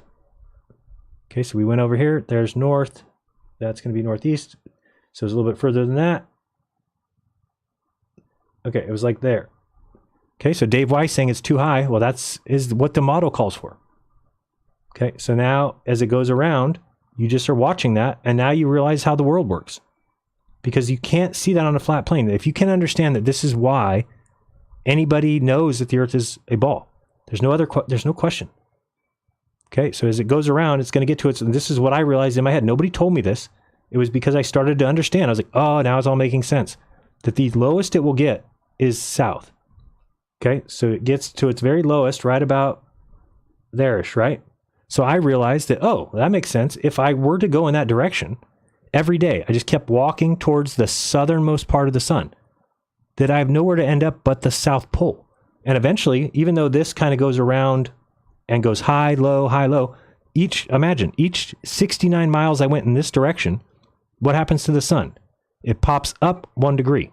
Well, what happens behind me? It goes down 1 degree. So if it was at 15 and 35 and I walked 69 miles, it would be 1634. Do it again. 1733. Do it again. 1832. So on and so forth. Well, eventually what happens? Well, you would get to 2525. It's 15 and 35 minus 10 from each, or whatever. It would be 25. Then you'd be at a place where the sun rotated around your head and never changed. It would be at 25, or it would be at a certain altitude the whole time, 25 degrees. So do you realize what that means? It meant to me, oh shit, it would mean that there's a South Pole. And if it's the opposite of what the North does, and this is what the North does, but on the North, it goes the other direction, left to right. So there's no explaining that on a flat map. So it's embarrassing. And I hope people feel bad eventually one day, because the way I've been treated has been disgusting. And it's because they're wrong. Sorry. And you should be we should be celebrating that Jiren was a truth seeker. He was trying to find the truth. He found the truth. Now we all know the truth. So you guys don't want the truth. Nobody's a truth seeker. If you're a truth seeker, you don't deny the truth. You don't claim the truth is fake. To think that you would think I would go down there and that Duffy and Toon are some sort of Satanist, or that they're, and I'm just going along with it. Fuck you guys. How about that? Fuck you. Anybody who thinks that there's even a chance I would do anything like that, you are a garbage human. Nobody's doing anything like that. And if we were, you would be able to prove it easily. You don't think I'd be afraid? Like, should we really go down and say all this bullshit? Because they could just go down here and prove us wrong. Yeah, they'll never come down here. No, we wouldn't. It wouldn't be the thought.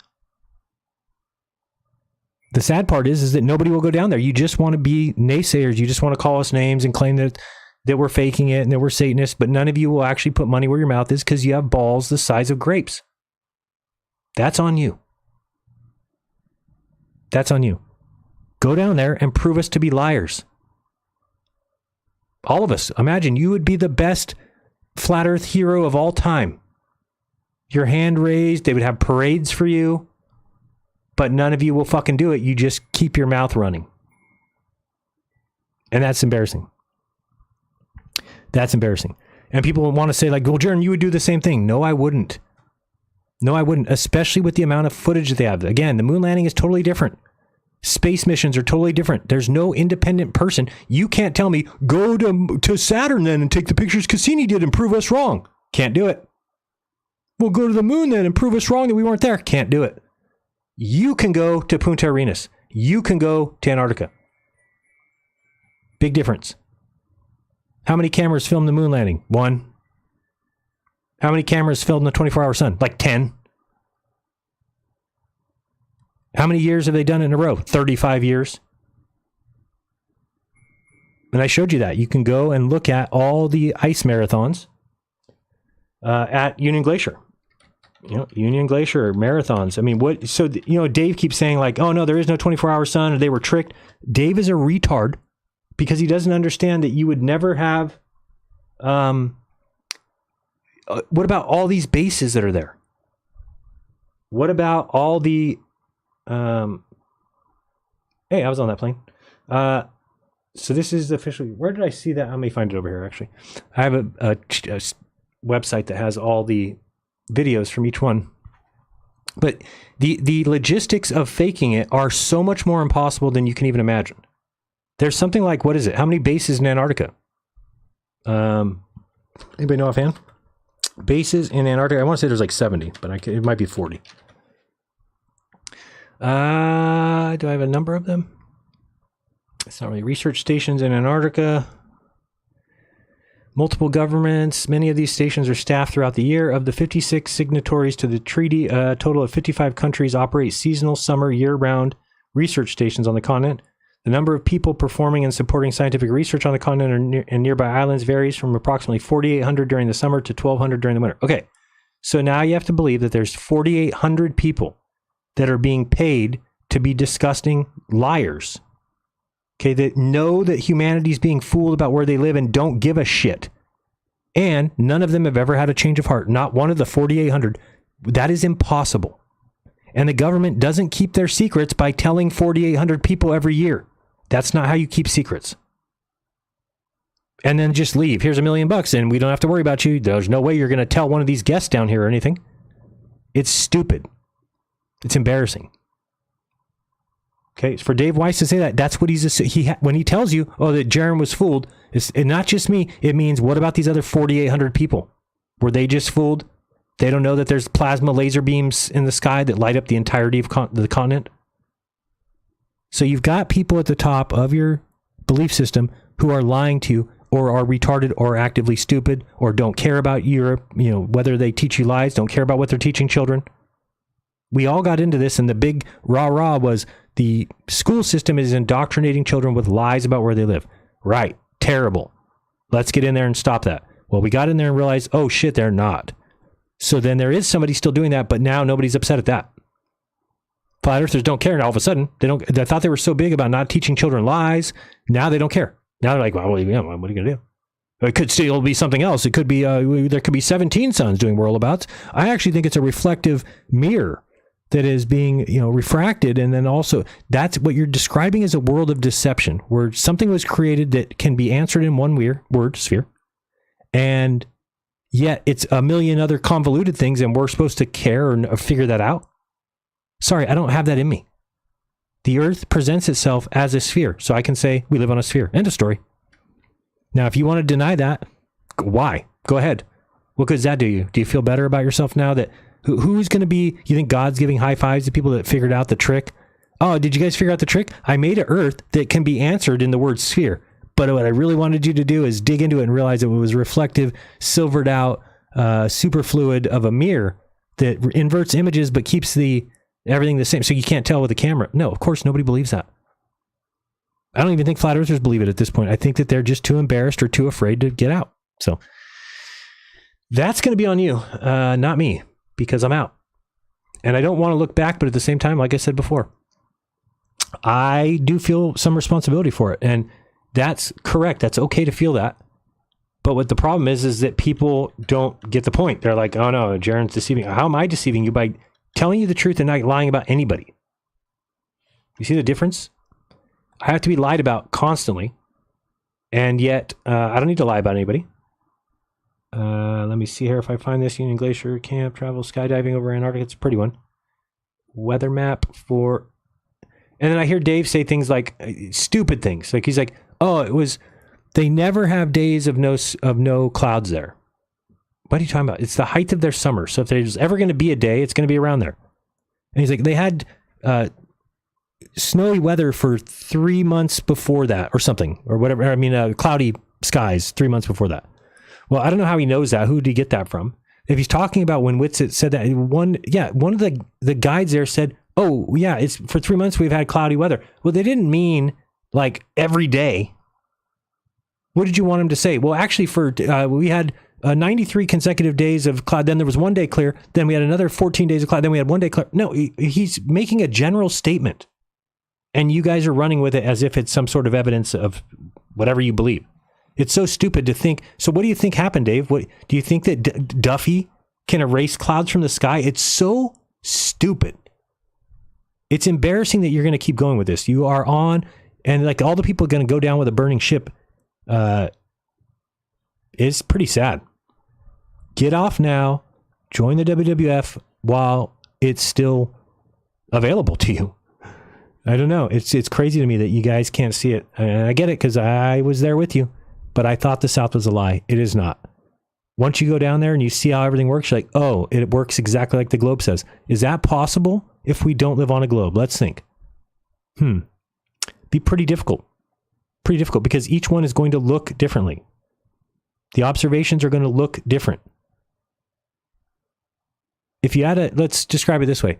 If you're in your bedroom now or you're in some room, picture the light on the ceiling is doing a circle on the ceiling. Okay, every day it does a circle. And I don't mean every day for a week. I mean every day for thousands of years. That light is doing a circle. Okay, now if somebody wanted to fool you and say, I don't like that he knows that he's living in this room or that he's in a room with a flat ground, let's tell him that he lives on a sphere. Okay, so now imagine that they just tell you live on a sphere. You still look up, you still see the same thing going in a circle. Okay, does that make any sense on a sphere now?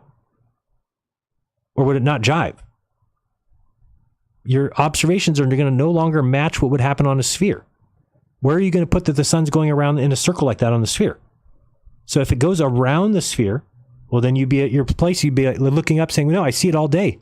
So how did it go behind the sphere, but I still see it? Do you see how your observation of the sky can tell you whether the ground is correct or not? By looking up at the sky and seeing the sun do the same thing it would do on a flat plane, then when they told you live on a sphere and you're like, well, where does the sun go second half of the day? And they're like, it goes behind the sphere. But no, it doesn't because I can see it on the ceiling still.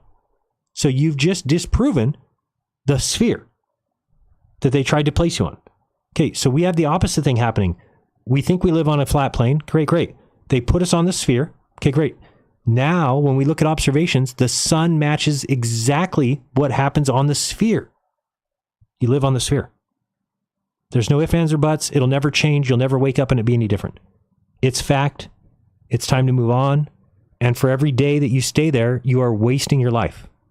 You are wasting relationships. You're wasting time, energy. And that's why JERAN 2.0 is moving past this. I really need to, because otherwise I'm just stagnant like you guys. I might as well still believe it. If I'm just going to be sitting here every day talking to the wall, listen, you can't lie to you about where every day, just the same thing. You go crazy. So I'm giving you every opportunity. Ask questions, figure it out, do your observations. You don't need NASA. You don't need a professor. And this scares them. I know if they ever heard this, they're going to run away from it because you've been thinking the whole time that we need authority. We need to be taught. All these things had to be taught to us. But I'm here to tell you, you can figure it out on your own. And that scares the shit out of them because they don't want to figure it out on their own. They want to be told. And they like that they're lied to, because if you're lied to, then that's an excuse why your life sucks. My life sucks because they've been lying to me forever, and we don't really live where we think, and we don't know where we're at, and we don't know who we are. And if you don't know where you are, you don't know where you're going. That whole story. Okay? But that's not the case. Let me see why I didn't find the marathon runners. I thought I had it here. Anyway, I don't see that site. Time lapse, Union Glacier Camp. What is this? Union Glacier Camp, fat biking. Just seeing if I can find this one site that I found the other day. I showed it on one of my streams. I don't remember where it's at though. Anyway, there is a site somewhere. I'm trying to remember. Was it from the ALE site? I don't remember. I think it was the ALE. Anyway, the Union Glacier Marathon videos. I don't know. There's one site that lists it by year. ALE. I don't remember where it was. Let me see here. This is Facebook. I don't think that's it. Isn't that one we just at? I just was there. Oh wait, maybe it's up here. Race info, race travel, race gear, preparation. Okay, so the moral of the story though is that anybody can go here. Okay, so if you, here we go. Competitors. So this is for 2024. Let's go to 2024 since we were there. So this is the race results, the people that were there. You know, call one of these people up, ask them, figure out who they are. I'm sure you could find a name that doesn't have a lot of names that are the same. You could probably find that person. In fact, find out who Witsit talked to, and Witsit talked to one of these people. So this is a whole list of every year. So, I mean, all these people go every year, right? And it's different people. They're not going to go down there multiple times, I don't think. I mean, they might have gone a couple, but for the most part, these are people who wanted to complete the kind of world circuit of running a marathon on each of these places. And then if you wanted to register for 2025, let's see if there's anybody registered. These are race results, competitor list, nobody yet. But you could register for that. You could go to getting sponsored. Let's look at some FAQs. But all this stuff will jive, you know? Can I be guaranteed to be in and out of Antarctica as scheduled? Well, I already know the answer. The answer is no. Right? No, because of weather dependent. No, although the races are often operated in a very timely fashion, you are going to be going to one of the most difficult places to fly to in the world. Days of delay are normal for Antarctic flights, and you should not plan anything important for a minimum of 2 weeks after your expected return. Allow yourself time to enjoy this unique experience without the stress and time pressure. Of course, every effort will be made to keep the schedule. And again, when we flew in on the 14th, they flew out, and then we flew early out of there. And then a whole bunch of people went on that flight back. Departure is going to be Punta Arenas. How do I get there? Fly there. Where will I stay? At some hotel. I wonder if they stay at the same one. The official race hotels are Diego de Almagro and the Almasur. I don't know if that's the right one or not. By what means am I transported to Antarctica? You'll be on a 757. That's the plane we flew on. What is the commitment to safety? They're very good. What exactly will the race take place? The marathon will be run in the vicinity of the Union Glacier Camp, normally on a 10.55 kilometer loop. A loop in Antarctica? A loop. You ever heard anybody talk about a loop? A loop. Again, what does the entry fee include? I don't even know what the entry fee is. Did they say? No. What does the race not include? Commercial flights to and from Punta Arenas? Of course not. transfers from Punta Arenas, except for the Antarctic flight, meals and accommodations in Punta Arenas, personal equipment, clothing, so on and so forth. I have no prior extreme weather experience. Is it okay? I would say yes. I think it'd be fine. And I say yes. Proper clothing should ensure the cold is not a completely overwhelming problem. Will it be safe to run? Yes. Flags will guide you. Again, so this is just very clear for people to see that this takes place every year. So Dave Weiss is the one telling you that this doesn't take place, or that everybody who goes to this every year is a liar and they don't care about lying. It's him who doesn't care that he's lying to you. Do you understand? It's him that's lying to children, not these people that go run the marathon, not the 70 people who work there, not the people who work for ALE, not the people who work in Punta Arenas, not the people who work at the airport. None of them were lying to me. There's one person that's lying, or multiple people, but I'm saying in that last story. Okay. So again, and here's the other thing I heard people say, just so people, this is so dumb. People say, Jiren, how come they didn't do any promotional stuff on you? Where's their Instagram post? Why didn't they even mention you? You want to know why? It's because you guys were so fucking scared that there was going to be some hit piece that Whitsitt and I and Lisbeth wrote a letter to ALE 2 days before we left that said, you are not allowed to use us in any promotional material. Okay? So we are the ones who made sure that they didn't do that. And now you guys are using that as evidence that we didn't go. It's so fucking stupid. And this is the conspiracy mindset. You don't allow for anything to ever take place that isn't part of the conspiracy. Because if we went down there and we did let them use us, then you'd be using that against us. Oh, look at this. They're all over the internet. They're all over Instagram. They did this on purpose. You guys are fucking retards. You can't operate your life like that. You just can't. Because what are people supposed to do that are actually doing things for you? Like Duffy is being called every name in the book by Dearth, all these guys, a Satanist. Like that guy's gone out of his way to do things to help you, to get you out of an incorrect mindset. And look what you've done. And in fact, I can pretty much guarantee that most flat earthers have lost family, have lost friends, because there's no way you treat me the way you have, and you haven't done that to your very friends. I guarantee you have. You have no care in the world about other people because you think that you're the only one that knows the truth and that everybody else must be lying to you. That's what Dave Weiss thinks. Everybody who goes down there, liars. The people that work there, liars. The guy flying the plane, liar. How about the stewardesses? Liars, all of them. They must be. They change out the sun when they're flying down there. You don't think that the pilot knows that they're changing out the sun in the sky, the giants that come by and do it? So flat earthers need to be smart enough to stand up for themselves and say, I'm not going to be lied to anymore. Stop listening to Flatzoid. Stop listening to Nathan Oakley. Stop listening to QE. Stop listening to Shane and Alan. Stop listening to people that are lying to you. You have to have balls and stand up for yourself. Don't allow it. You just keep allowing it. You keep showing up for shows. Think about it. Think about it. You refuse to watch me now, but you watch liars. How could that be good for you? How is anything going to come good of that? How do you not realize after 10 years, nothing's come from this? No inventions, no discoveries, no unveilings, no nothing. So you should be at a point now where you can still believe in the flat earth. You can even say to yourself, like, okay, keep it open, because you always should. Keep it open for the flat earth, but get out of the way of people doing real work. Thank Duffy for getting you off the wrong mindset. Thank Toon, thank Dave McKeegan for going down there and doing actual science. Rather than that, you call them Satanists because they don't conform to your belief system. It's a very sad situation for me to see from the outside now. I just want to run away from it all. Because it's not fun to tell the people that where you were at how wrong they are. It's just not fun. There's no part of that that's fun. And again, I understand what happens when you make fun of people, that people don't listen to you. But it's very difficult to not. Because of the way you're treated, right? I mean, people come in, you're lost. Oh, do you realize how lost you are? No, I realize how lost you are.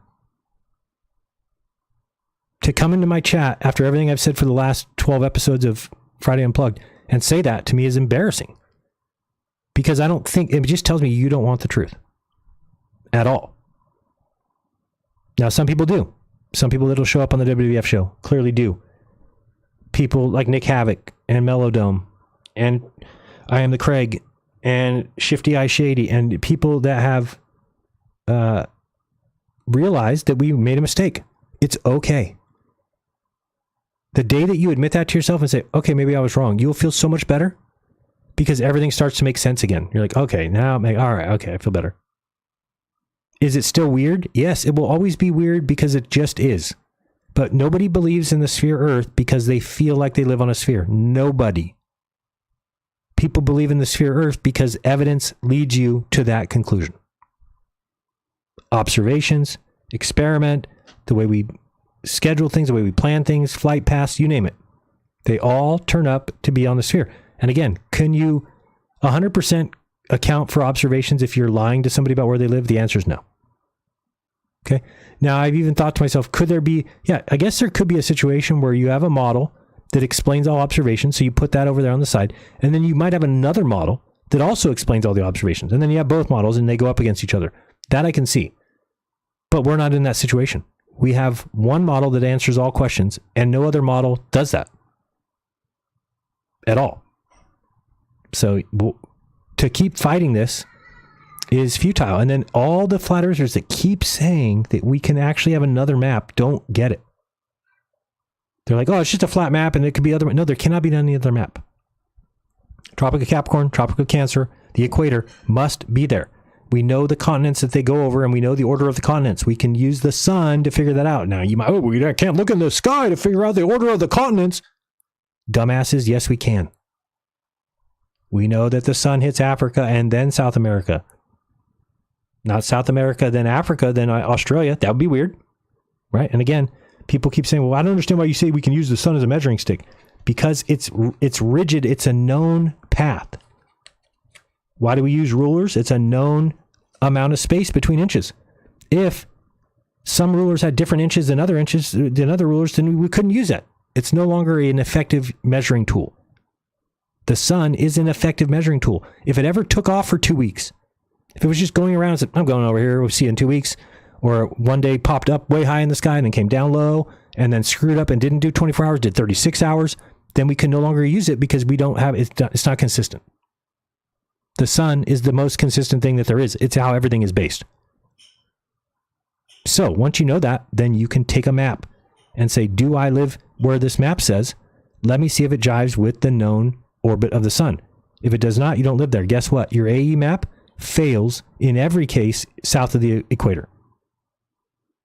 It means it's half correct. Well, what would make it half correct? Let's think of what the Globers say about the Gleason's map. They tell you that it's a azimuthal equidistant projection, right?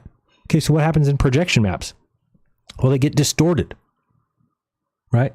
Where does it get distorted? Away from the center. Oh, okay. So basically a squished globe in the center is going to operate the same as a globe. It's not that much different. So what happens in the south? Well, the globe says it comes back together. The flat earth says it goes out, and then you have the problem of the South Pole. So again, I don't want to keep repeating these things because I don't even think any flat earthers are listening. And Globers know this. They're well aware of it. Let me just check super chats and I'll be out of here. I went too long now. A bunch of questions, but I'm not going to get to them. I'll read them real quick. We're doing rapid fire now. Okay, rapid fire. Is a vacuum next to a pressurized system without a container now? Okay, we read that one. Please get Space Engine. It's a 1-to-1 scale universe model. It matches all observations and is beautiful. Sorry if I spammed you. I'm not sure my messages are being sent. I got that one. Yes. So it's called Space Engine. I used to have Universe Sandbox, which was pretty cool. Is that on Steam? Oh, I guess you can't talk to me. Let me just write that down. So you said it's called Space Engine. Thank you. Okay, we've got a lunar lander would have tough time lasting over 14 days unless near the poles because no solar power and temperature plunge in the lunar night. So any continuous mission, including to observe Earth, no moon is doable but hard. Wait, what? Lasting more than 14 days unless near the poles. What are you talking about? Oh, you mean, so you're saying the side that's in the dark, that's facing the Earth, it couldn't get charged? I don't know, I'm just talking about a camera.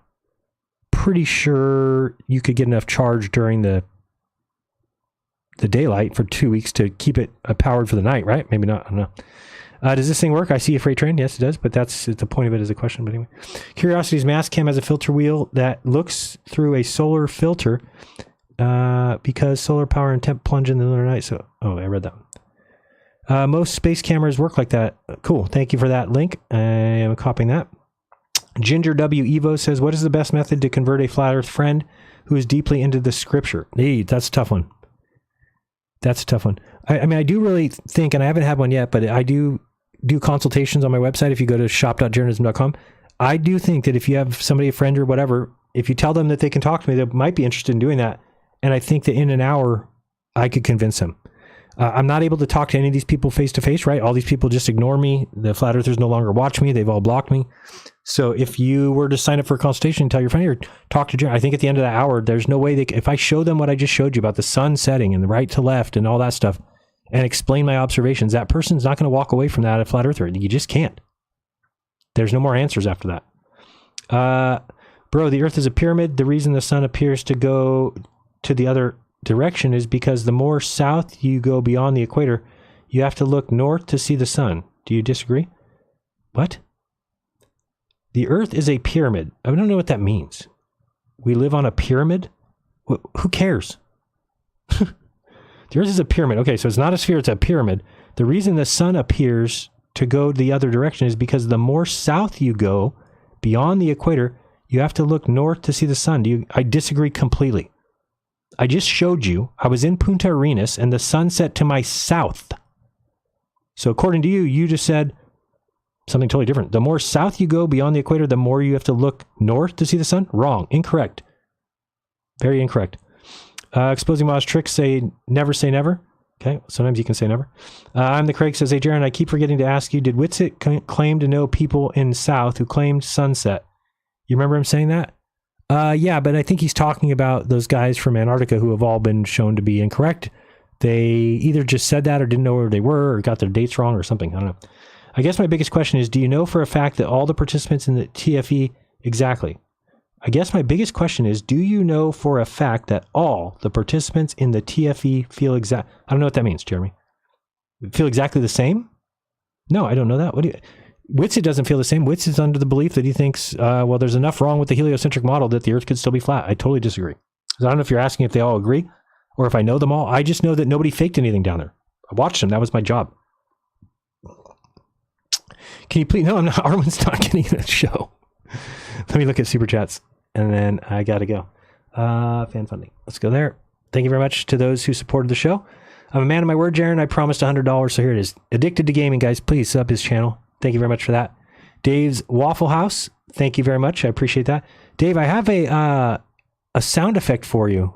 Did I put it over here? Let me see if it's flat here. Earthers. No, that's not. Hey, trust Enrique. NASA. Enrique. Also, flat Earthers. Enrique. Trust this random Facebook meme. I'll call when I call on you. You can talk, but not until then, please. Thank you. Let me see if it's in here. I'm just going to search. If I don't, maybe I didn't bring it up yet. Waffle, WAFL. Oh no, I think it's in show. Maybe it's here. I found a sound effect. I'm like, oh, I got to use that. I don't think it's here yet. All right, I didn't bring it over yet. It's got to be somewhere else. All right, I'll bring it. You get the sound effect next time. All right, we've got Mike Oxhard, $5 Australian. Thank you very much. We've got MPE, who's been a member for 30 months. That's a long time. I donated to tinyurl Melodome1. Good job, you guys. Thank you very much, MPE. We've got Mike Oxhard again, $10 Australian again. He said, hey, mate, can I ask you how many people on the globe side sent you vile messages and death threats while being a flat earther? Yeah, you know that answer. Some people would say I'm stupid. Some people would say I'm a moron. But as far as the terrible things I've seen, there was nobody. Yeah. Have you watched the Everyday Astronaut video yet? I have. It's good. You need to see it before you talk to Dave. Okay, I'll watch it again. JD, thank you very much for that. We've got, what's the point in showing everyone a picture that looks weird and then ignoring when people explain why that's not truth seeking? I wasn't watching the chat. So what do you mean? You'd have to explain to me how I'm supposed to see that. I'll go back and look. But the good thing is if you pointed it out and I see it, then I'll come back and tell people that. You should be excited about that. I'm much different than everybody else. And you guys want like complete allegiance to your religion. That's what you want. There needs to be a purpose for video recording Earth from Lagrange points, not just proving Earth is a ball. Now, again, that's what you guys say. I disagree. I disagree, and so does every other flat earther, and so do a lot of people that I talk to that are still globe earthers. When you ask them, when they're like, oh, we don't have a 24-hour video on the earth, like that is your initial showing that you have the capability to do these things. You don't leave the earth alone and go take videos of Saturn. Why would you do that? You don't think people are going to ask the question of why don't you do that for our house? Why don't we get to see where we live? It's weird. Besides buying crypto, if you could send yourself a message in the past, sometimes good. What would you tell your past self? Man, I don't know. I'll have to think about that one. I mean, I think that yeah, I mean, I would always think financial things, kind of like the crypto that I would think about buying property. I would just tell myself buy property. So that's what I'd probably tell myself, or, you know, save money a lot better than I did. Don't be so frivolous with money. I mean, like the way I am now is great, but you know, where I was 10 years ago was not.